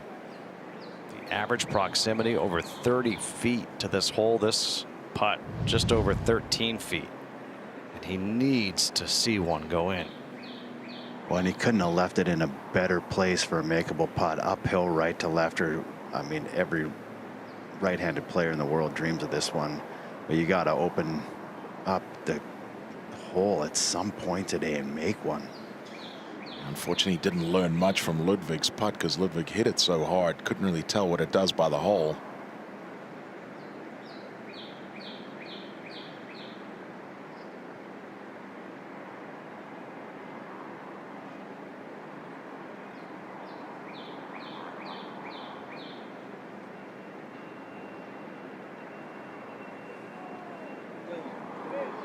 Drought continues for Bryson DeChambeau.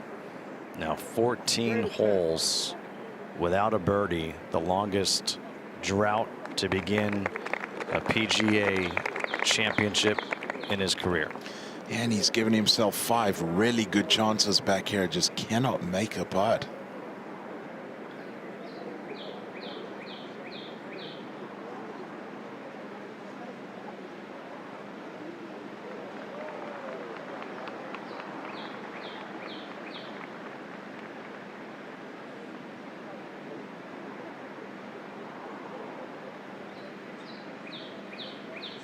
No, Åberg here.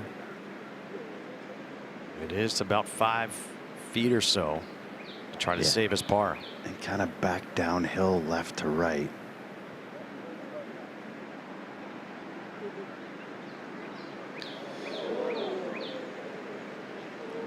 Up and out of that one really quickly.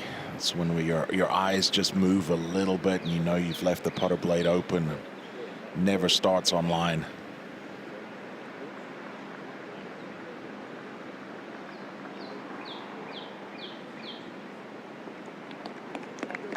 Second 3-putt of the day for Åberg. Back-to-back bogeys on the easier side of the golf course. And he is back to +1.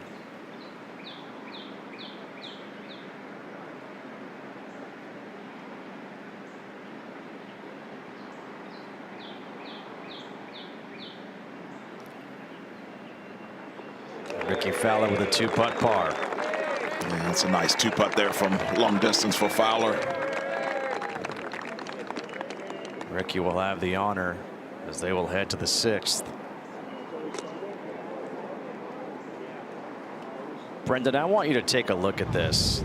The simplicity of Ludvig and then Bryson. Yeah, very, very different golf swings here. Ludvig does it. You can see that doesn't even get all the way to parallel. And then Bryson, you can see there. Big turn, massive turn, puts everything behind it, and 2 guys that get it done very, very differently, but 2 guys that absolutely smash it. But it's remarkable because they hit it similar distances, and Ludvig looks effortless, and Bryson, it's like full go. He puts a lot into it, no doubt about it. But yeah, 2 guys that get it done very, very differently, but as I say, 2 guys that really can move it out there. As we head to the 6th, a par 4 under 400. Yeah, pretty easy par 4 here. It is a good birdie opportunity. You just need to decide what line you want to take it off the tee. Do you want to challenge all of these bunkers down that right side, or do you want to play something over there on the left, leaving yourself a longer second shot? And again, another one of those holes where if you are out of position off the tee, you can bounce something into the 6th green. We've got a hole location that if you do find the fairway off the tee, you've got a very, very good chance to get something in your close. Anything that lands just short left of it will kick forward. Anything that flies beyond the hole, you can use a little bit of a backstop. So going to play as one of the easier par 4s on the golf course today. Already given up 12 birdies. And Rickie Fowler has pulled off a head cover looking like 5 or 7 wood. Yeah, I think this is the 5 wood, so that means he's playing this kind of more up the left to the fatter side of the fairway. With this wind in and out of the left right now, carrying those bunkers takes a big hit. And if you lose it all to the right, you're going to have a tough shot. So I see Bryson's also got an iron in hand here. So he's just hitting to the fat side of the fairway. Yeah, with this hole being under 400 yards, even with this club here, you're going to have no more than an 8 or a 9 iron for your second. And this is really nice, just turning, holding up against the wind. Yeah, nice one there for Fowler.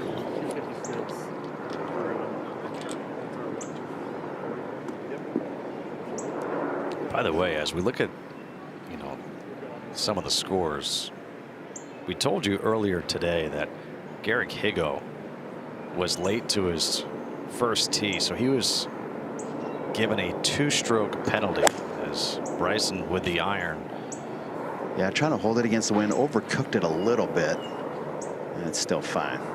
Yeah, that'll find the left side of the fairway, and maybe Bryson can get one in there close. Stop that birdie drought.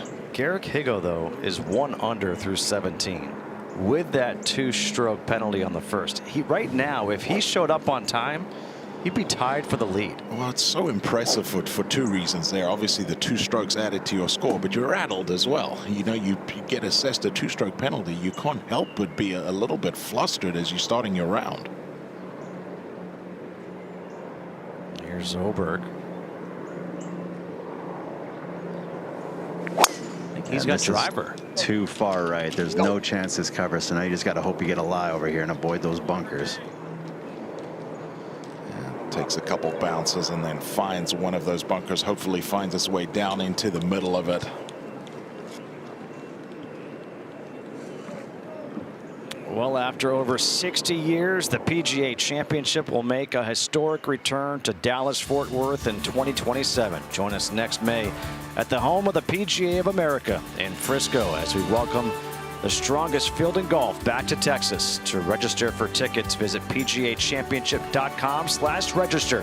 Registration closes soon.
How great would it be to run the Rocky steps and there's the Wanamaker? Be like running up. Wait, what? When you get to the top, you can hoist the Wanamaker. I did it.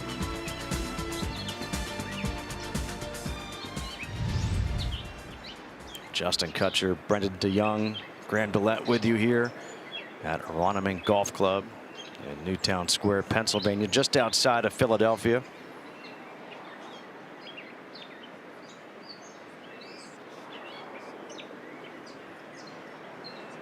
Off the left, a little bit of help, if anything.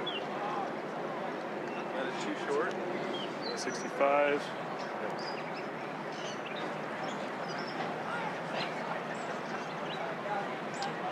When you going? 10:30. Okay.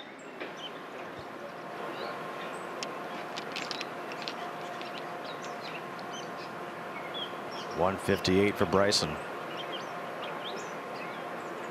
Yeah, this second shot plays way uphill. You don't have a great visual of this green. You're gonna have to fly this hole high.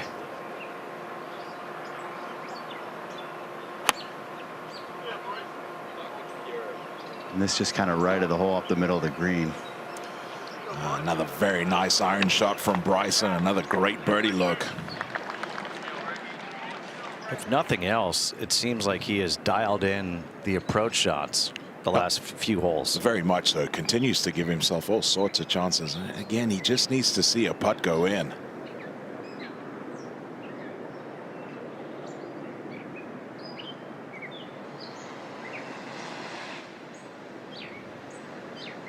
Fowler will be next to play.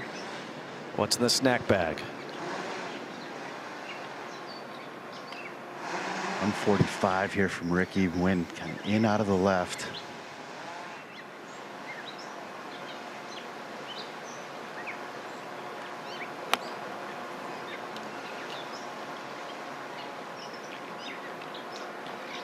Oh, yeah.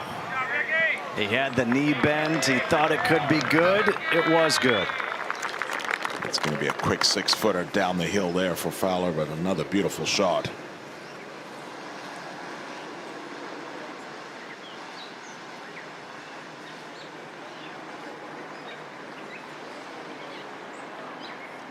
This is actually doable. He's 85 yards, which is far enough out that you can kind of bring some speed and pick the golf ball. It's that 60 yards and in that makes it difficult. You hit that one slightly, it's going to be well short. Just got into the sand a little quicker than he would have liked there, and Ludvig Åberg's going to be working hard not to make 3 bogeys in a row now. He looked like he was cruising, and all of a sudden he had a major speed bump.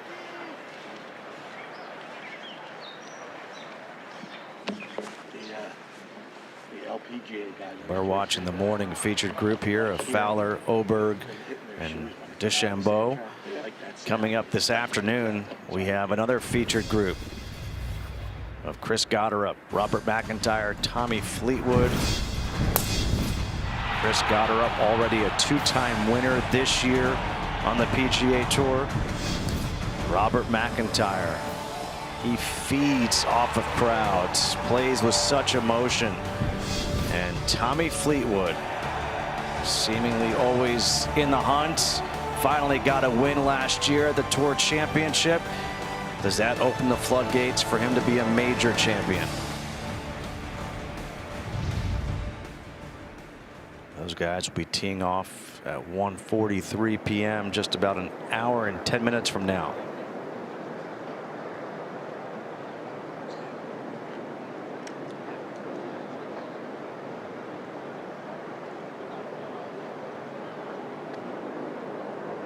Tommy Fleetwood, if he could just get the putter going. I mean, Fleetwood and Brooks Koepka, if they can get the putter going, watch out. Yeah, Brooks Koepka's one of the groups out there this morning, has played really nicely. He's just missed 1 green. Currently at 1 under par.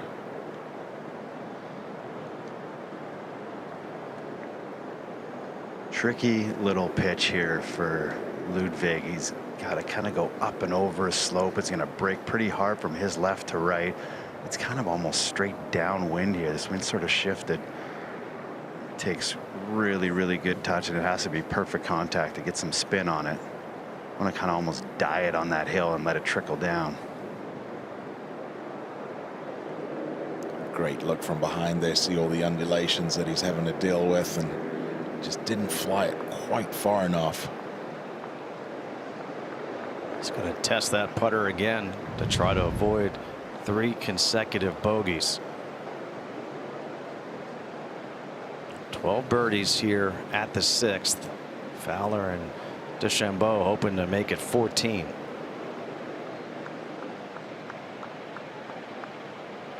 Well, it really is a green light flag. You mentioned anything that lands a little short left of it's going to kick forward to the right towards the hole, and anything beyond that hole is going to use that backstop and feed closer to the hole. So expect a ton of birdies on this 6th hole as we move forward.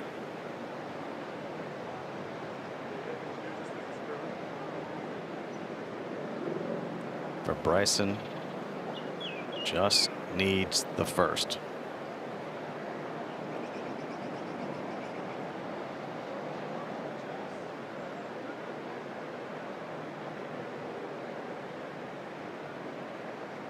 I keep saying it, but this is a very makeable putt. I mean, another right to lefter.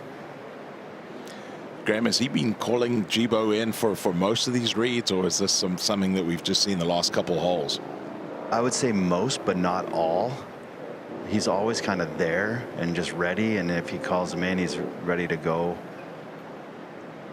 But I mean, this is speed as much as anything, because they know that it goes right to left. It's what line do you want to choose?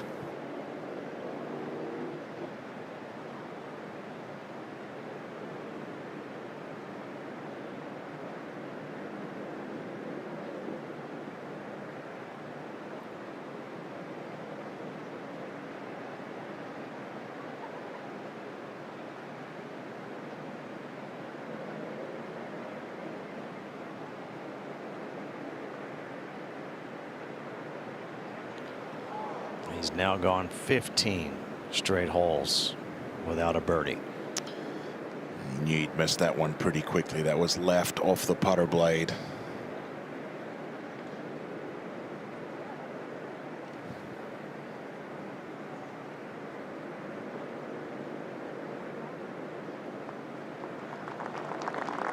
Does have a par 5 in the 9th hole, which will be their final hole of the day. And you see the scorecard. 4 bogeys, the rest pars. Talking to himself, talking to his caddy.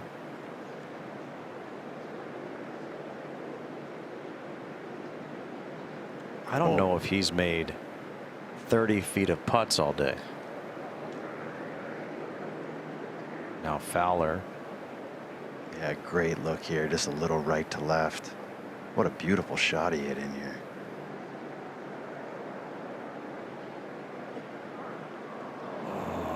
Overread it. Big missed opportunity there for Rickie to get back into red figures.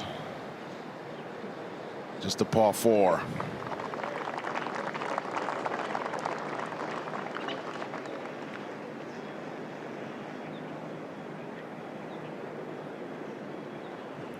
Åberg's got 7 feet to avoid 3 bogeys in a row.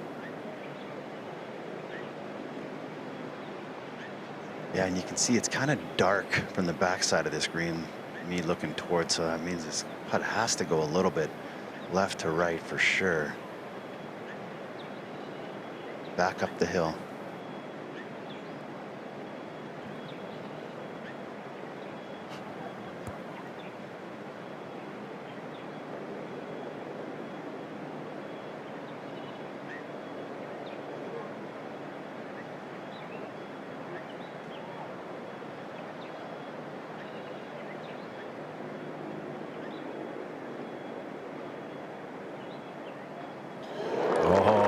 Big par save right there for Åberg. Just catches the left side of the hole and swallows it up.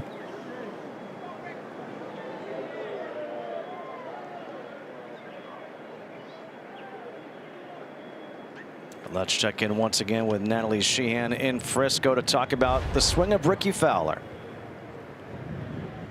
Yeah, it's been so fun to watch Rickie really make a comeback this year and play so well at Truist last week. He has made some significant swing changes over the last few years, going from famously being incredibly laid off in his backswing to a much newer position for him, and obviously that's helping him play some great golf. If you are trying to make big changes in your backswing, I want to show you a little secret that is going to help you do it more quickly and efficiently. It's called a little stopper drill. So you're going to get set up to the golf ball, and what I want you to do is swing back and put the club where you want it. So for somebody like Rickie, he's probably feeling the club's very, very vertical, or maybe even pointed over his head at the top if he's being dramatic with what he has worked on. I don't want you to just pause. I want you to actually swing back, stop, check out where the club is, adjust it, and put it in the right place. And then we are going to look back at the ball and swing from there. It does not matter if you hit a great shot, but forcing yourself to learn how to get back to the golf ball from a new position is going to help you ingrain this new position at the top of the backswing a lot more quickly. It is not an easy thing to do, to change your swing. He has a great look at exactly what Natalie was talking about there. Used to be so laid off, has worked really hard with Butch Harmon over the years, and the club's in a great spot now for Rickie Fowler. And he's got mini driver out at the 7th. It's one of the hardest fairways to hit out here. Everything kicks so hard left. This right up the middle, but probably going to run through, as almost every single tee shot does here. Back into the wind might help a little bit today. Yeah, this hole played straight downwind in the practice rounds, and to Graham's point, there wasn't anybody that could keep it in the fairway. There were actually guys that were driving it down there almost to the green, to the front of the green. That won't be the case today back into this breeze. Where are we going? So our right edge is going to be the right edge of this tree. Right, the right tree? Yeah, you can go here right about. Now, I don't know if you guys saw in our little information pack that we got, but there's some mounding up the right side of this hole that they call hummocks. Like hammocks, but hummocks. I've never heard that term before. 280 to carry the hummocks. Those hummocks are no good. 1 hummock, 2 hummock, 3 hummock. Big rip there from Bryson. This is definitely going to go through the fairway as well. Right up the middle, but it just everything kicks hard left. Will find its way into that left rough.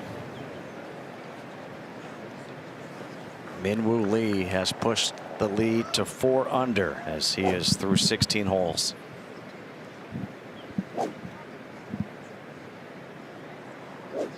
Good news here is if you do find that left rough, you've got plenty of green to work with. Pin cut all the way in the back of this green, so you can bounce something back there.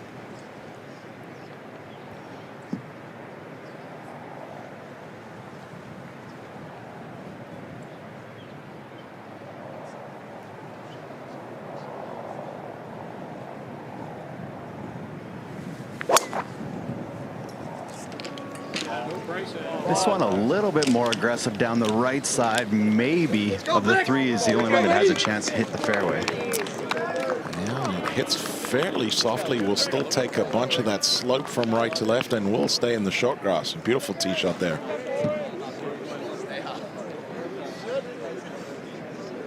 The 7th hole, so tough to keep the ball in the fairway. If you can, you've got yourself an advantage like you always do, as everything slopes from right to left. A little bit of a dog leg, stop off for a snack, see if you can get that one onto the green.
Name 3 people who signed the Declaration of Independence. Oh man, come on, you're asking a foreigner this. All I do is watch sport and play golf. I don't know any of this. It's messed up, man. I'm a college dropout. George Washington. George Washington, obviously. No? Didn't sign it? I'm just going to say one that's come to mind. Abraham Lincoln. Is that one? Dig deep. Dig deep. Can't dig deep. John Adams. John Hancock. He's the big one, right? There you go. Benjamin Franklin? Did he sign it? Sounds about right. Thomas Jefferson, John Adams, Benjamin Franklin. I mean, I'm not American, so I shouldn't know this. George Washington is one. And that's where it ends. That's awesome. It's funny. I don't know if you had a chance to see a week or so ago, Jason and Travis Kelce had Rory McIlroy on their podcast. And they said, "You're Mount Rushmore of golf courses."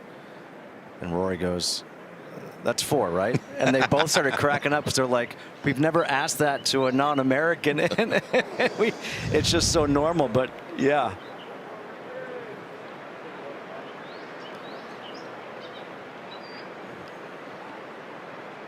Justin Thomas with a pretty good line. That's messed up. I'm a college dropout.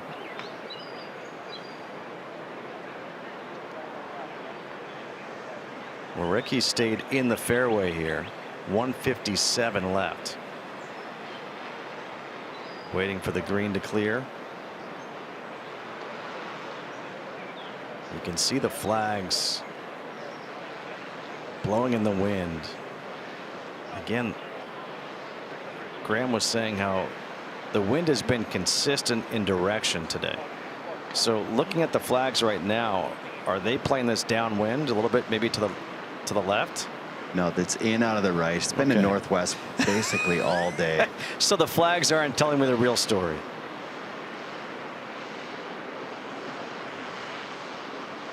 I'm way off. Swami, Sammy, Samsonite.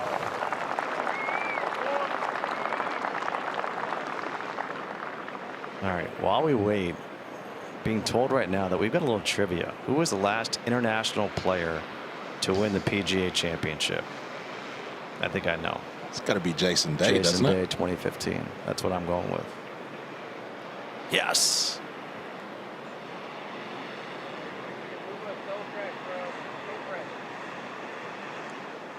I mean, you got to give the fans just a second to think about it, fellas. I'm just thinking how I'd never let Justin caddy for me after what I just heard from him with the wind direction. If I were caddying for you, I would just actually take the grass, throw it up, and tell you what it's doing, okay? I wouldn't be looking at the compass. I wouldn't be telling you all that stuff.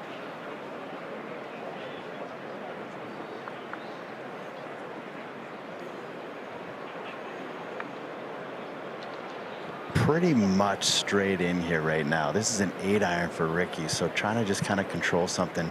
Anything that gets right of this hole location will feed down in. You can use that to get it really close, but if you miss right, it's almost dead.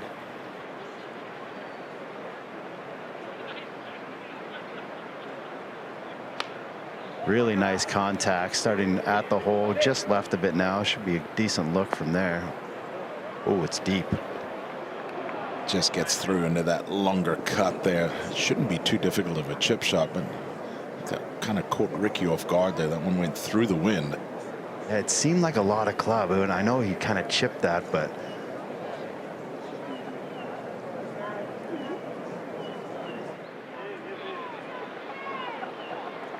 Now Bryson in the rough. yeah, so it's a good angle, but the ball is definitely sitting down slightly. But he's got all this green to work with that Brendan talked about. So you land something kind of the front third, maybe middle of the green, and try to just chase it back and hope you judge it correctly.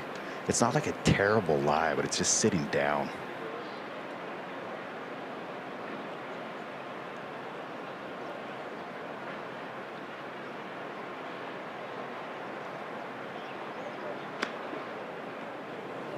That came out just a little left on him.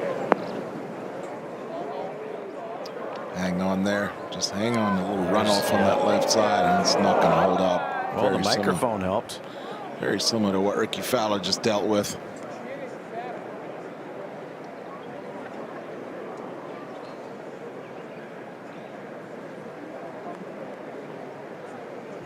Åberg able to land it, have it stay in the fairway, has just 125. Yeah, and this is the little pitching wedge. He's on a downslope, which helps you kind of flight something here. See how aggressive he gets, because you can really use that slope right of the hole. This is pretty much right at it if it's long enough.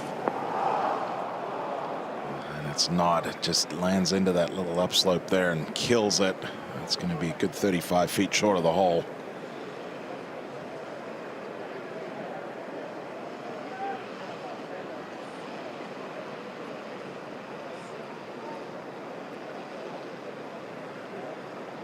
Looking at just some of the scores out there today. Someone who we haven't really talked about much, but is just 2 off the lead, is Jordan Spieth. 10th chance to get the career Grand Slam. Yeah, and I think the biggest story coming into the week, if Jordan Spieth is able to complete the career Grand Slam, obviously Rory McIlroy would be a huge story. Could match the likes of Gene Sarazen, Arnold Palmer with 7 majors if Rory's able to get it done this week. Brooks Koepka could match Rory McIlroy with the 6 majors if Brooks is able to get it done this week. Bryson DeChambeau, huge story, 2 runner-up finishes in 24 and 25. Can Bryson get the second leg of the career Grand Slam this week? You also look at Scotty Scheffler, a chance for Scotty to go back-to-back at the PGA Championship, the same 2 years that Rory goes back-to-back at the Masters, and Scotty playing his last major before turning age 30, looking for his 5th career major. Then you got a guy like this man, Ludvig Åberg, who people say it's just a matter of when, not if, he wins a major. Yeah, we're not starved for fantastic storylines as we're coming into this week.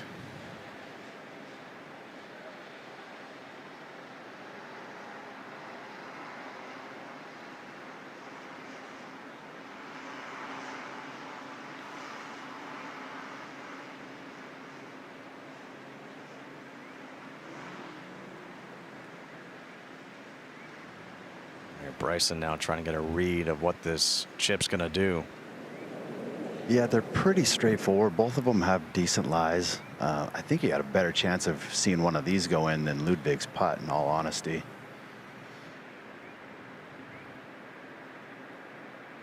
Well, Bryson hasn't been able to buy a putt. Maybe just go ahead and chip one in. We saw how sticky it was for Ludvig a few holes back. That's kind of the only concern.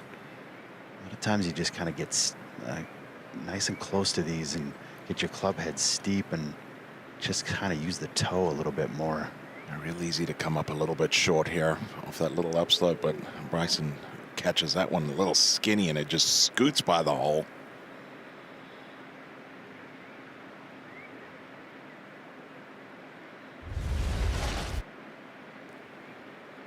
Take another look at it there. Just catches that one a couple grooves low. Comes out really hard, really fast, and going to be leaning on that putter now to avoid another bogey. And that putter has not been his friend today.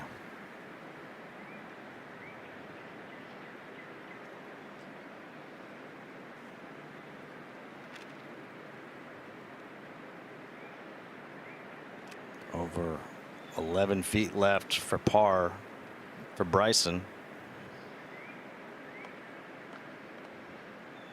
Rickie pulls his club.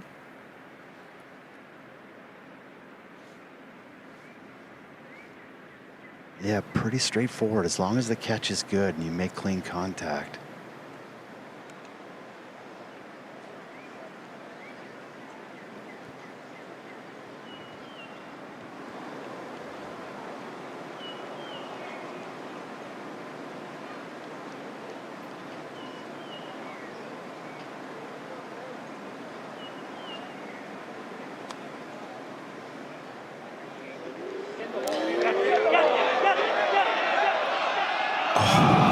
Needed 1.5 more.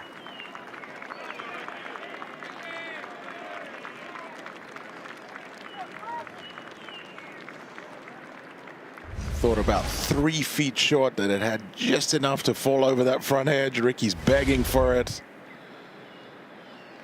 not to be.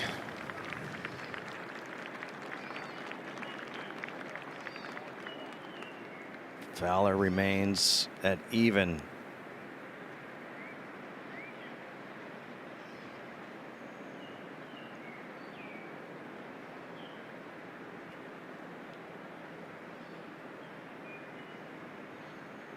Åberg from just about 45 feet.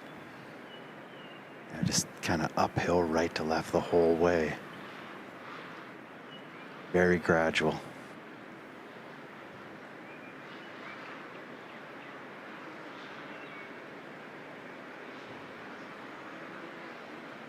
Good speed, good lag. Yeah, it's nicely done there. Good judge of speed. It will just be a 4 for Åberg.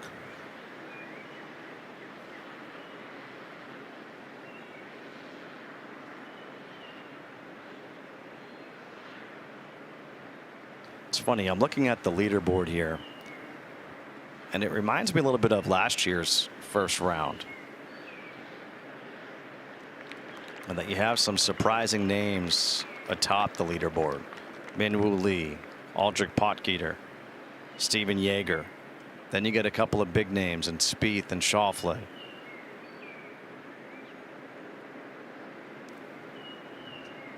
But Min-Woo Lee has just dropped a shot at the 8th, his 17th, so 3 under is once again tied for the lead.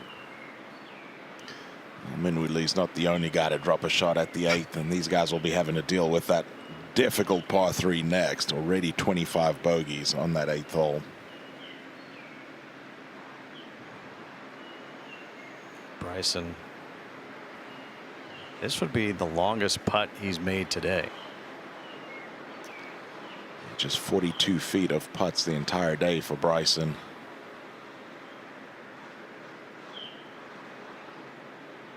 Well, it's downhill, just a tiny bit right to left. It's kind of guarded back here by the green from the wind, but whatever wind will accentuate this break as well from right to left.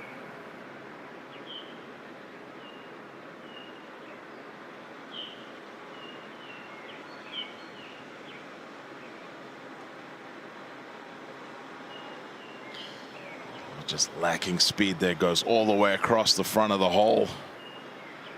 Bryson now to 5 over par. Another bogey for Bryson, his 5th today.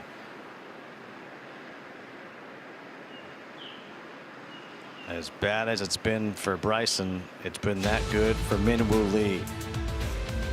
A man from Australia. The approach at 11.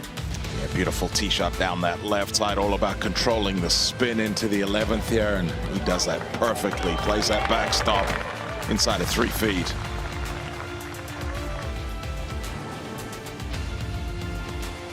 Heading over to the front.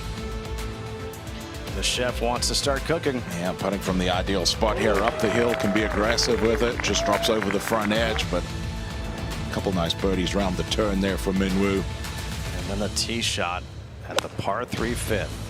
Keep a close eye on this one. Playing that draw in there, starts it up the middle of the green, turning towards the hole. Ooh, just about hops it in the hole.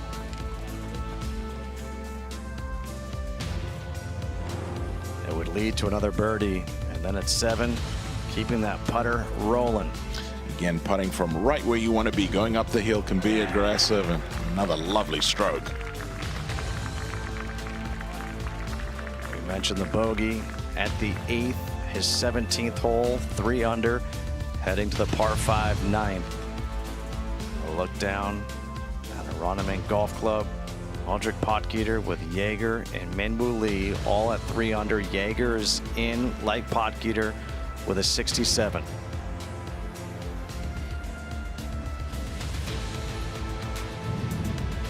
And now this another beast of a par 3, the 8th.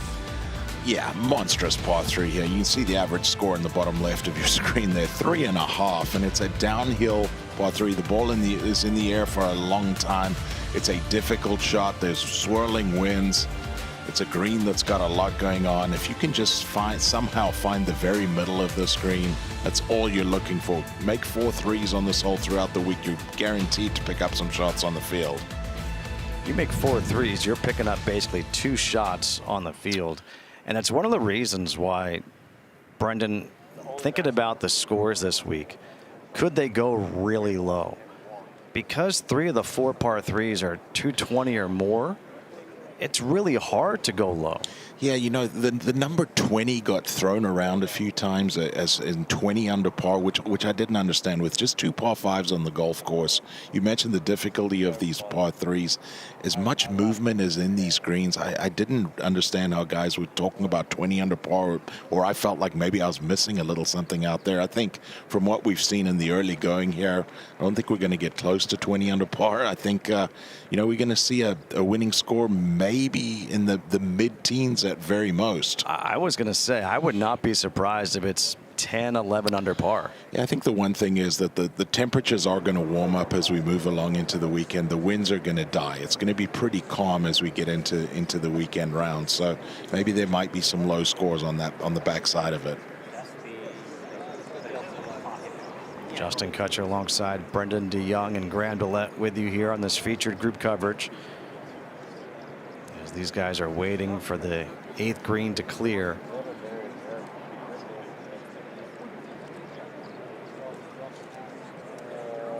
And they finish on the 607-yard par 5 9th. When we came on the air this morning, it was overcast, damp, in the low 50s. Now the sun is shining. Going to be very curious to see what the difference is between the morning wave and the afternoon wave. Yesterday in our meeting, Kerry Haig mentioned that they were hoping that the groups would get around in about 4 hours and 3/4 for their opening rounds here. We're already at that for our opening group here. It's just, this golf course is always going to play kind of slow. There's a lot of crossover. There's a lot of greens that are very close to tees. There's going to be a lot of waiting for other groups to play. So yeah, it's a patience test out there, no doubt about it. It's a patience test in the sense that you're going to be waiting. It's a patience test mentally in you can't be too aggressive going for flags. Yeah, you got to use a lot of discipline out there. If you're not comfortable with a certain shot, don't be shy to try and play towards the middle of the green. So with that said, all those elements, does that mean this is Scotty's to win? I mean, I think you'd be a fool to ever really bet against him. He certainly, obviously comes in as the favorite. A lot of what we are expecting this week does play right into his hands. I think obviously the big question for Scotty is getting off to a good start. It's what he has struggled with this year. Does he get off to a good start this week? Well, Jordan Spieth's off to a great start. He's now tied for the lead at 3 under.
The 8th hole, that water not really in play. Looks pretty. But that 8th hole butts up against the 10th. And how about this? Average proximity, almost 62 feet. For a par 3. Yeah, you see the difficulty there. If you miss long and left, you've got such a hard second shot. You're landing straight on a little down slope. Tough to get the ball close to the hole. And as I mentioned, you make 3 on this hole and you'll gladly run across to the 9th tee. And by the way, you can't run because then you got to go through like 3 other tees. So there might be a little bit of a holdup. Yeah, it's going to be a good wait for these guys. I've already been there for a good 10 minutes and still a group on the green putting out. What would you do on these type of days when there is a hold up on a hole? How do you keep yourself busy or even loose? You hope you're playing with some of your good buddies and the conversation flows. That always makes a big difference. You hope that the group's going well as well. There's always a nice feeling there if there's a good vibe going on. But sometimes, you know, you just kind of got to walk around and just get a feel for it all. For Bryson DeChambeau, a day that is not what he was hoping for. 5 over on his round.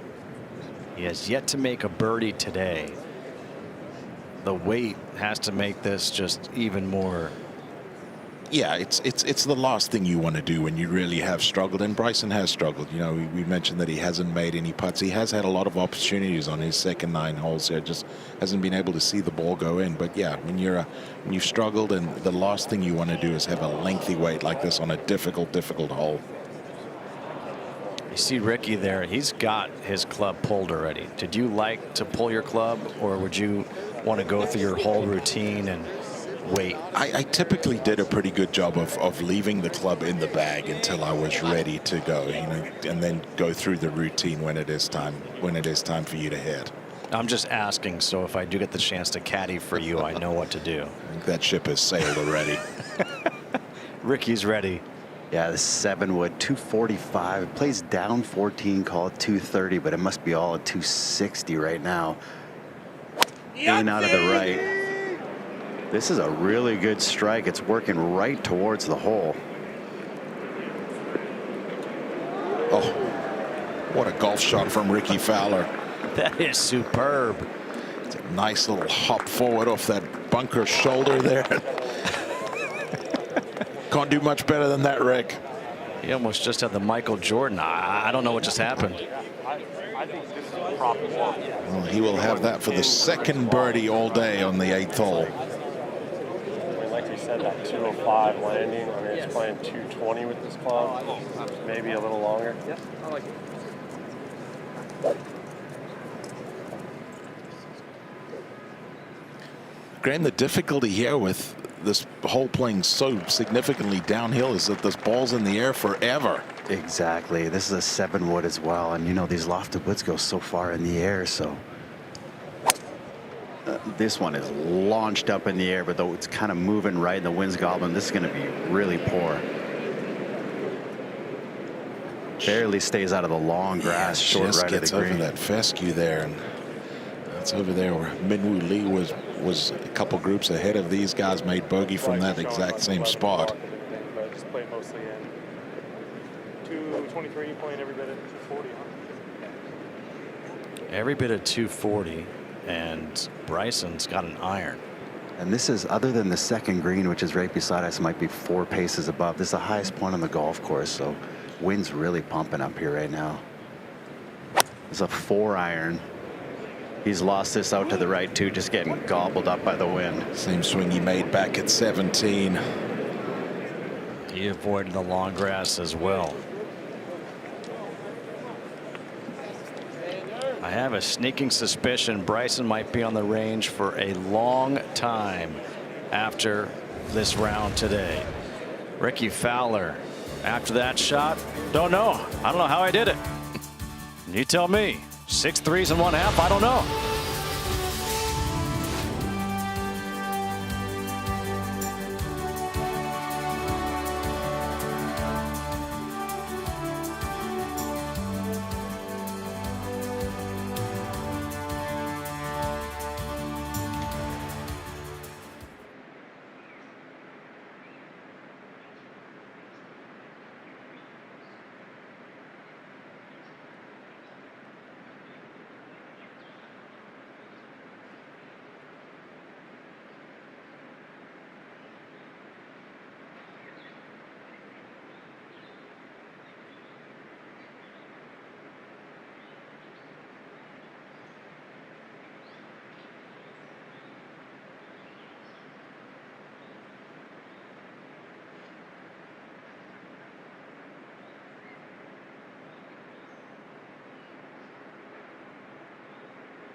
Back here, first round coverage of the 2026 PGA Championship. Featured group coverage. Bryson DeChambeau, Ludvig Åberg, Rickie Fowler. They're playing their 17th hole, which is the 8th as they began their day on the back. And both Bryson and Ludvig went way right. And Bryson DeChambeau, wow, second longest streak of his major career without a birdie, 16 holes without a birdie or better. Only one that was worse was last year's Open Championship.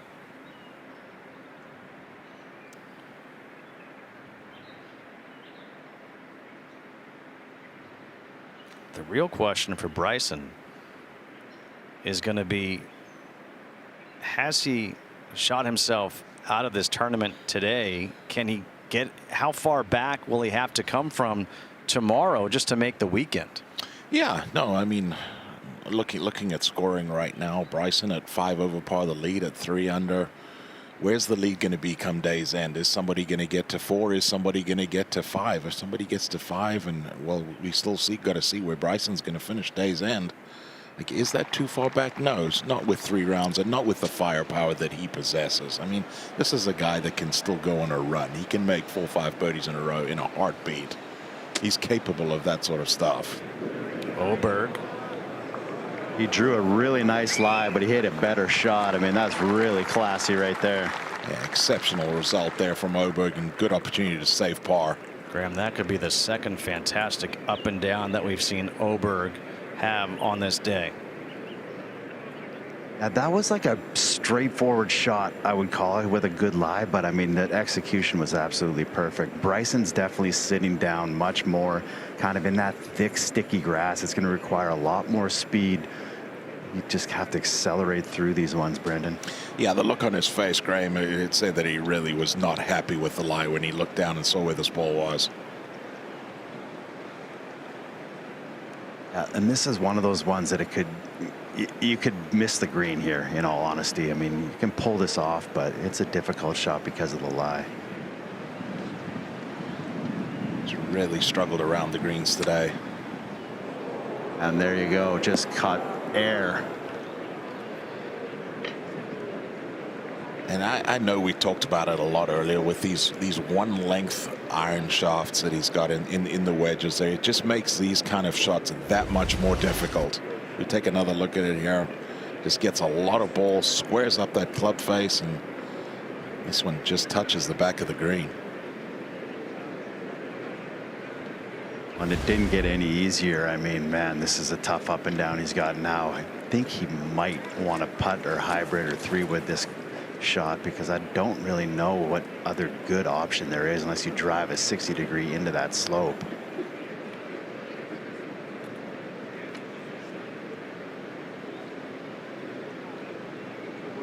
This 8th hole just absolutely brutally tough. Already 3 double bogeys on this 8th hole. Now Bryson trying to avoid becoming the 4th. See there, the shot made even a little bit more difficult by the fact that it has got all the way through into the rough.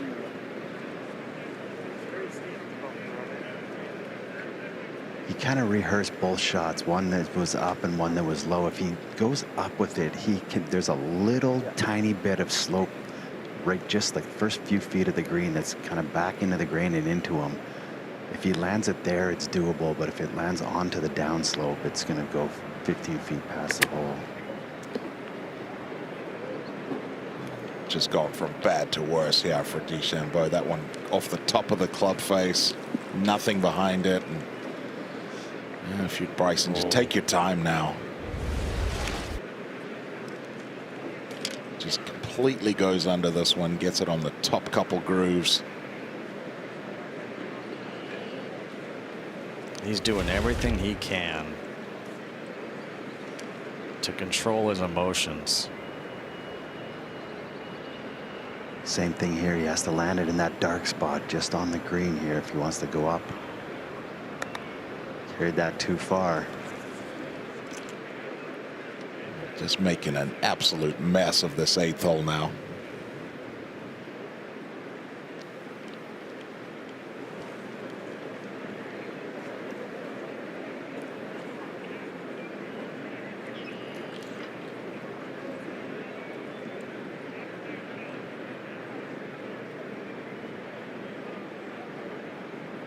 He'll be putting for a triple bogey. Excuse me, for a double bogey.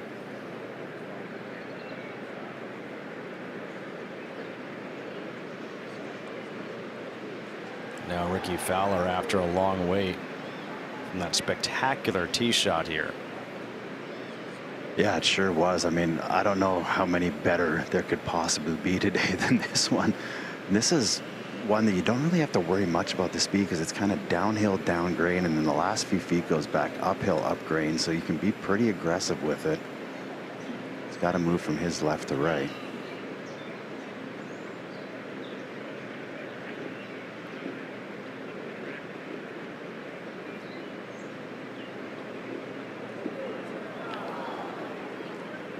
Looked to be a really good stroke there from Fowler. Just hangs out on that left side.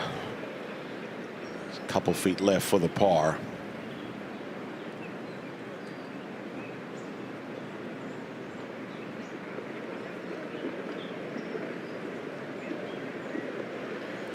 Brendan, you mentioned it just before that Bryson has made just over 42 feet of putts in this first round. Here he has a putt to try to save double bogey from 9 feet 4 inches. He has not made a putt of this length today. No, it's been a tough day for Bryson on the greens. It's been a tough day around the greens for Bryson. But you mentioned a little bit earlier, like, what does Bryson need to do to play himself back into this tournament? It's becoming a lot more difficult with what we're seeing here at the 8th hole. Slightly downhill from his left to right.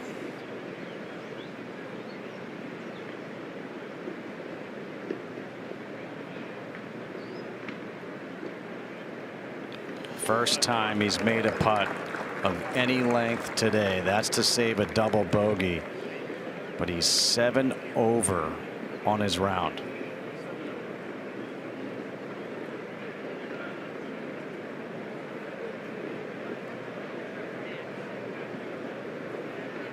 Top 70 and ties make the cut. So whatever he does on the final hole, he's going to have to go out and shoot a pretty low number tomorrow, you'd have to think, to make the weekend. Yeah, without a doubt. I mean, probably going to take something in that 4 to 5 under range just to be around for the weekend for Bryson. Obviously, he has the 9th hole in front of him, a par 5, which is a birdie opportunity. Åberg, oh so close to saving par, but this will be his 3rd bogey on his 2nd 9. Looked so solid with the putter through the opening 9 holes and just let a couple get away back here.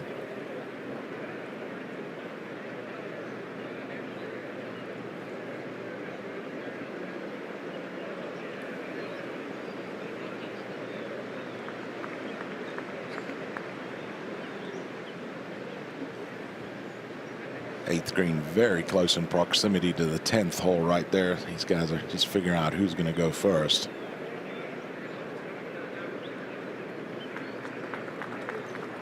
Åberg in with the bogey. Again, we said the average score on this hole is 3.5. So even with Fowler getting a par, he just picked up a half a shot on the field. That's how hard this hole is playing. That fourth double bogey of the day on the 8th hole there by Bryson against just 1 birdie. Ryan Fox was that birdie much earlier in the day. Hit it inside of 8 feet. And this is where you have crisscrossing, where both the 8th and the 10th holes, they walk through and they make their way over. Eventually, this group will head over to the 9th.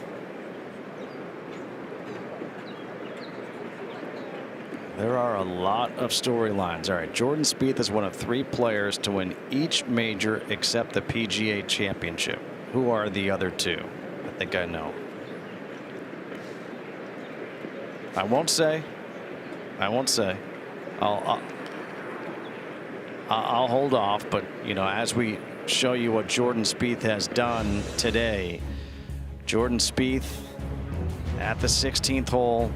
A key for Jordan is this club.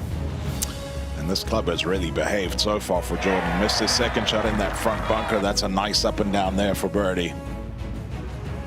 At the first.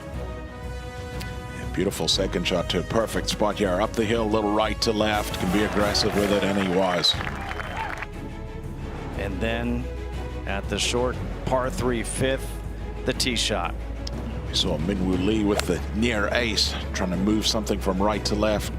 Jordan Spieth watching this one very closely. Jordan Just as Spieth good. has said if he can win one more tournament in his career, obviously it would be this one. At the 6th, after a great tee shot. Yeah, aggressive tee shot there, pushed it way down. Now just a little flip wedge up the hill, playing the contours perfectly.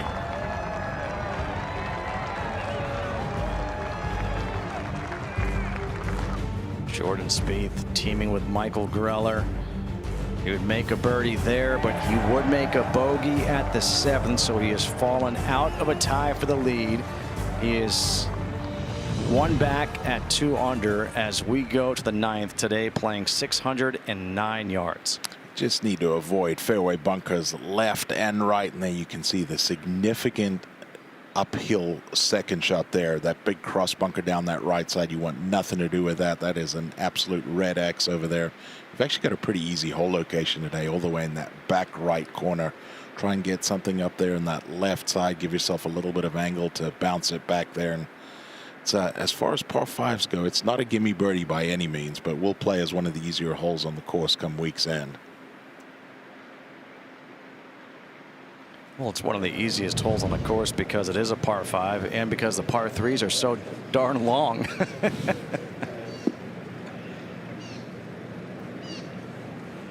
Now here's Rickie with that driver again. Cut down the length of the shaft prior to last week's Truist Championship. Was actually getting better distance with the shorter driver than with the longer driver. Finding the face more often. The sweet spot.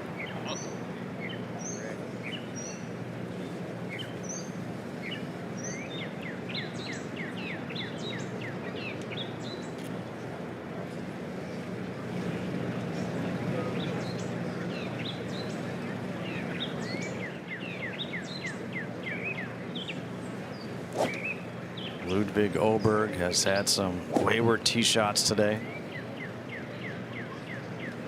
Not used to seeing that from the man I like to call Ivan Drago, machine.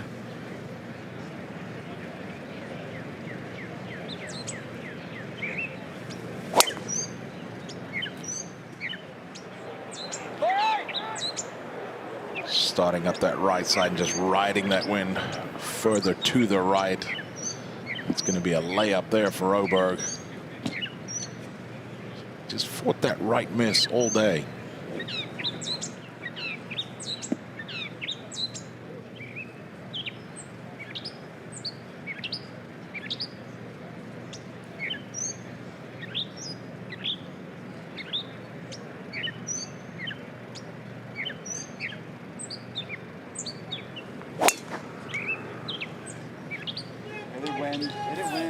Just one a little further left, heading down towards those bunkers. Gets over the top of them. Oh. That's perfect now for Bryson DeChambeau.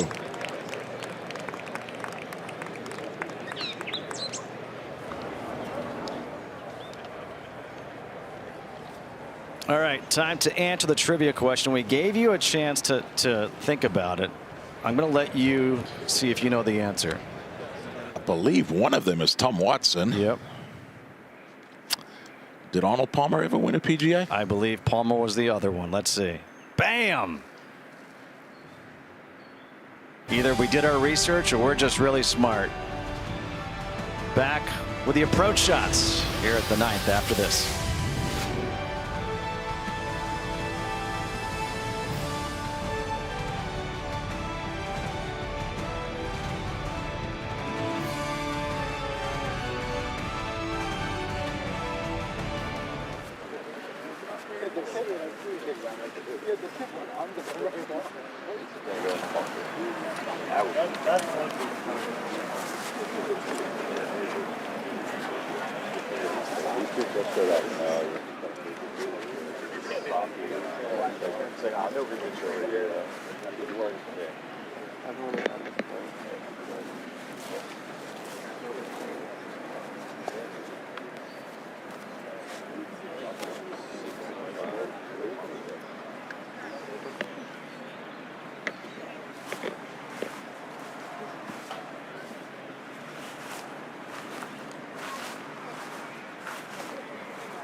What's that? Fowler. Fowler, Bryson.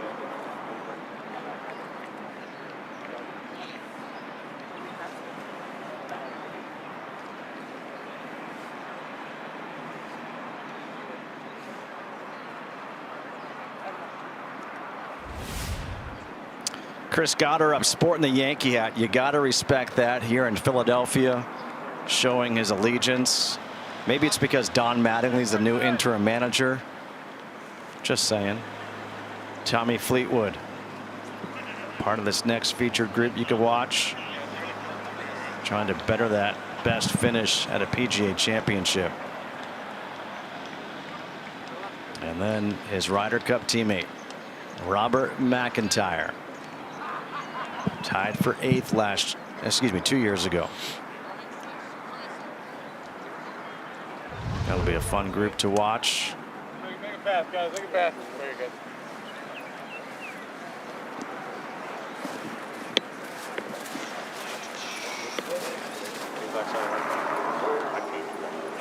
I got to imagine Bryson's going to try to get there in 2. Well, first part of the puzzle he's done nicely. Gets it in the fairway here down this left side, and yeah, can he just get something scooting up the left side of the green? At this point, is it crazy to say what does he have to lose?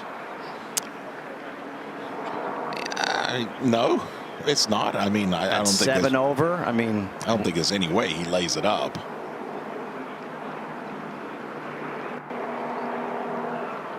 He's got 289. What's shocking is that he has the longest shot into this hole of this group.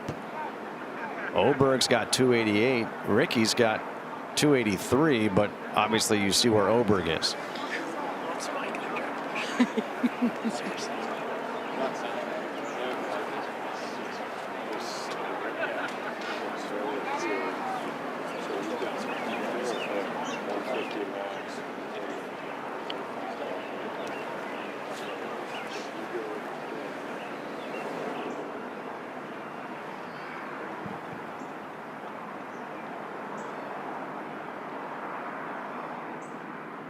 That's the thought or the look of Bryson going, when is this round going to end?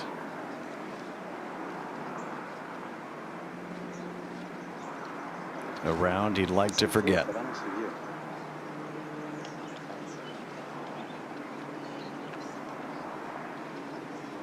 Do you think he goes to the range after or to the putting green? I think he'll go to the range. I think he's going to start on the range, but I think it's going to be a long practice session regardless for Bryson. He's going to be here probably all afternoon. He's been the last guy to leave the range both of the last 2 days. These guys are just trying to figure out whose turn it is to go. Yeah, Ludvig just got the signal from Bryson, so he's obviously forced to lay up here, just try to scoot something underneath this tree. You just don't want to cheat it too far to the right because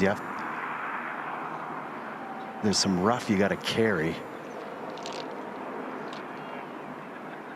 Did he go up and over? I kind of lost. I saw where it finished, but he might have gone up and over. And now Bryson's ready. Yeah, he's got 289, as you said, 262 front edge. It plays up 12, so 274 is what he needs in the air to land this front edge, and he could chase this all the way back.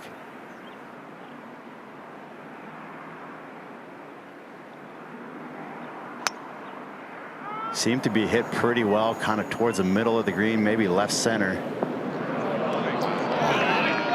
Beautiful golf shot there from Bryson. Chases back towards the middle of the green.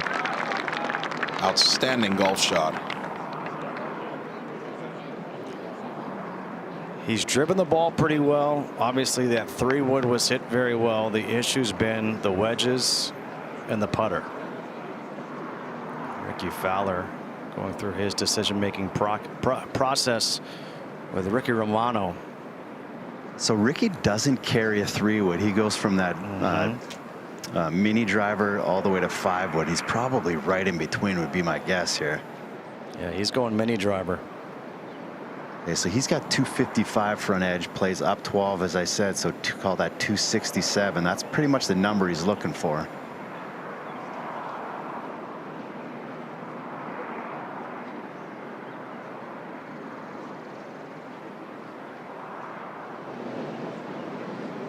He's actually got pretty good height underneath this.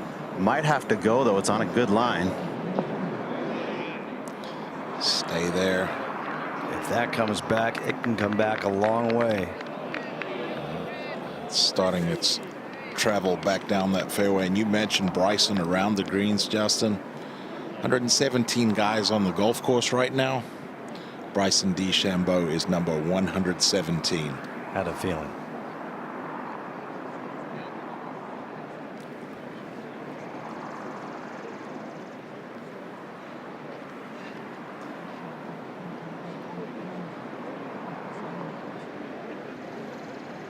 Just nothing has gone Bryson's way around the greens today. Scrambling numbers are just 1 of 7. Losing over a shot on the greens themselves.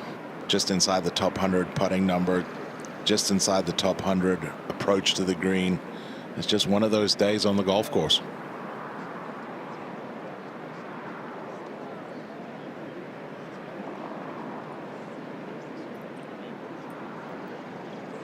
As you see that leaderboard pop up, do you think anyone gets to 4 under in the afternoon? I do. I think we will see somebody get to 4 under par. I don't think we'll see anybody get past that, but I think with temperatures warming up a little bit, the golf ball's going to start going a little bit further. I think we will see somebody get it to 4.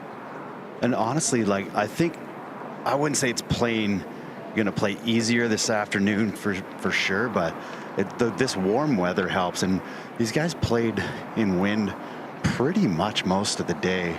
It's freshened up a little bit, but it stayed pretty steady the last couple hours. Yeah, pretty breezy all day, and it was in the low 50s when these guys teed off. Kind of a little bit of a misting rain around it. It was not easy scoring conditions by any means.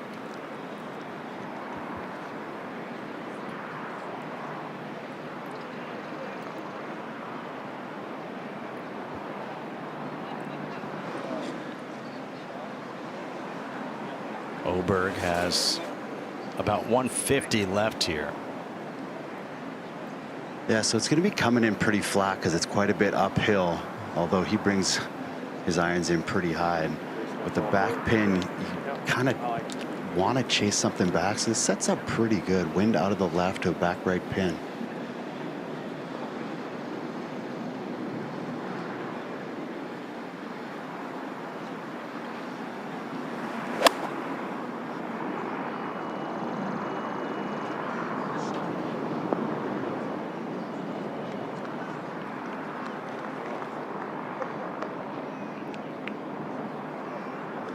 Graham, where did Rickie's ball end up? Did it come back a ways or it stayed up? No, it's about 3 inches on the green, and he did just confirm. He was like right in between. He thought his 5-wood could maybe carry the false front, but not get all the way back to the pin, and he wanted to give it a try, but he just took a little bit too much off that driver, or that mini driver. Wow, was he lucky to stay up?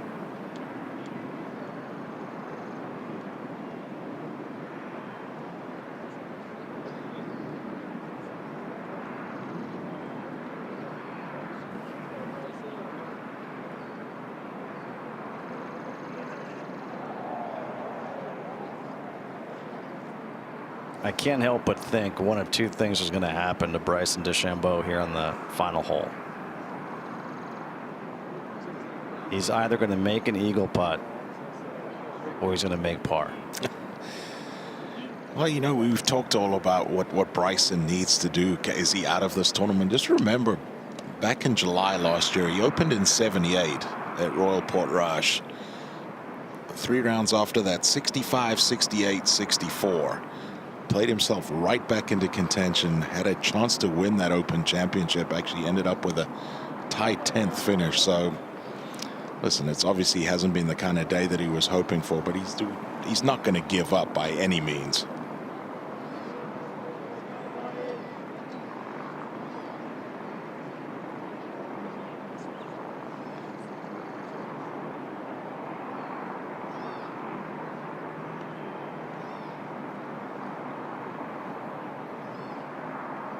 Graham, are these guys waiting on another hole?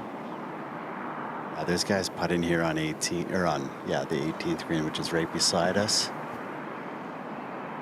Like they're gonna give Rickie the nod here though, and he's gonna go.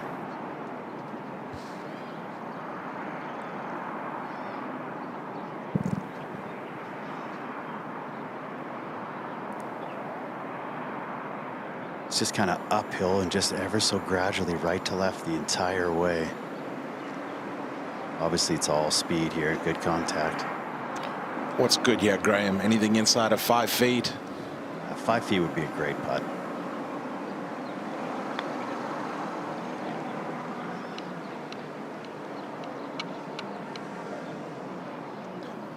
It's going to wander on outside of that range. That's going to be a tricky one left there for Fowler. Never going to be easy to get that close.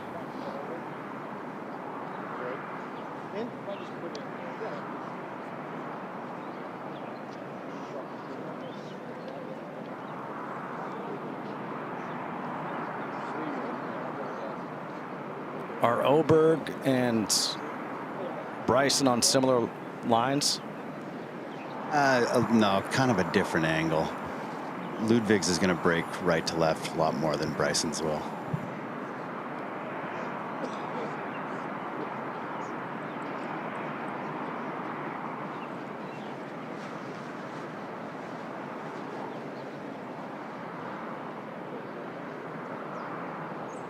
This is a birdie attempt for Åberg outside of the eagle attempt for Bryson.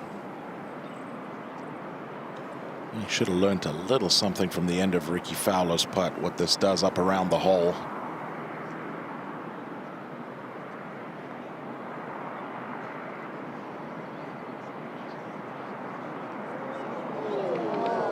A nice attempt there for Åberg, but that will be just a par to finish.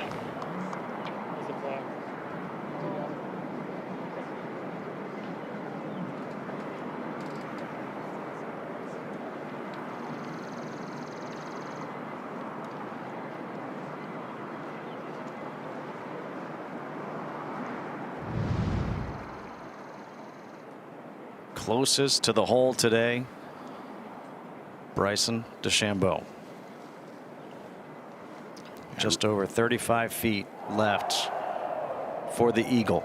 Yeah, I can't tell if it's going to move right the first half or just be straight the first half, but it will come back left late. So either a double breaker or it's straight and then moving left the last little bit.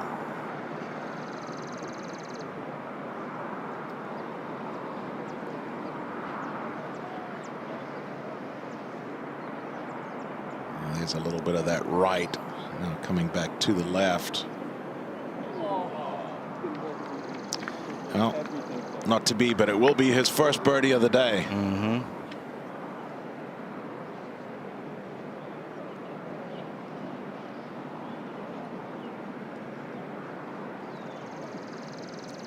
Fowler, almost 11 feet left here for his birdie.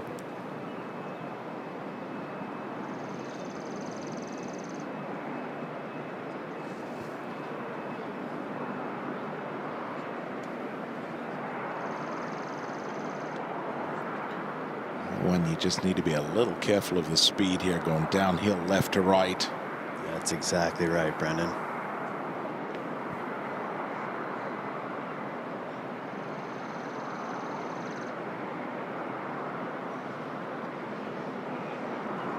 Just gave it a little too much respect.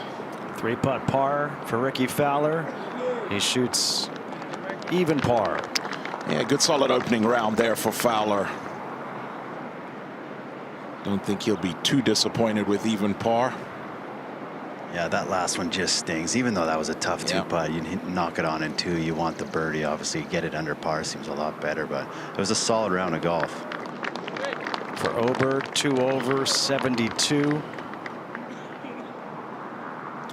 Yeah, it was looking really comfortable through 10 holes. Couple short misses there in the middle of his back nine.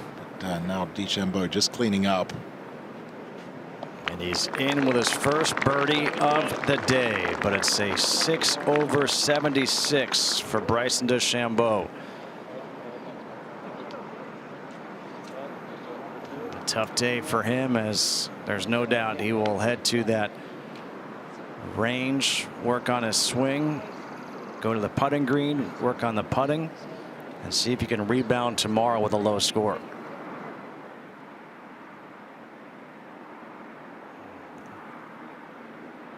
We're going to make our way out to the first tee. PGA Championship.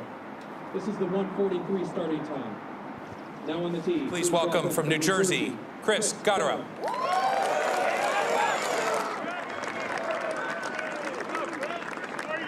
Chris Gotterup getting this day started for the next feature pairing.